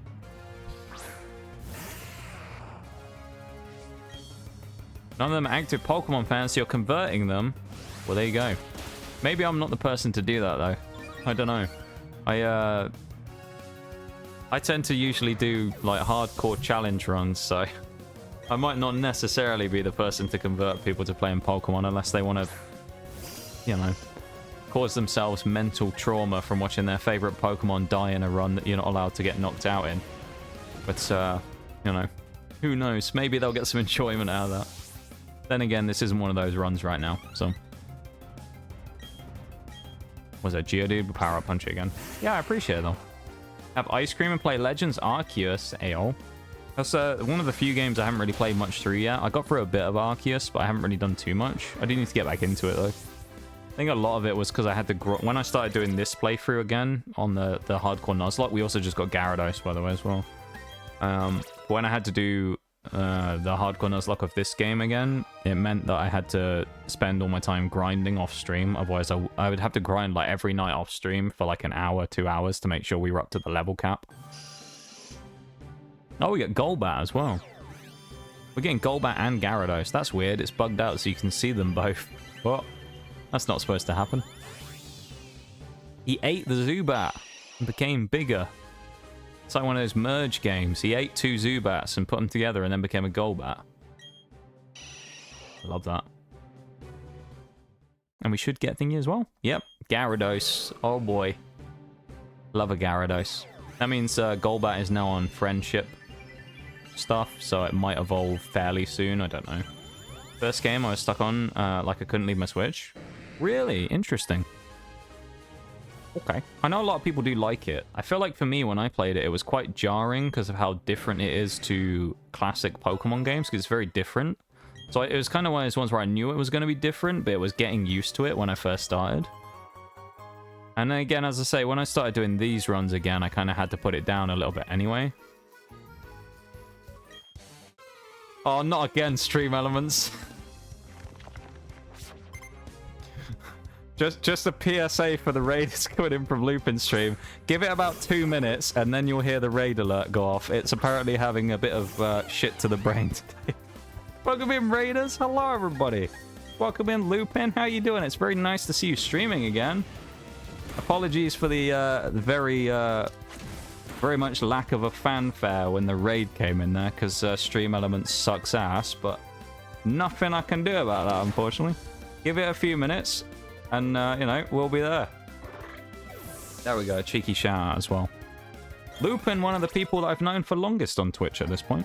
It's been like three and a bit years or something now. It's been crazy. If you don't already know Lupin, go check her a follow. She's a great streamer.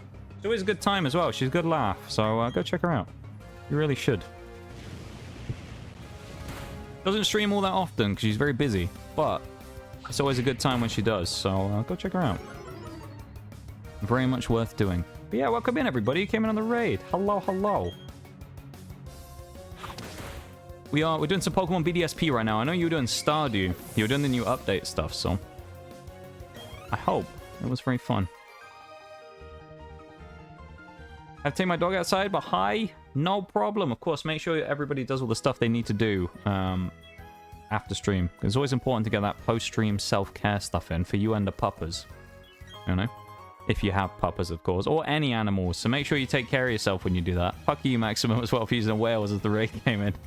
I see that. Oh my god. Alright, I'm doing it. We're going Welsh mode. But yeah, welcome in. Massive welcome into everybody. I hope you're doing well. I know you had fun with Lupin. It's always a good time there, so I appreciate it so much. The cheeky raid, and for you hanging out over there. And yeah. Feel free to you know, lurk and chat and stuff at your own discretion over here. We're very much a lurker-friendly chat, so yeah. You do you. They tried to nail the there coffin it is. There's shut, the alert. but you lot just won't stay down. This is yours I've started now. the timer for 5 minutes as well for Welsh mode, and it's finally gone off. So there we go. 2 minutes later, Stream Elements finally chirps up. So there you go. It's a bit anticlimactic, innit, I suppose, because you have all this stuff happen, and then eventually it finally goes off. So I don't know. It's a bit stupid, I think, innit? I think it's a bit dumb that it doesn't go earlier, but they've obviously fucked up something with their alerts, so it doesn't go off very soon. There's nothing I can do about it though. I don't think I can refresh Stream Elements either, so it's very unfortunate. But yeah, what a day it's been. Is it a double raid? No, it's a trip. How has that happened as well? Is that 2 streams? We've had back-to-back triple raids, and we had another one last week. What is happening? I can't believe it. What is happening these last few days, like, the last few weeks? Honestly, unbelievable, that is. I don't understand it. All these cool people are like, oh, let's go and send them over to this weird, you know, not actually fake Welsh bloke. He's not actually Welsh, but some people think I am, you know? I'm actually just a fraud. I'm not actually Welsh. I know it's hard to believe, but I'm not actually Welsh. It's terrible, I know. Absolutely atrocious. How dare I pretend to be a Welshman, but I'm not actually Welsh, don't worry about it.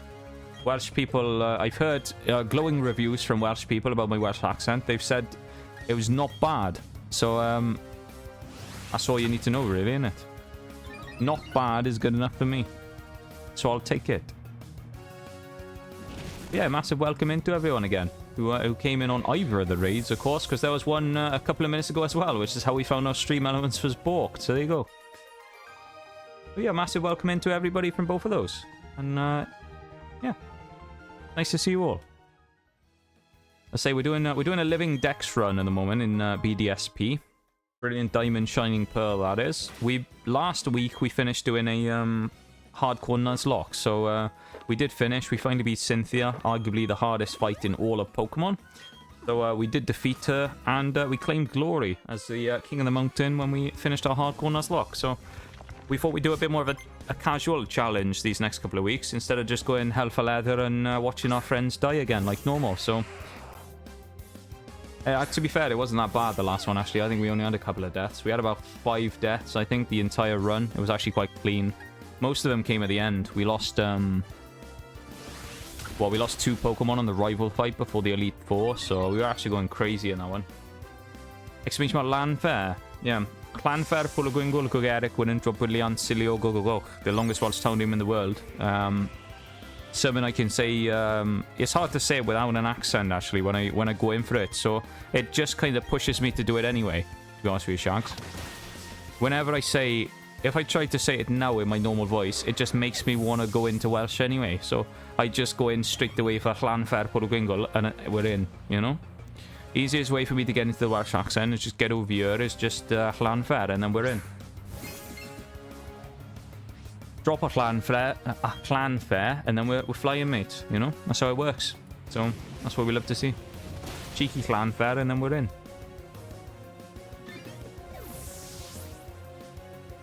Just a cheeky Llanfair, that's all we need, mate. How long have I been I've been doing this bloody Welsh accent for years now as well. I feel like it hasn't changed for ages. I haven't got better or worse at it, I think. It's just sort of exists, doesn't it? Still exists, and that's about it. Also, Monferno's going to over-level here if I'm not careful. If we get really lucky, we'll actually grab a Cleffer here, but I don't think it's going to happen, so... If we get a Cleffer, that'd be absolutely god tier. No, it's Geodude, of course it is. I mean, it doesn't matter. We're not going for, like, single encounters anymore or anything, but, you know, it'd be nice to get something that wasn't just basic, yeah? Rather unfortunate, we're just getting Geodude, but, it is what it is, I suppose. Cleffer? It's my chop. Fuck. I mean, you know, going for a full-on living dex for Sinnoh and the national dex is going to take a long time, so the more Pokemon we catch kind of just on the road, moving through the game, the better. So, you know, I'm hoping that we'll catch some stuff while we're going here, but we'll see what happens, I guess.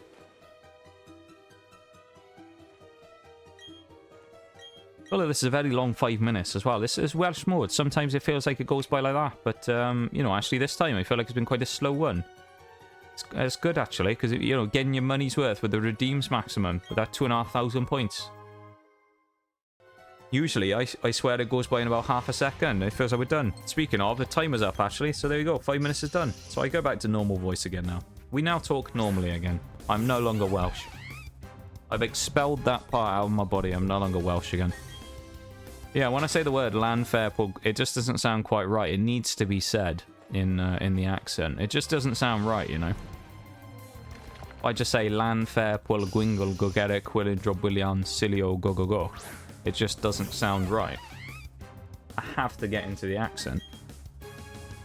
Needs a bit of enthusiasm behind it as well, you know. Then it makes it sound absolutely banging. We'll take one more encounter here, see if we get a... Never mind. We'll go back in the cave again and we'll see if we get a Cleffer. I started blasting. Bang! We'll take one fight here, see if we get Cleffer, and then we'll bugger off if we don't. I can picture a BBC News host switching to a Welsh accent before mentioning the town. Yeah. Guys, that just sounds like me, just sit there and he's like, and now a story from Llanfair Porthwingle Gogeric Willin Drobilian Silio Go Go Go. There you go. Sometimes when I try and do it too fast, I slur my words, but for the most part, I'm usually pretty good.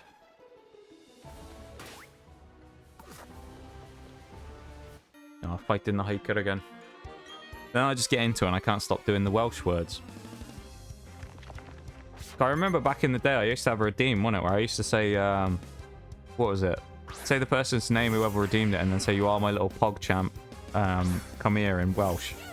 That was a horrifying time. Those were dark days of the stream. Dark days indeed. Love that redeem. There is a clip of it actually somewhere. I believe. There's one clip of that. There's also... Oh, no, there's two clips, actually. No, I think there's... Oh, there might be a clip of me doing it in Welsh and a clip of me doing it in English. I don't actually speak Welsh either, so it's probably really badly pronounced. I don't know. But, there's one clip of me doing it for someone in Welsh, and then there's one clip of me doing it for someone in English as well. Well, I think it's Undo is the one in English. Like, just normally. It's an old clip, though. This is from, like... And the Undo one, I know when it's from. It was from October, I want to say 17th? 2021? It was a really weird stream. It was when we hit like 250 followers or something. I know Wags raided me and it was kind of a wild night. I was playing Valhalla. Who deserves a Dutch PogChamp version? Mate, do you want me to die? Thank you for the boop as well there, Kodzu, and the Hydrate Spinal. I actually do need to go get some more water in a minute because I'm very low. I'm on the dregs of my water bottle left. My voice is kind of cracking a little bit and dying. When I say I don't mean literally, but I mean like it's falling apart a little bit when I say it's cracking. The cracks are starting to emerge. My voice is dying off a little bit. I think it's because I've been talking for a few hours and doing the Welsh voice always breaks my voice quicker. Oh, we're fucked. No, actually we're okay. I thought that was going to nuke me.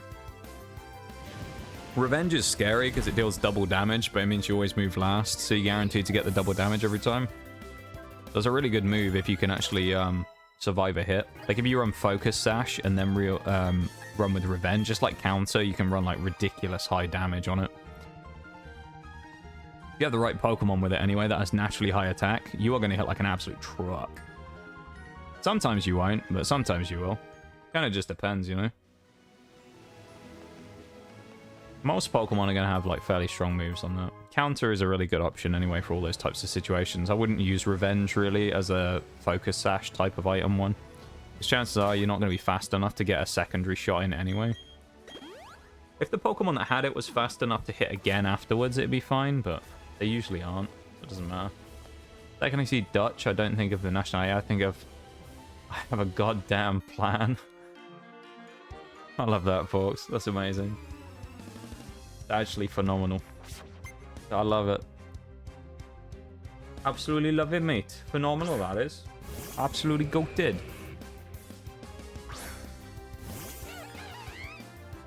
Punch this Onyx in the face again, because why not? It's an Onyx, it deserves it for not having any attack. Stunning. Absolutely stunning.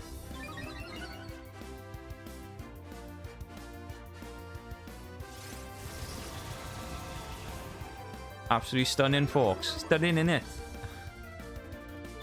That curse basically just nullified our power-up punch, so literally no different. 2 games off gold. Here we go. AO. Oh, I'm going to play against Sweats next week then. Fuck. Good luck, my dude. Say that, but I'm actually going to bed. Oh, okay. Well, still though, 2 games off gold for the next couple of days. You never know. You'll be in gold by the time we next play, and I'm in bronze 2 because I've only played 2 days worth of the season so far.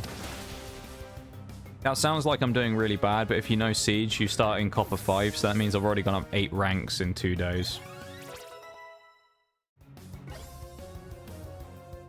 Which, considering my win-loss, which is, quite frankly... Well, it's getting better, but...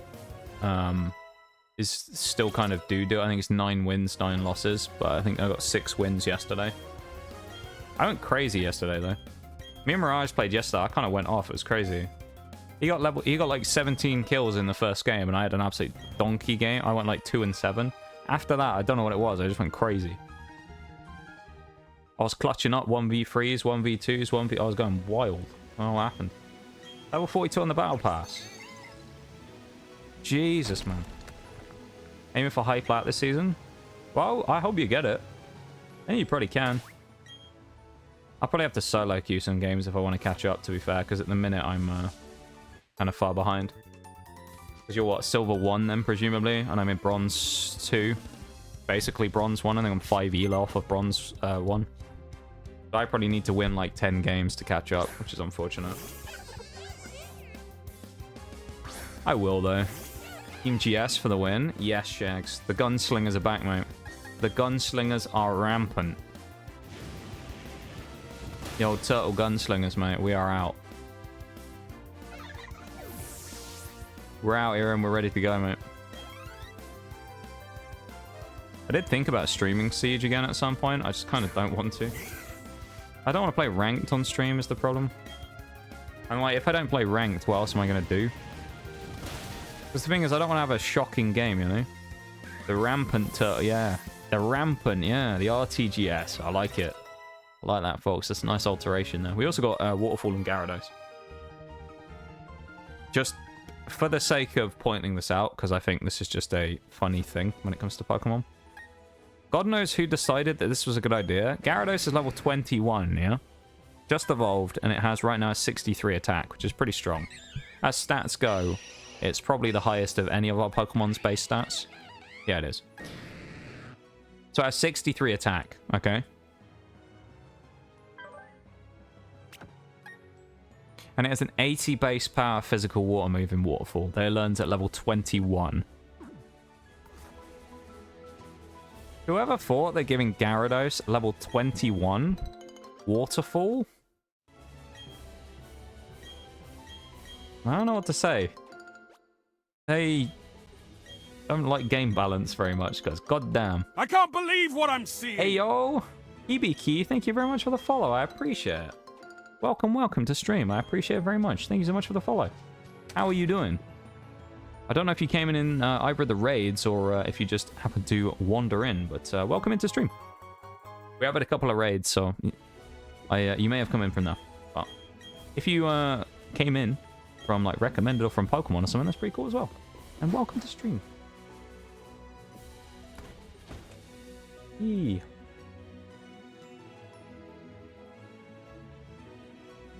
Oh, that might have been stream elements being really delayed again, of course, as well. If you actually followed a few minutes ago and it's only just popped up now, just in case this happens with anyone, stream elements has got a massive delay right now. So if you do any, like, if someone, like, gifted bits or something like that, or gifted a sub, or just, for example, I'm not saying do it, but if that happened, it will take ages for the message to pop up in chat to say that it's happened, because it's really laggy right now for some reason. I don't know why. So, yeah. That might have happened a few minutes ago, and if it did, then, you know, stream elements is just being stupid, so thank you very much for doing that, though. I really appreciate it. Welcome back, Bevan. Ranked, for lack of a better phrase, is arse entertainment-wise. Well, I suppose it depends. If you're playing well, it's good, but you know it's awful, innit? If I was playing crazy good, then it'd be alright, but... After doing my Emerald nuzlocke at the airports during my trip, I can confirm it wasn't always that way. Feel like I didn't learn... Yeah, no, yeah, Gyarados... I think it's just BDSP forks. I'm pretty sure Gyarados doesn't get it in any other game. Maybe Sword and Shield, I want to say it gets it in the early-ish 20s. But I'm pretty sure Gyarados doesn't get it in any other game super early. I'm, like, convinced it doesn't.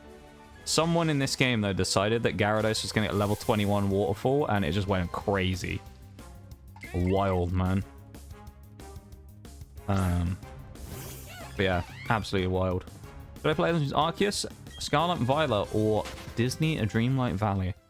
I'm gonna put my hand up for Scarlet Violet, because I play so much of that game from doing monotype runs of it almost constantly, that I'm gonna stick my hand up for Scarlet Violet. My vote. Thank you for the silent look, Peppy, as well. I appreciate it. Thank you. I hope you enjoy your time having a cheeky little look. Oh, we're at Hearthome, aren't we? Wrong town. I thought we were at the other town. We're not at Veilstone yet. Fuck. Came in here to see more about the game. I really want to buy it, but I'm seeing if it will be worth buying. Okay. Fair enough. Well, I suppose it depends what you want from it, I would say. If you're looking for... I'll give you my best. I'll try and describe it as best as I can for what I think might be helpful. If you're looking for a experience of you played Generation 4 back in the day on the DS and you want to kind of relive what happened back then and kind of go back through the journey again of if you were a kid, for example, because for me, Generation 4 was when I started playing Pokemon. Then it pretty much nails that from the side of it's pretty much a like freshen up of exactly the same game. It gets a lot of hate, but I think that's just because they didn't really change anything about it. That's why it gets a lot of hate. Not because the game is bad, but people wanted it to be kind of like a massive update to the game when they changed it into the 3D version. And admittedly, you know, there's a lot of bugs and stuff with it and stuff like that. It is, you know, annoying. But I think as an experience of if you're looking for a kind of direct replica to when you first played maybe through the originals, Diamond and Pearl, I think it's a good shout. As a Pokemon experience in itself, it's a pretty fun game. There are a few annoyances with it that I have, which most of that just comes down to leveling in the game towards the later side of things gets a bit slow. And I guess if you were... I mean, I don't know how experienced you are with Pokemon, but if you're not a, like, super hardcore Pokemon person, you've never really played many games before, the champion in this one is arguably, I think, considered the hardest out of any of the games. So, I guess that's kind of a... Well, depending on if you're brand new or not, it might be a point against it, but I like the fact that Cynthia is really good. I really like the game though, so I mean, I'd give it a decent review. I know some people don't like it at all though. Some people think it's terrible. But I'll say I think that comes down more to the fact that it's basically just the old game that they just kind of re-envisioned in an art style. The art style gets a lot of flack as well. I know people don't really like the chibi style that much. Now the overworld and stuff, I will say I don't mind. The characters do look a little wonky though. That's my opinion on it. I don't know if does anyone else agree with that? I think that's probably the general consensus. The overworld and stuff looks fine, but the chibi-fied characters, apart from a few, just look a bit weird. It's the legs, I think. Like, the body proportions are just a bit wonky, because the legs are just, like, tree trunks. You know? The old tree trunk legs over here.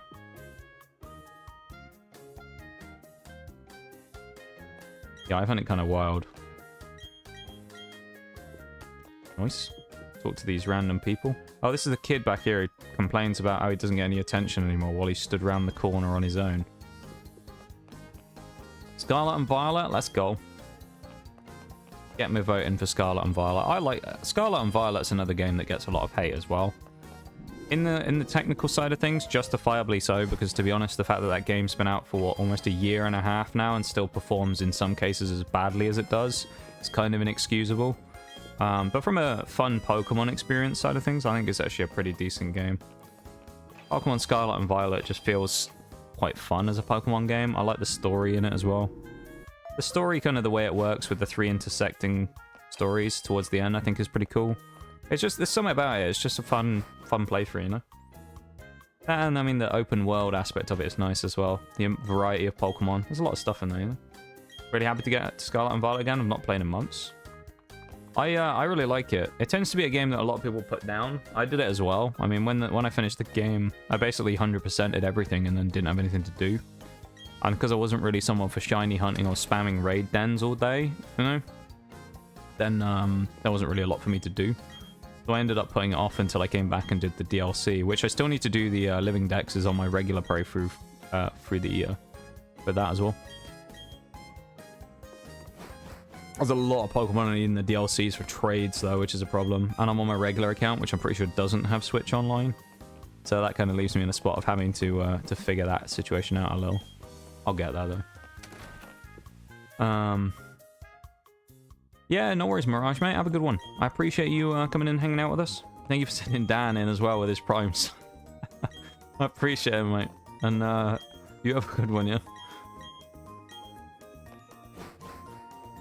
Dan or Mullet Man, who came in earlier, is our third in our 3 stack that we usually play in. Me, Mirage, and Dan. 3 of us usually play Siege together on a Monday. I don't think he spends too much time on Twitch, but we got a cheeky Prime sub from him today, which I felt like had something to do with Mirage, because they were in a VC together. Did you guys have more fun without a Sword and Shield? Oh, Scarlet and Violet or Sword and Shield? I honestly, I would say Scarlet and Violet I think I had more fun with than Sword and Shield. I didn't dislike either of them. I didn't dislike Sword and Shield at all. I still think Sword and Shield was a fun game. Sword and Shield has its kind of problems because it's the first of the slightly more open worldy game, you know? So it's kind of got its limitations and the fact that it's kind of got the semi-open world areas. Yeah, Hop killed it for me. So I like Sword and Shield. I don't have any Pokemon games that I just dislike fully. Some I don't like as much as others, sure. But I don't dislike any of them necessarily. I just have some that I don't like as much as others. For various reasons. You know?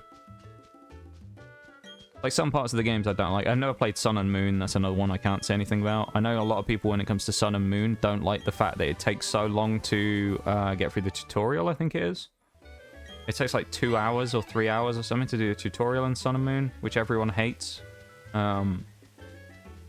Yeah. Glad to hear that Game Freak wasn't going to release a new game in 2024. They need to step back and figure some stuff out. So, my thing, Forks, is I think what I reckon, I don't know. I think they have something, not a main series game, but I think they have something that they're probably going to release maybe in 2024, which I think may be revealed with the Switch 2 announcement. And I think, if anything, it'll be a spin-off.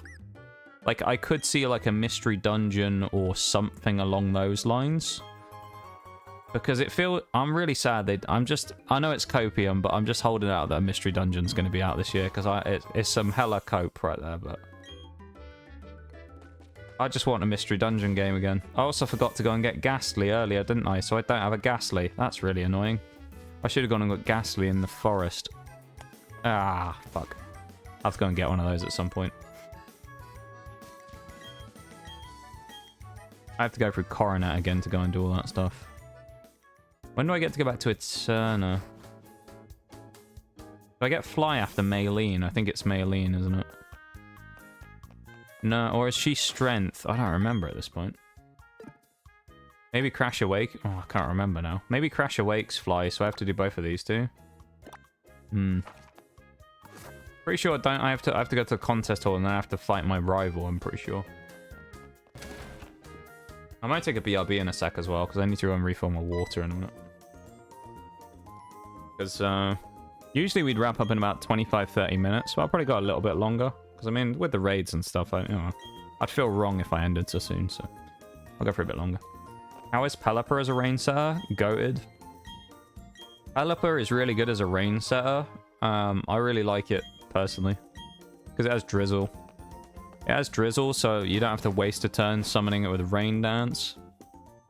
Depending on what you do with it, Pelipper can kind of be powerful as well. I know when in BDSP the first time, no one will remember this because it's been so long, but in BDSP the first time where we actually lost to Cynthia, one of the things I did in the Elite Four, which basically swept every fight, was I used Choice Specs Pelipper. Because basically it'll set up Drizzle for itself, but the important thing to remember there with Rain is it also means that non-100% hitting moves will basically all hit for guaranteed shots. So you can basically hit Choice Spec Surf, which will do a ton of damage, but if you don't want to do that, you can put Hurricane, which will guarantee a hit instead of 70% accuracy, I think it is. Or Thunder if you have that on someone else. If you have an electric type with Thunder, it will guarantee it hits in Rain. So it gives you a massive benefit from that. It was a strat I saw in early Scarlet and Violet comp where they'd get Dragonite and... I think it was Dragonite and Pelipper together, and Pelipper would set Rain for Dragonite, who would then use... what's it called? He would use Hurricane. And they would use it on like King Gambit or someone to try and confuse it and disrupt things. I think we'll live this Bubble Beam absolutely fine. Okay, we'll switch out them. I'll switch into Gyarados, why not? We'll eat that like a absolute monster. If it has Drizzle, it's got to... Yeah, if it's not got Drizzle, then you don't want it. If it's got Drizzle, then it's a really good rain setter. Any Drizzle Pokemon are really good. Kyogre used to be really good as well if you had the chance to use one. But Kyogre obviously is kind of harder to get. Welcome in, William. How's it going? Hello, hello. Welcome into chat. Hope you're doing good.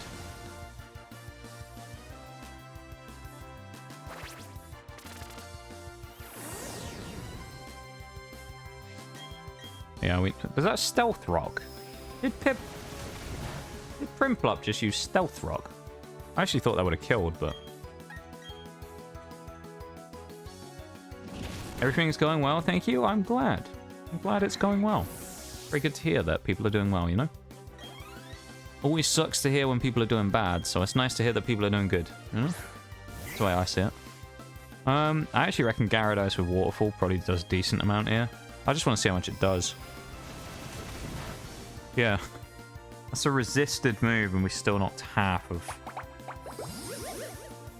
I love that. Yee, I'm glad you're doing well. I'm very glad that you're doing well. Currently we're doing we're at the starting point, like kind of, we're not right into the challenge yet, but we're doing a living dex of BDSP. We're going to try and do the Sinnoh dex, and then we're going to try and do the national afterwards. Up until this point, so we're kind of going through it just through the base game for now because we've only just started today. So we're at Heart Home City for the first time, so we're between gyms 2 and 3 on our way up towards Veilstone City in a minute. So we're gonna get going there, and then we'll hopefully finish gym 3 by the end of the night. I'd like to have beaten Maylene by the end of today. I think we can. I'm pretty sure Monferno will kick Maylene's ass, to be honest. You doing a nuzlocke? I am not. I am doing a living dex right now. I did finish a hardcore nuzlocke of the game last week, actually, on Tuesday. So a week ago, I finished a hardcore nuzlocke of BDSP. So I thought I'd do a little more of a casual challenge this time after doing that one. So, yeah. Rival always puts on the stars? That's weird. I guess it's because you get it from Gym 1 as a TM, so it probably just uses it to kind of utilize it. It was epic. And I'm glad you enjoyed it, Shags. I enjoyed it up to a point, but it was also stressful as hell. At least towards the end, anyway. I built up this whole strat of how I was going to use Clefable, and I was going to use Cosmic Power and Minimize to boost up to +6 evasion and +6 defense and special defense. And I was going to Moonblast and then spam it at the whole team at Cynthia. And then she swapped out her Spiritomb after taking one hit for Rose Raid, and then took a couple of Moonblasts and then critted me with Sludge Bomb and one-shotted my Clefable through +6 evasion. And yeah, that was rough. Rough to say the least.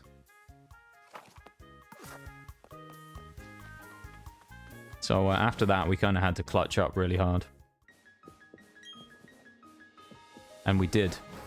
We had a hell of a fight. We ended up winning really cleanly as well, because we had what? Alakazam was full HP with Focus Sash, so we were guaranteed the win. Garchomp kills other Garchomp, and then we had someone else alive as well. I think Gastrodon was basically full HP as well. It's kind of wild. Who's your starter in Scarlet and Violet? For my original run, when I played the game for fun, it was Quaxley. In terms of some of the other runs that I've done, like Nuzlocke and stuff, I kind of just did what I think I did Skeledirge for the Nuzlocke. But I kind of just vary it around for some of the other runs if I can choose. I actually kind of like all the starters in that game. I don't dislike any of them. The designs are a little funky, but the actual Pokemon themselves I think are really good. Grass Dark is nice, Fire Ghost is really nice, and Water Fighting is pretty strong as well, so I quite like all of them. I feel like gone are the days in Pokemon of having mono-type starters.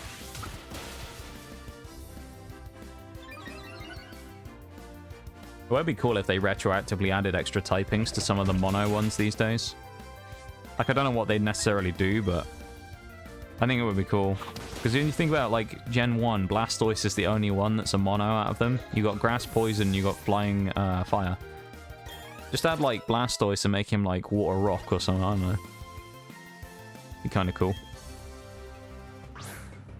And then, like, well, you got Typhlosion for Alligator and Meganium. All of them were monos. Meganium these days, you could probably make Grass Fairy if you really wanted to. Typhlosion. Actually, don't know what you go with. And then, or you could do Fire Dark. And then if you wanted to do, oh, the Incineroar's already got Fire Dark. For Alligator, it'd be OP, but you could do Water Dragon. Can you imagine if for Alligator was actually Water Dragon, though? Oh, that'd be insane. Love how we outspeed through Paralysis as well, so at half speed, we're still faster than Badoo.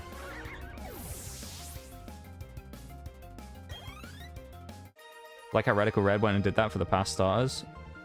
Yeah, I don't remember. I've never played the Radical Red one, so I don't know what they actually did, but I don't remember any of them from your run either. Oh. Okay, we'll just go back to Hearthome. Why did I even bother healing there? Let's go back and heal again. Sceptile being Grass Dragon. Yeah, that's actually quite nice. The only problem is you get quad weak to Ice, but also it's so fast it's going to outrun everything. So, Sceptile so fast is really good. What I'm going to do is I'm going to heal up real quick here. I'm going to go grab some more water and have a quick BRB, and then we're going to carry on for a few minutes. So, do that really quickly. Let me do that. And put the music back on. Lo-fi. And I'll be back in just a sec, okay? I'm just going to refill my water. So I'll be back in a second.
Oh, Bevan, no. You missed the munchlax.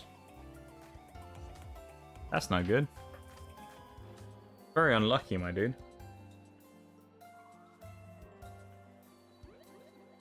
Poor munchlax. Forever alone. Hey. Let's crack on, shall we? Fuck him. Not a fan of munchlax anymore, eh? You're not a fan of old Munchy Boy anymore. Very sad. Poor munchlax. Poor old munchlax. What's he ever done to you, Bevan?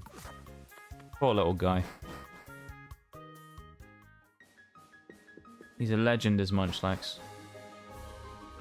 I was never really had a chance to be used properly in the hardcore nuzlocke, but actually it would have been a really good pickup. I'm actually going to dip on all the trainers here, I think, because Monferno, I'm pretty sure, is just going to win the gym for us anyway, basically, when we get to Veilstone, so...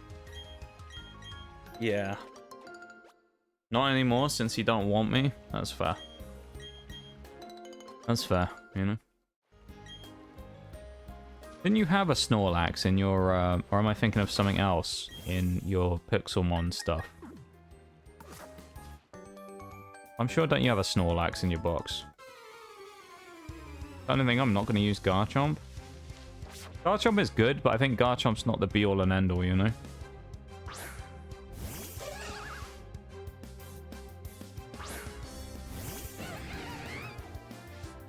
Like, Garchomp's good, but I don't think it's like the crazy power spike that everyone kind of thinks it'll be sometimes, you know?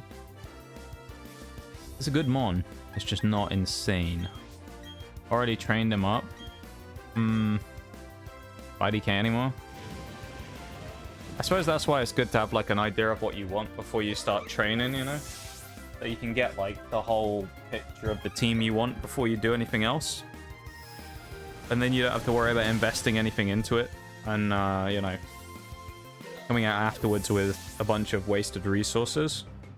It's unfortunate, but, you know. Not the end of the world, though.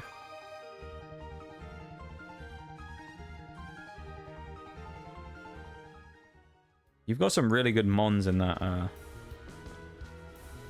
list. This is just a kid with Pikachus, I remember. Just has like 3 Pikachus or something. Also, kind of just using mons I like. I mean, at the end of the day, though, you could just do that anyway. You know? The fact, though, that in Pixelmon you have to build basically a comp team to do super well is a little bit... Well, the server you guys are on anyway is a little bit weird. IDK, I actually want to build a team now. It's just bro. I mean, that's fine. No, you don't have to. That's absolutely fine, my dude. If you don't want to.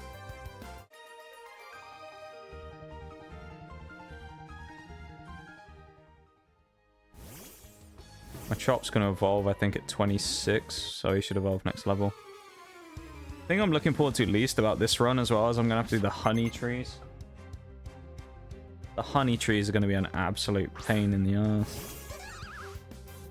I think they're like 6 hours before they actually come up. So I'm going to have to either pre-honey every tree, or I'll have to just do it off stream on like a random day, and I'll just hit the honey trees and then go and check it back later on or something.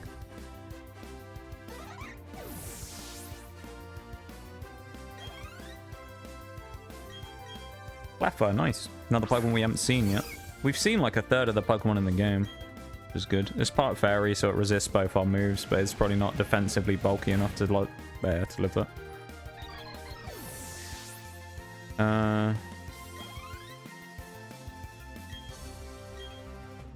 Character customization, Sword and Shield, the outfits.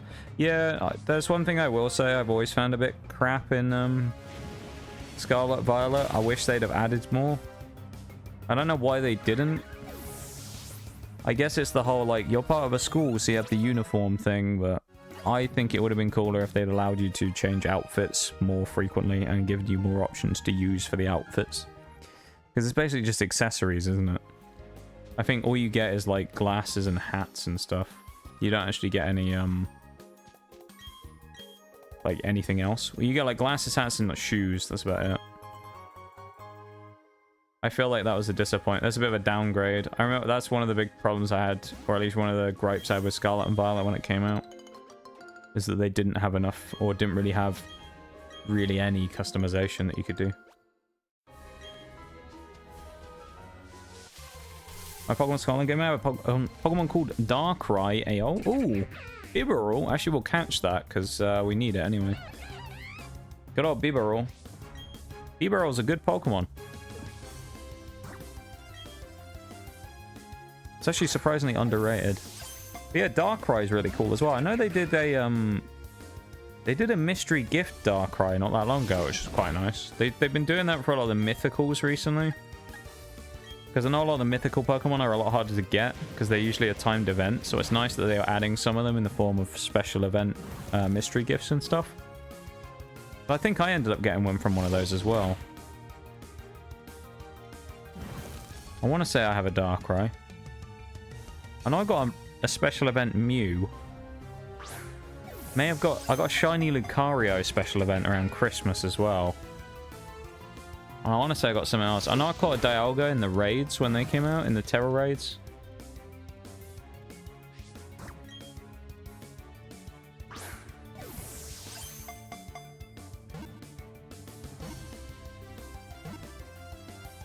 Shiny Lucario as well. Were you also in the... Or did you also take part in the mystery gift event for that? Or I guess take part is probably the wrong word. Did you also put in the code to get the mystery gift for that as well? That's what I did. I'm not a shiny hunter, so when it comes to things like that, you know, I'll just get it from the mystery gift if I'm gonna get one. I'm not really one for taking ages and ages and ages and farming stuff up, you know. At least when it comes to Pokemon, anyway. When it comes to certain other games, I'll kind of farm for hours, but as I have vivid flashbacks of me and Chili farming Destiny 2 for that freaking hat in the dungeon we did. I can come back and get another Staravia at some point. I won't worry about catching one of them right now. Let's say I'm pretty much what I want to do is kind of finish the game first, and then I can go and do everything else afterwards. Like the actual catches. I'll pick up anything that's just kind of there, though. And then we'll go from there. Oh, he's happily playing with me. Nice. Good old Monferno. Was it a nice hat? Welcome in, Bowl. How you doing? Good to see you, mate. Was it a nice hat? It was. It was a very nice hat. It was a cowboy hat. That looks really cool. It did take over 100 runs of the same encounter to get, though. For me, anyway. Chili got 6 of them in the time I got 1. So, whether or not it was worth it, I don't know. But I'm glad I have it. But whether the pain was worth it to get it, though, I don't know.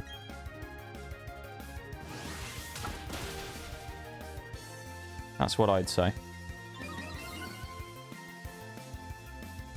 So tempted to turn off battle animations to speed this up. How you doing, though, Bo? I hope you have had a good one today. If I can actually get the words out, which apparently is hard for me today. I can barely speak. I need to slow down my talking. I'm talking too fast and tripping over my words.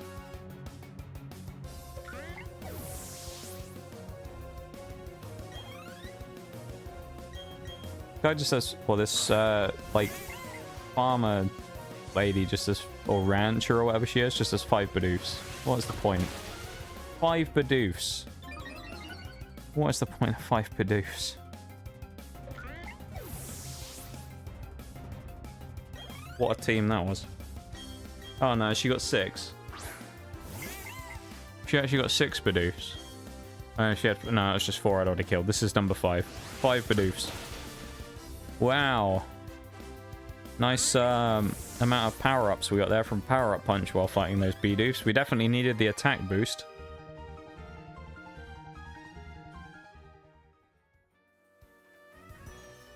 I think these two will fight us as well.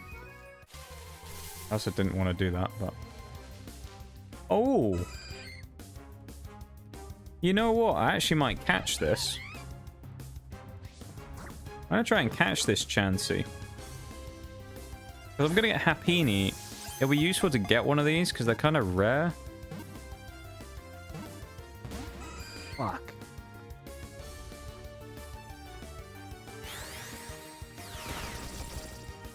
I don't want to hit it because I don't want to kill it, but scratch might not kill it. Hopefully. Okay, if I crit, we kill it though. Each life do, we'll be fine. Woke up a bit later than usual, apparently. I only missed 99% of stream though. It's all good. Hope things are going well. It's going okay. It's been kind of a low energy day for me today, you know. I've been kind of quieter than usual probably today. I'm doing all right though. Doing all right. Well, I'm glad you had a nice sleep though, Bob. You know, glad you slept in and had a good little rest. Come on, Chansey. Biz. Thoughts on Pat Rat and its allegations of assault? I can't discuss ongoing legal matters, Beb. So I can't talk about Pat Rat's crimes. Can't discuss it. Not allowed.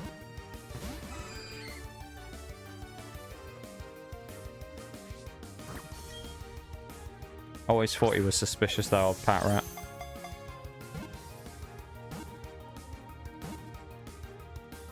I never trusted him after that time he went and punched your sister in the face at that convention that one time, you know?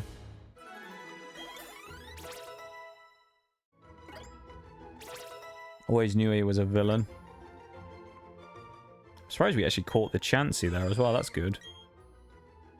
We have the Hapini that we have in an egg form now, which is good. So we have Chansey, which is another one knocked off the list. That's handy. And that was a random one as well that I wasn't supposed to get. Steel Wing, yay! You need to go on that strength TM in this tower up here as well, so... I'll also need to probably take Monferno off the team. Because it is just going to end up... Oh, well, screw it, I'll keep it on for now. Yeah, it'll be fine.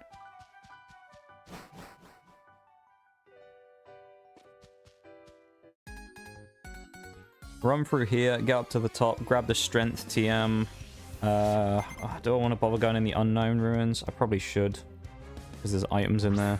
Go in the unknown ruins, get out of there, go up around the corner past the top of this area. To past Salacion Town up towards, what's it called? And Veilstone. Go to Veilstone, walk in, beat the gym. GG easy. We head off for the night. Sounds like a plan to me. How long that's going to take, though, I don't know. So I'm going to have to be quick.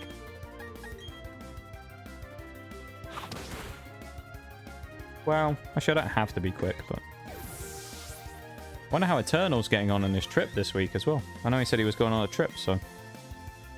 I wonder how he's getting on. Taking some time away on a little cheeky little trip that he's on.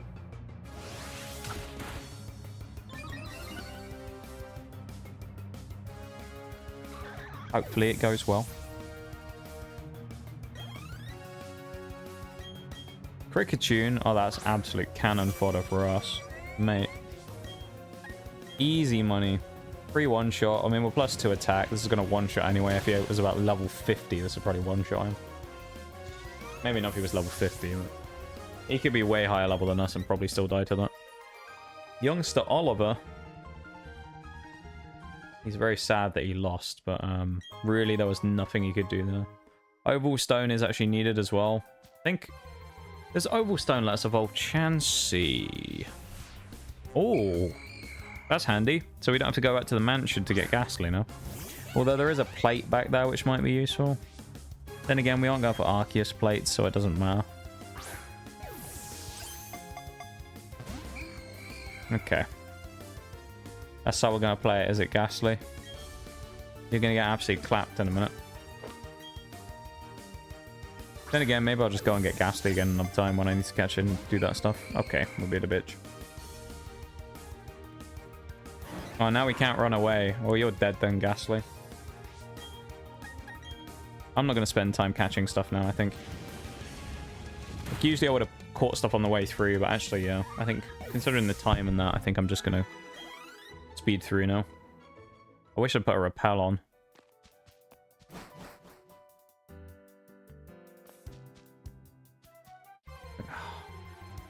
Gonna be loads of them now, aren't there, just to spite me. Zubat, nice. I also don't think Maylene's going to be a problem, because I'm pretty sure we can just power up punch Lucario once and then Mach punch it and it probably will die. Then again, we'll probably set up on Meditite with multiple power-up punches anyway, so the chances are Lucario will actually just get Mach punched for free and die.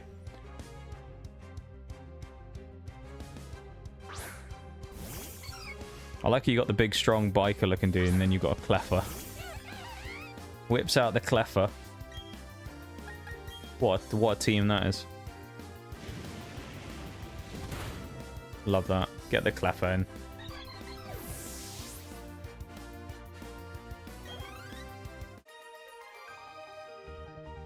Cleffer, although it fell, you know, failed miserably when we tried to use it in our run before, still, at least somewhat useful. At least did 3/4 of a health bar to Spiritomb, which was nice.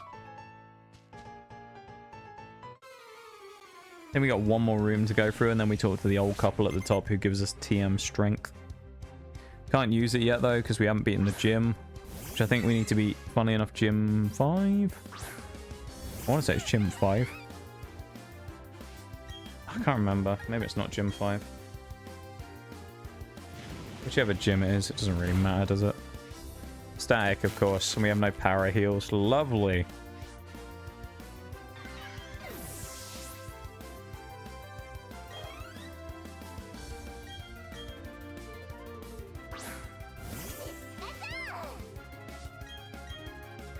We'll still take the fight anyway, and then we'll probably just have to not use Monferno after this for a bit. Put Gyarados at the front of the party instead.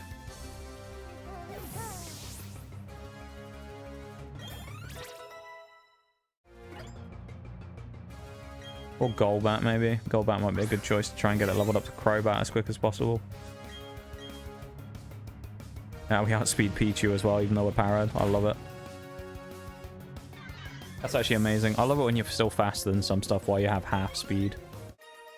Always makes me laugh. Pokefan Leonard and his kid there, who's very angry. Look at them, stomping their little feet. They're very mad that they lost. Unfortunate for that kid. Absolutely dumpstered their team. Oh, there's 2 double battles and a single here as well. Sore loser, yeah.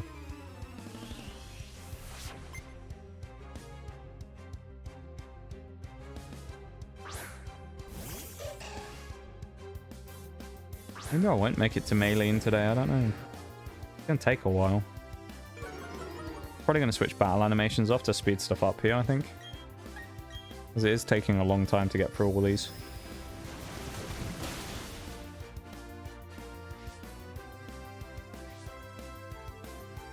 I was waiting for it to use counter.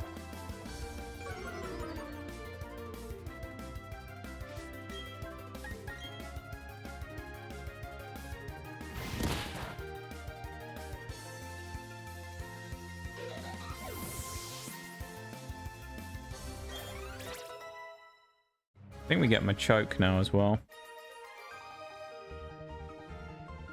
Fairly certain we do at level 26. No. Is it 28? It's terrible if it is. Why is it so late for Machoke to evolve? I'll fight the double battle anyway. I'm pretty sure I can get it done quite fast. Although I think he's in the second slot, isn't it? Monferno. Yeah, Gyarados is basically gonna have to solo this. He'll be fine, but we'll just solo this with Gyarados.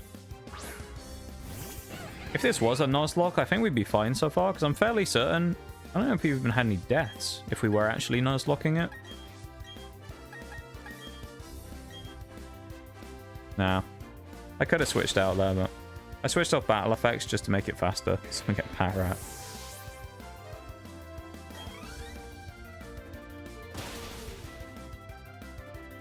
Weasel will die to a waterfall, so I'll just Mark Punch again. It's guaranteed to die to a waterfall now. Monferno shouldn't be at the front anymore, though. I need to put it away and put someone else out there. I'll put Golbat up front and in the front too. We can have one more fight, which is a double battle anyway.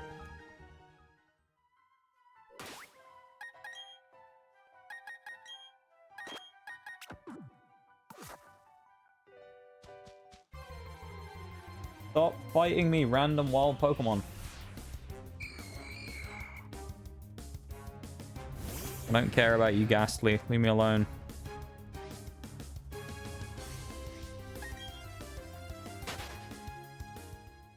You'd have to, what, black and white with only fucking Patrat and Watchog?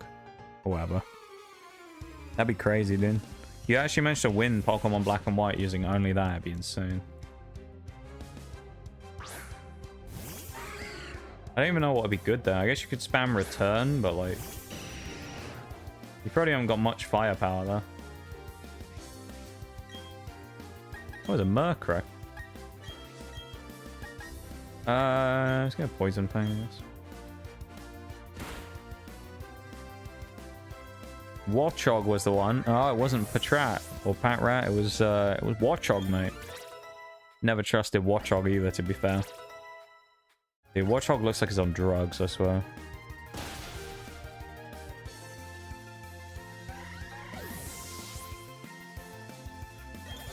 Watchog you hate, okay. He does look weird, yeah. Torment, don't need. We've almost got Infernape as well, which is kind of crazy. So we went from Chimchar almost to Infernape today. Pretty wild.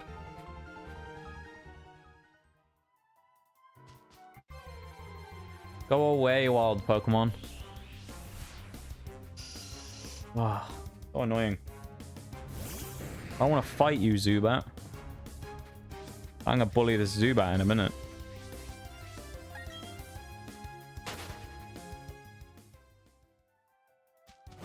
I'd love to know at the speed we're going at what level we'll be when we get to Cynthia. I swear we're going to be like equal level to her at this point without even grinding. I have no intention of grinding during this run as well, so we are probably going to fight the Elite Four like severely underleveled when we actually get there. It wouldn't surprise me if we're really underleveled, so I don't have any intention, as I say though, of grinding up, so... Because that's kind of not... The point of the run isn't about battling, it's more about catching. Versus the Nuzlocks was about, you know, battle skill and skill and knowledge versus catching stuff, you know. That limits the catching but allows you to use skill. Ooh. I might actually catch that while I'm here just because. It's actually the rare Pokemon to spawn here as well. Let's just try it. We'll ball it and see what happens. Okay. Well, we tried our one ball. At this point, I'll just go and get it in Eterna Forest when we need it. Not really that worried about it.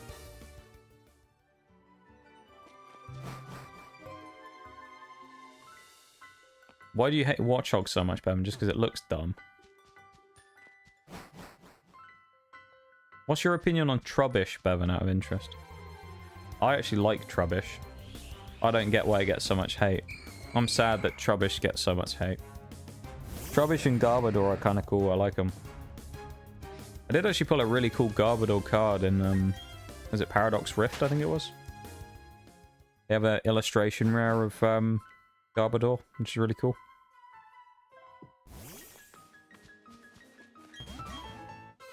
Is this a singles fight or a double? Because we only ran into one of them. That's a double fight. Young couple, Sue and Ty. Trubbish is fine.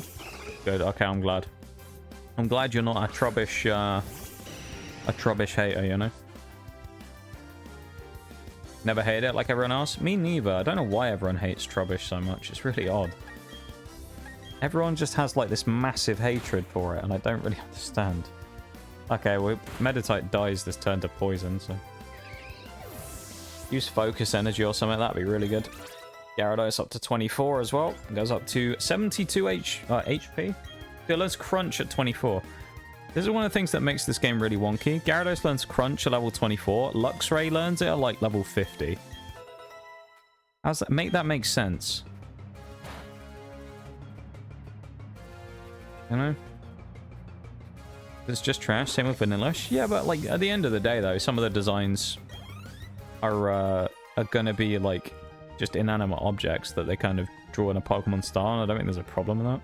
There's only so many times you can make Fire Lizard number fucking 59. Just because everyone still wants Charizard again, even though it's been 20-something years. 25 years and people still want more Charizard clones. No. No more Zards.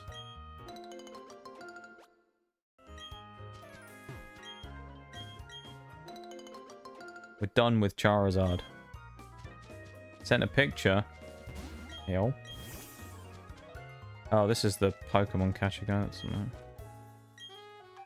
You sent me a picture of Watchog, didn't you? Oh, the Lost Tower. That's what it's called. Yeah, Veilstone City is kind of up and to the right from where we are here. It's actually not that far away, so we're not too far away from it now, but...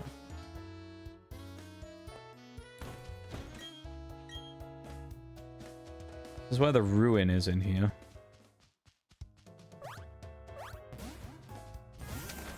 I think. I want to say it's the far right one is where the stuff is. It would be really useful if I memorized what these NPCs actually gave you. Or did for you. Because then I wouldn't have to worry about constantly coming back here and running down the wrong ones where they give us nothing. But I always come down here because I always get the feeling there's something decent, and there probably never is.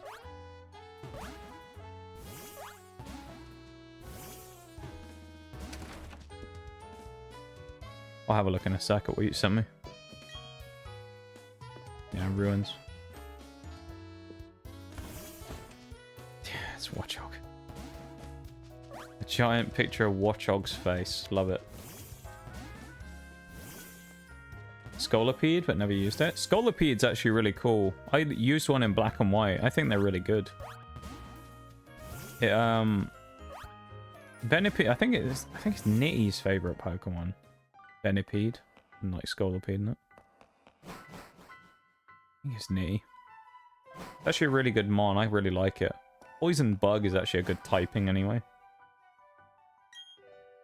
In my opinion. If you actually look at this, it tells you where all the things are in unknown, which room you need to go into in unknown text. This kid wants to fight us, doesn't he? Oh, he doesn't. Okay, she's just gonna leave. Go back up. We just want to go through everywhere in here, grab all the stuff, because I know there's some incenses and stuff. They might be useful. If nothing else, they're just selling fodder, and we'll probably need to buy a bunch of stuff. Not in Braille. Not quite. It's in like ancient unknown hieroglyphics. I'm going to use an escape rope to get out of here as well when we're done at the end. Oh, he wants to fight us. Bruh. Ruin Maniac Carl. Oh, Game Freak. Yeah. Good old Game Freak. Why would you use Braille? Braille in a video game that you couldn't read because it's on a screen. Wild Shop it in chat. You know, I haven't seen for ages. I haven't seen anyone get a shiny in Pokemon community game for months. You know? Then again, can you actually... Oh, I think you can only get them on a Cherish Ball. Now I say that.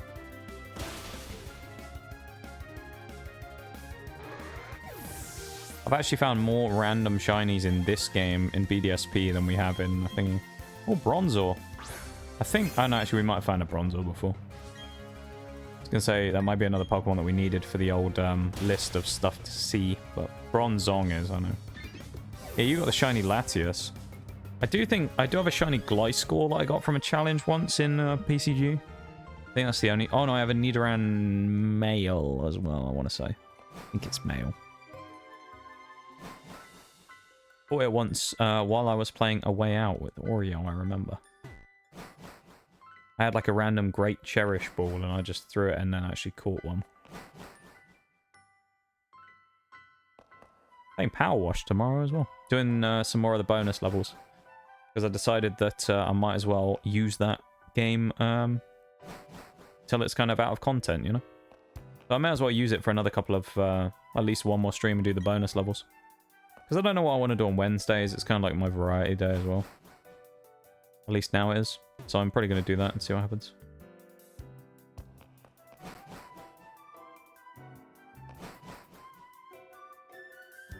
I'm going to be power washing away once again. I do enjoy a bit of power wash. Okay, final room. Milking content? Yeah. Welcome to the life of a streamer. A little nugget.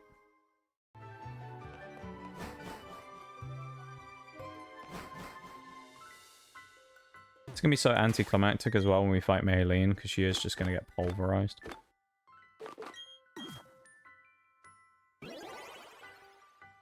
Save us a few seconds. GeForce driver is ready. Wow. Thanks, Nvidia. You're gonna break all my games again like normal when I uninstall that. I swear Nvidia always breaks my stuff constantly. Oh, really? I've already found a wild Pokemon. I take one step in the grass, and I already find something. Bruh.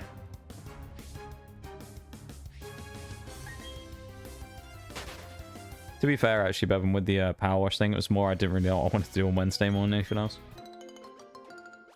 I didn't really know what I wanted to do, and I was like, there's a few bonus levels left that I can do, so I'll do those maybe.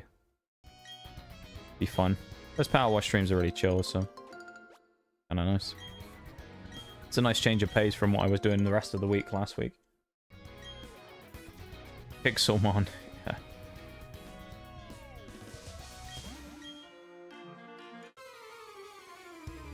I played Pixelmon back in, like, when Pixelmon first came out years and years ago, I did play on a server. It was a long time ago, though. Apom's a Pokemon we haven't found yet, that's good. That also is a Honey Tree Mon, but Apom can also be got in the underground, which is very nice. So we don't have to worry so much about that one. I think all my friends are done with Pixelmon. Oh? Well, they overplayed it, or they just burnt out, or...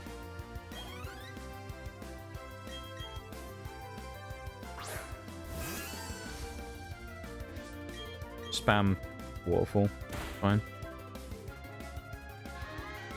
I mean, those types of things, I suppose in the same way that, like, regular Pokemon is, it can get repetitive.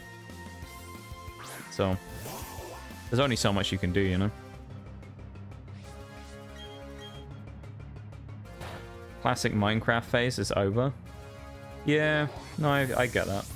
I tend to go for a lot of phases with games as well, you know?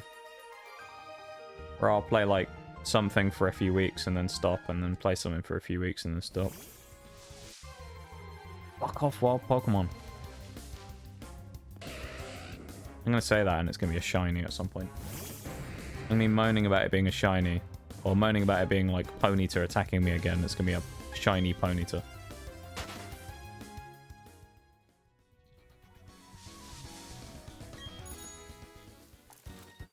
Oh, Jesus. Also should have gone in the Pokemon Center, shouldn't I think? Because I've got Monferno that's still burned. Or not burned, poisoned. Oh no, paralyzed, that's what it is. Parried. Pikachu is gonna go probably with some sort of Thunderbolt or Spark or something, probably on Gyarados. I mean, we're gonna one-shot both of these two either way. Clefairy is also another one we hadn't seen before, which is good. This probably one-shots Pikachu because it's... Oh, it didn't. It got poisoned though. Pikachu dies at the end of the turn. I mean, there's no way he's killing either of my two. It doesn't have the power. No, it's paralyzed Golbat though. That's annoying. I'm glad it didn't... It actually didn't die to poison. Surprised it didn't hit Gyarados, actually. Weird that it didn't go for Gyarados. I'm actually surprised it didn't die to poison as well. It only had a sliver left. Wild.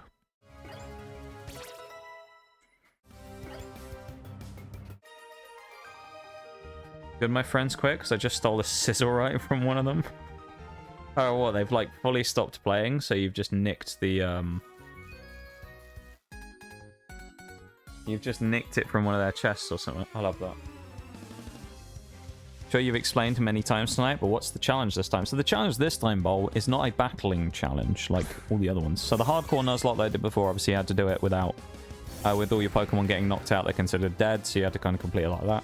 This one is a completion of the dex. So what we're doing is a living dex, where I'm trying to get one capture of every Pokemon in the entire game in a box at the same time. So we're trying to catch one of everything in the game. Now, right now, basically what I'm trying to do to unlock the ability to do that easier later on is I'm kind of just running through the actual game itself. Because once we've finished that, it makes stuff way easier because our catch rates and stuff go up. And we have access to other stuff. So for now, I'm just kind of like doing the usual grindy stuff, going through the game, while catching the few things here and there. But, yeah, the intention is to catch one of everything.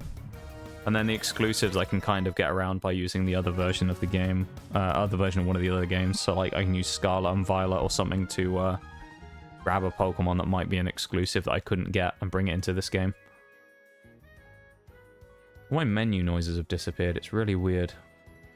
Half my team's paralyzed as well, mate. So while it's not a thrilling challenge from the perspective of battling constantly, we still have to do all the rest of the battles from the game, but it just means basically that when we get to the main part of it, the main part is going to be the not the catching, basically, not the battling. It's going to be about catching instead. So the main grind will happen pretty much at the like end of the game, if you will, because then we'll have to go and get one of everything in Sinnoh, which will be annoying. And that'll include the honey tree Pokemon, which spawn. You have to slather honey on the bark of a tree and then get lucky. So we'll have RNG on that. The stuff in the Grand Underground will be annoying probably as well. There's a bunch of annoying stuff. Thankfully, there's some Pokemon you can get these days in the Underground that normally would have been rarer. So like Apom that we found earlier a minute ago. Apom used to be a honey tree Pokemon, but now you can get it just in the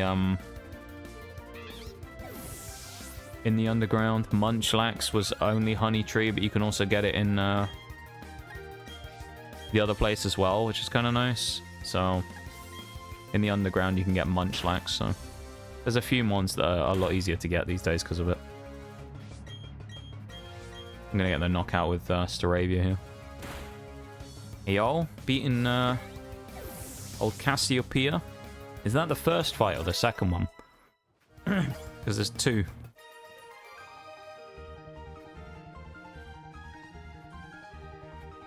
I need a drink. My voice is so dry.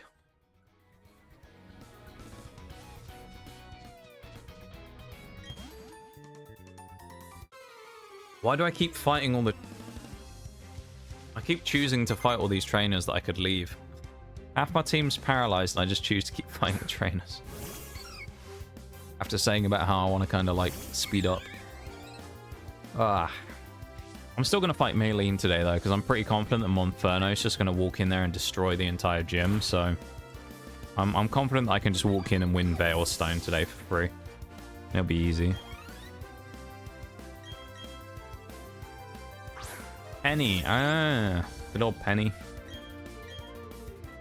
I think when it comes to the end fights, where you have the Nemona, Arven, and Penny fights, Penny's probably in the middle for me out of the difficulty. Because their team's evolutions aren't crazy good. Arven's team is fairly well balanced, but they're actually kind of weak. None of them really are that offensively threatening. Penny's team is kind of annoying because of all the typings, and then you have Nemona's team, which is probably the worst out of the three, because it's just really fairly well matched. At least if you're fighting it on the same level anyway. If you over level and stuff, you know, they're all a bit of a joke, but...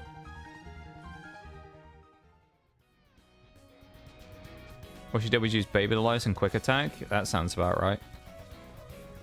Baby Dollize is priority as well. It's a priority stat dropper move, so it always moves first.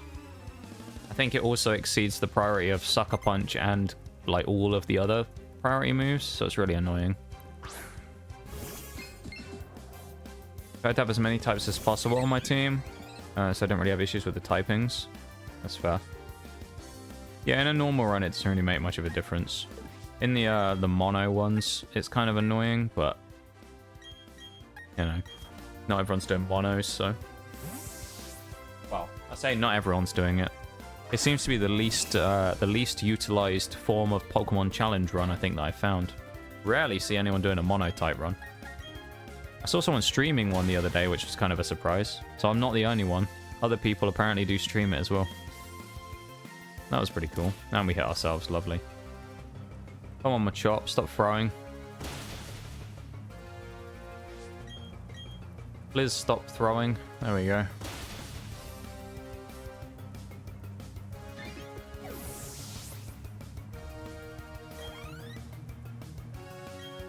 Oh, shield on's a one-shot here.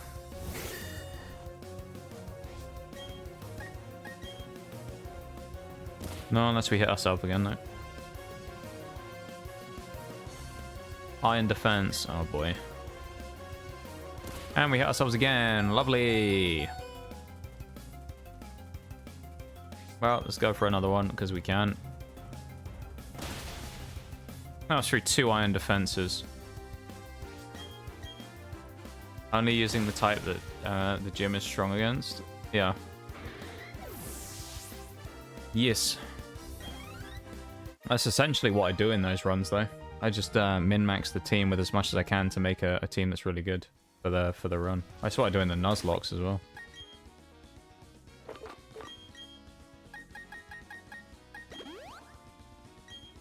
About Arvin, my Skeledirge was level 100. But damn. That's a strong old Skeledirge. I think originally when I fought him, I honestly don't know what level I was when I first fought Arvin. Yeah, I didn't think that guy was actually going to fight us. I probably would have been about right level-wise. Because I kind of looked at one of those guides of like where you should go and what you should do through the game, you know? Or like the level progression of which gym you should go through first and do that. So I kind of went through like that and figured it out. So when I got to Arvin, I kind of was about the right level for it. Metatype versus what, Luxio we have up front, which isn't the best fight in the world. We'll get Luxray pretty soon as well. I didn't think we'd be getting almost a full, like, 3rd evolution team by the end of the day. Hey, Para, nice. Some of these Pokemon, though, won't probably be in a final team. I'll end up catching some other stuff and using it at some point. Like, I almost guarantee I'm not going to use Luxio. Not because Luxio is trash. I mean, it kind of is, but, like, I'd rather just use Magnezone. Magnezone is just so much better. And it's Steel, so it's like, Steel's, you know, arguably the best typing in the game, so. Emotionally attached to my team. I do to certain Pokemon, not necessarily the whole team, I would say. I tend to have like 1 or 2 that I like a lot, and then most of them are kind of just like not quite as, you know, much affinity on the team.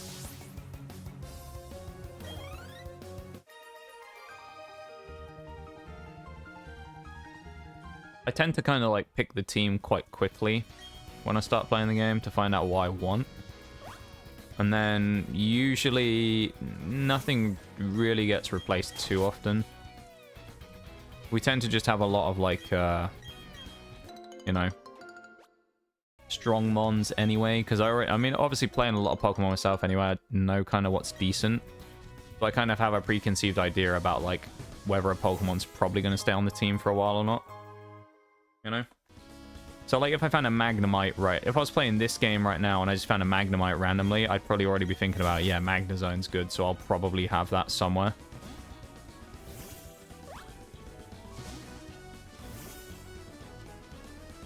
Like, I'd already be thinking that probably that thing's going to be in my team somewhere. Because I really like it.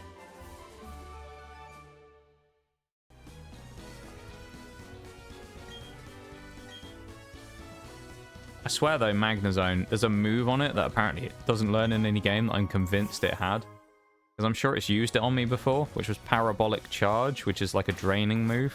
I'm convinced that I've seen a Magnezone with that before, but I've seen it on all of the stuff, and it says it doesn't learn it, nor does it get it in any game. Really weird.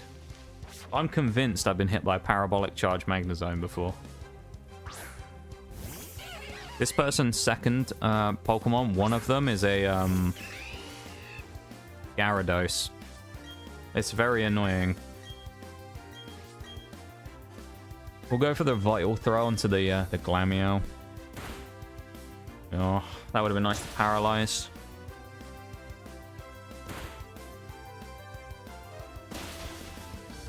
That's a free kill, that's good.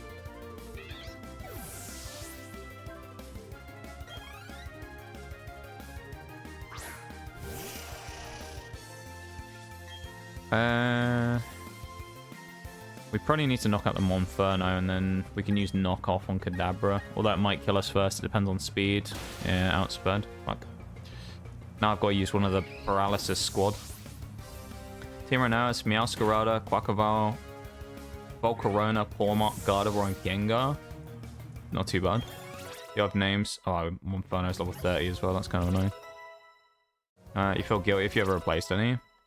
I never feel guilty if I take anything off the team.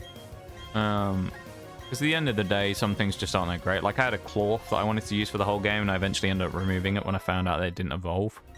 I had so much hope for Clorf, and then it just never happened. But, I can't remember what my original Scarlet Violet team was. I know I had the Duck, so I had Quackavale. I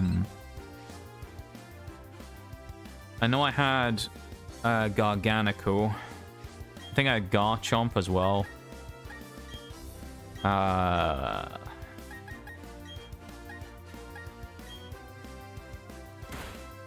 Ormont, I think, was on my team because it was one of the first things I got and I kept it. Talonflame.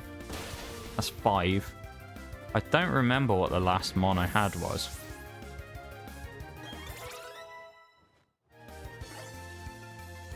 Yeah, I don't remember what the last Pokemon I had was.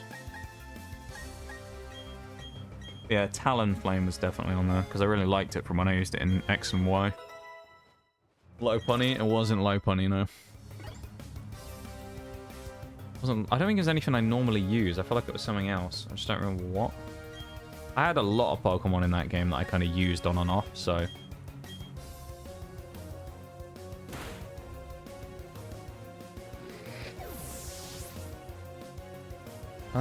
What was it? I think also from beating those people, we can now go to Veilstone. Like, I think Veilstone is literally just down the like the corridor here. It's there through that bit of road. So we're basically at the gym, so I can challenge it in like 2 minutes time. We're just gonna absolutely wipe Maylene. I'm gonna use Staravia and wipe everyone in the gym and then go through. Surprised we don't have Crobat yet, actually, to be fair.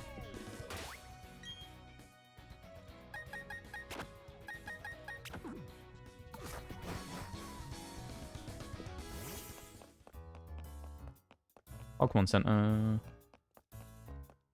I can do all the rest of the crap in Veilstone at some point. Yeah, what was the last thing I had? I don't think it was... It might have been King Gambit, but I'm not entirely sure.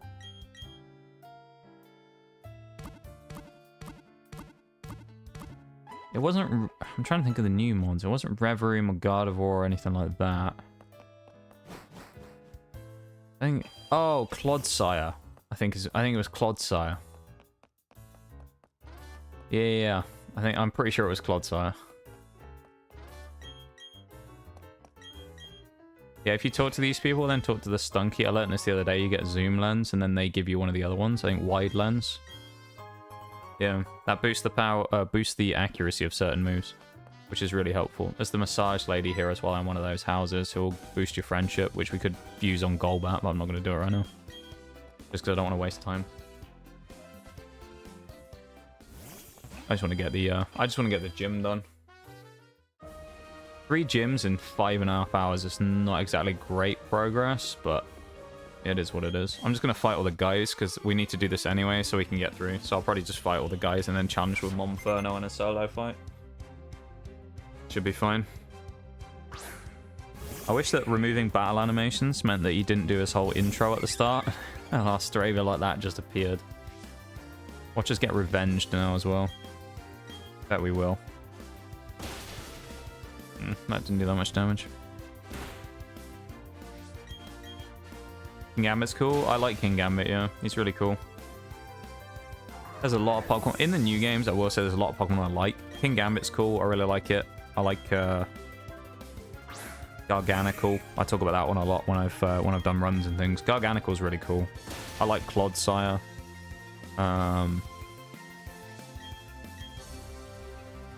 There's just some cool ones in there, though. You know, just generally. Sco Villain, I think is kind of cool. I never really used one, but I think it's kind of cool. Toad Scrawl, I actually really like. I think Toad Scrawl is a bit of a sleeper.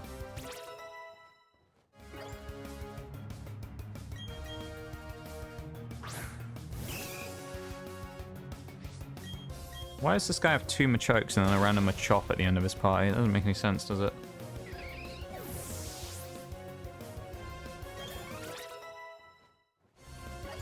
Bit random.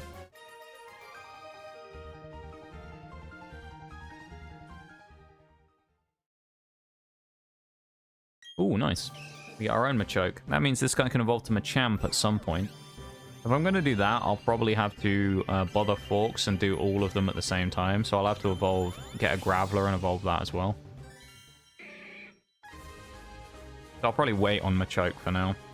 I mean, past this point, Machoke's probably not going to get used. I'll switch it off the team. I'm just used to having it on there from when I've done the Nuzlocks recently, probably. There's no guy there, so we don't have to fight him right now. That's the second. Okay, we can fight all these people, like, without going into doing the puzzle, which is nice.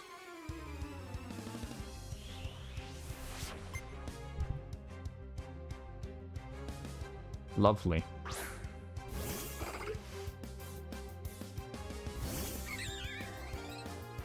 And Forks just sent me a message on Discord as well. Love it.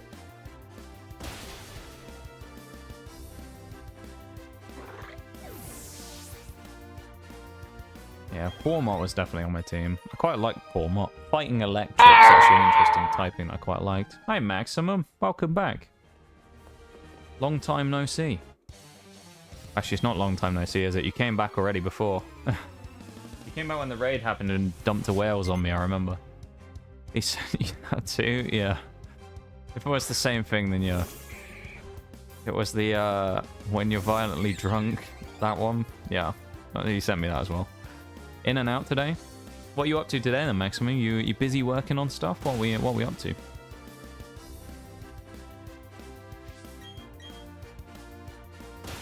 I think this was the guy who revenged my Staravia, actually, before.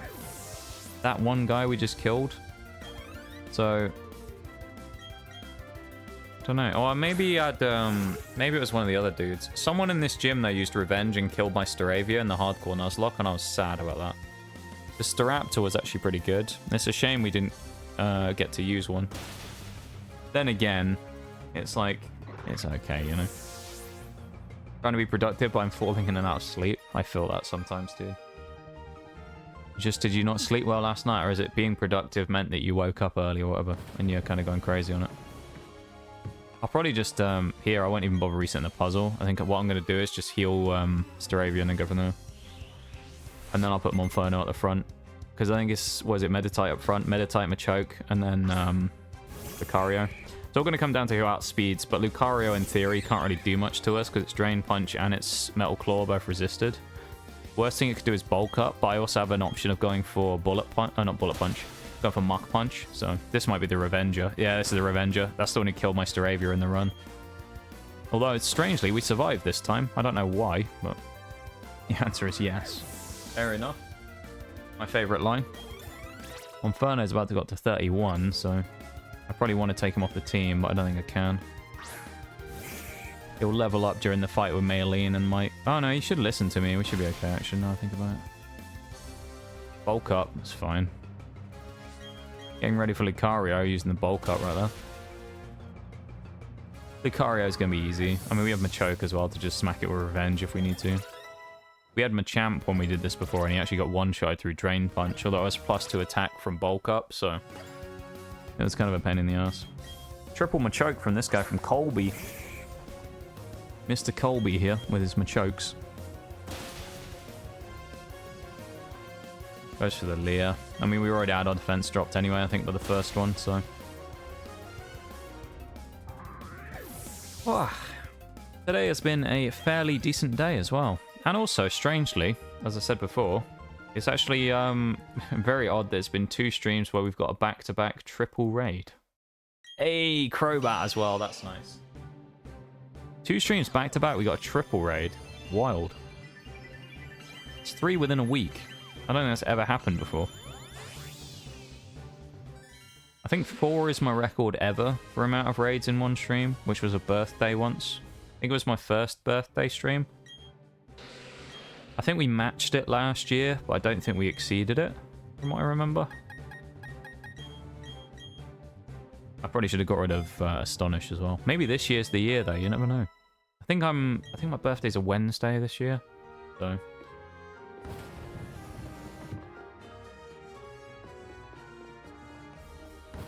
Either way, I'll be on for it, probably. I don't know what I'm going to be doing, but I'll be on for it.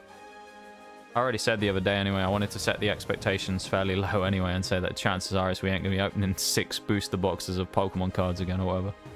Chances are that's not going to happen. Unfortunately. I've messed up there because I need to do that one, don't I? Oh, there we go. We can get through the gap.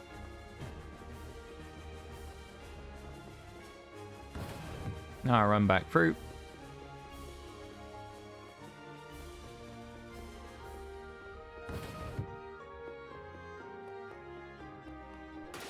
Come on, Fern out the front of the party here as well.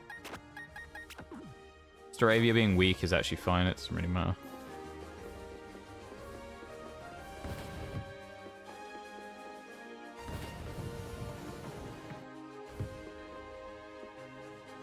That was a mistake, actually. I should have pushed the other one first. This one needs to move. And the other one up top. Yeah, now we're good. We can fight Maylene any second. All we gotta do is push this, run through the middle, and then come back up through the middle row again. Alright, let's go Challenger. Hopefully Monferno wins this in record quick time. I think it can, actually. Monferno should, in theory, sweep this. Let's see what happens. Hopefully no one has, like, Bulldoze or something, although I half expect that fucking Machoke's gonna have Bulldoze, but hopefully we've boosted enough on Meditite before it does anything. We'll see. So the aim here is basically to boost with power-up punch, probably like 3 times here, maybe 4 on Meditite. Hopefully it'll put it into healing range so that she heals it and wastes another turn and gives us another free power-up punch. And then we're just going to kind of run through the team. Oh yeah, I probably should have put animations back on. Oh well. Okay, we're going to get 3 off here probably then. Crit. I doubt she heals next turn. Goes for Flash. Huh. Fucking accuracy drop. Love that. Accuracy drop might be really bad in the end. Oh, and we didn't kill on a +2 or +3 power-up punch. We can get another one up to +4 though if we land it. Hyper Potion.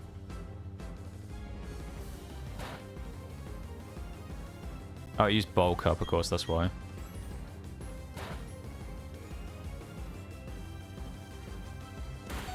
Oh, Jesus Christ.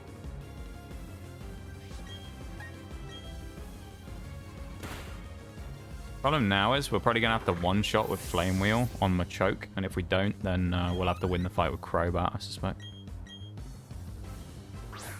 Because we don't want to switch out because we boosted, but our accuracy's down, so we kind of have to land this now. Yeah, and we missed. Of course we did, because we got 1 accuracy drop for, what, 5% less accuracy? So we naturally missed 2 shots within the entire fight. Of course we did. That makes sense, doesn't it?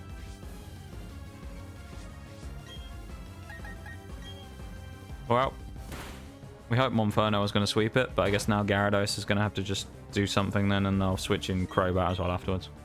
I just need to put a massive hit in on Lucario and stop it from Drain Punching. If I really wanted to, I could bait it with Gyarados, probably. And then use Crobat to pivot between the two of them and force it to Drain Punch into a not very effective Pokemon, but it doesn't really matter. Best case scenario is it just hits me with Metal Claw or something and doesn't use Bulk Up. Oh, God. This thing bulking up is actually the worst thing it can do. Screech dropping my defense. So we're going to get hit massively by a Drain Punch now unless we switch. So it's going to have to be a switch to Crobat.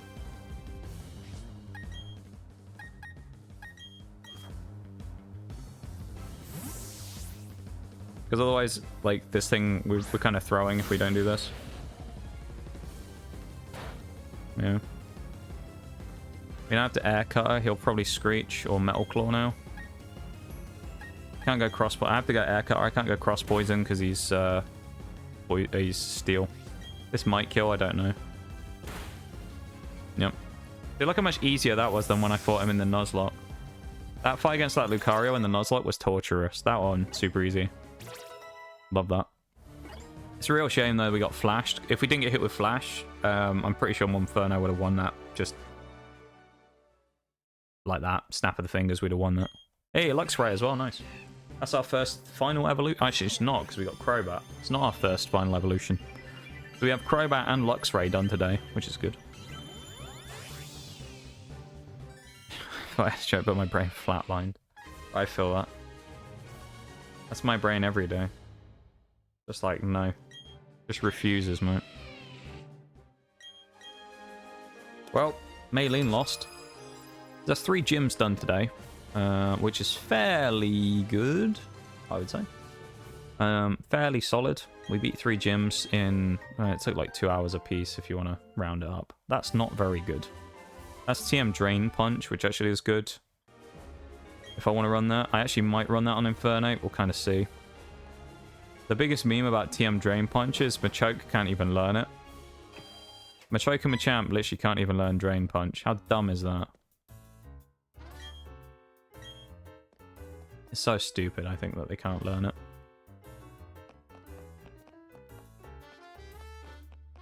Go heal at the Pokemon Center, and then wind down for the night, I think. We're about that time.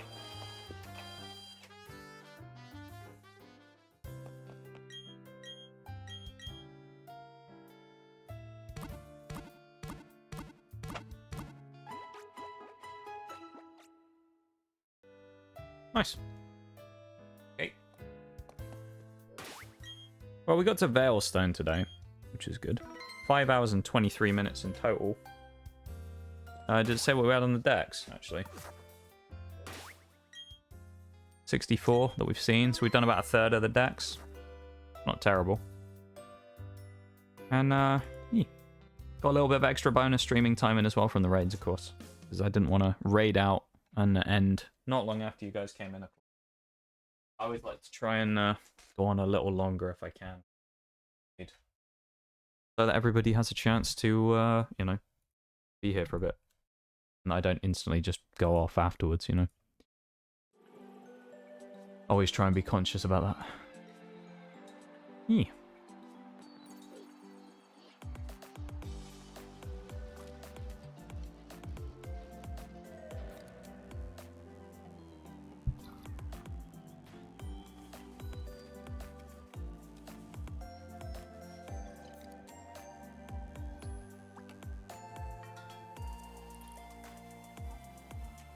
I think, though, today...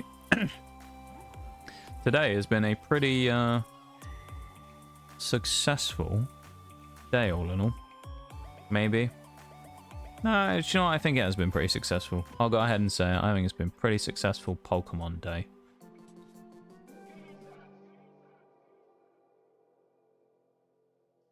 I think it's been fairly solid.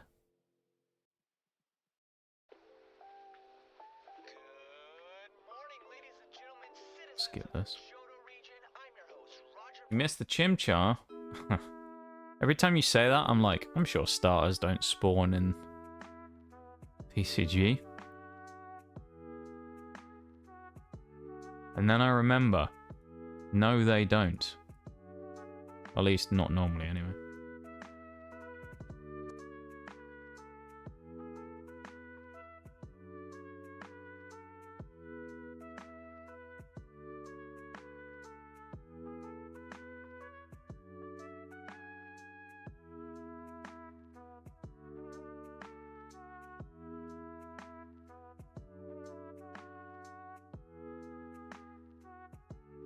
I'm vibing to the bloody music again here, you know?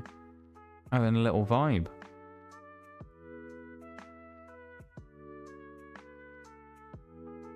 A little vibe, mate.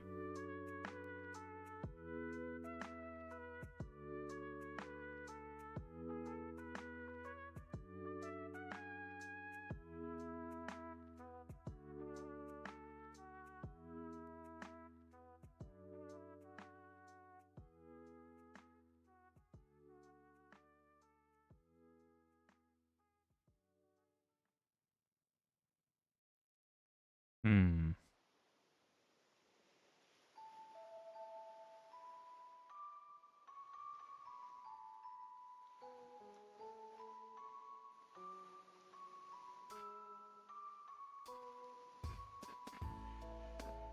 Hmm.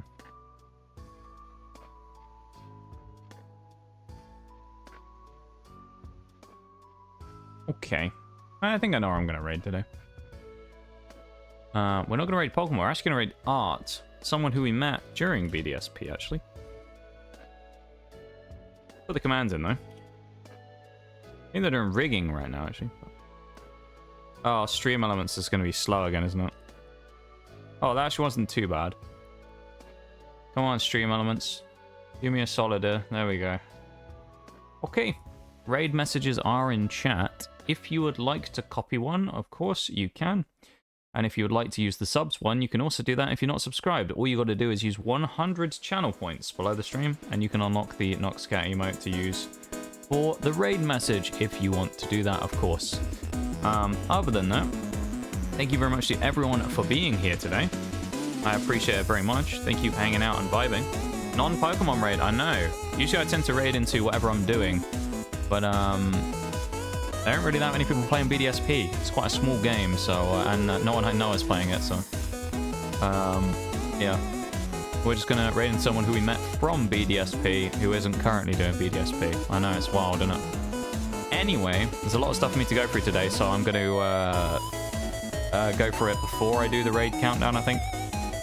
First things first, Orange, thank you very much for the 20 stream streak. I really, really appreciate it. And Maximum with the cheeky 5 stream streak as well. Thank you too for the streaks. I do really appreciate it. It's insane to me that you guys have built up a streak of that many streams. And thank you very much for doing that. It's very, very kind of you. And yeah, wild to me, honestly. Dan with the raid early on. It's the first of many, apparently. Dan, a cheeky finish Dan. Young Daniel, as I sometimes call him, who had a cheeky little raid earlier on. Thank you very much, Dan, as well, if you're still here. I really appreciate it. I know it's very late for you right now, so you're probably asleep. But thank you very much, my dude. I really, really appreciate it, and it's always nice to hang out with you and, you know,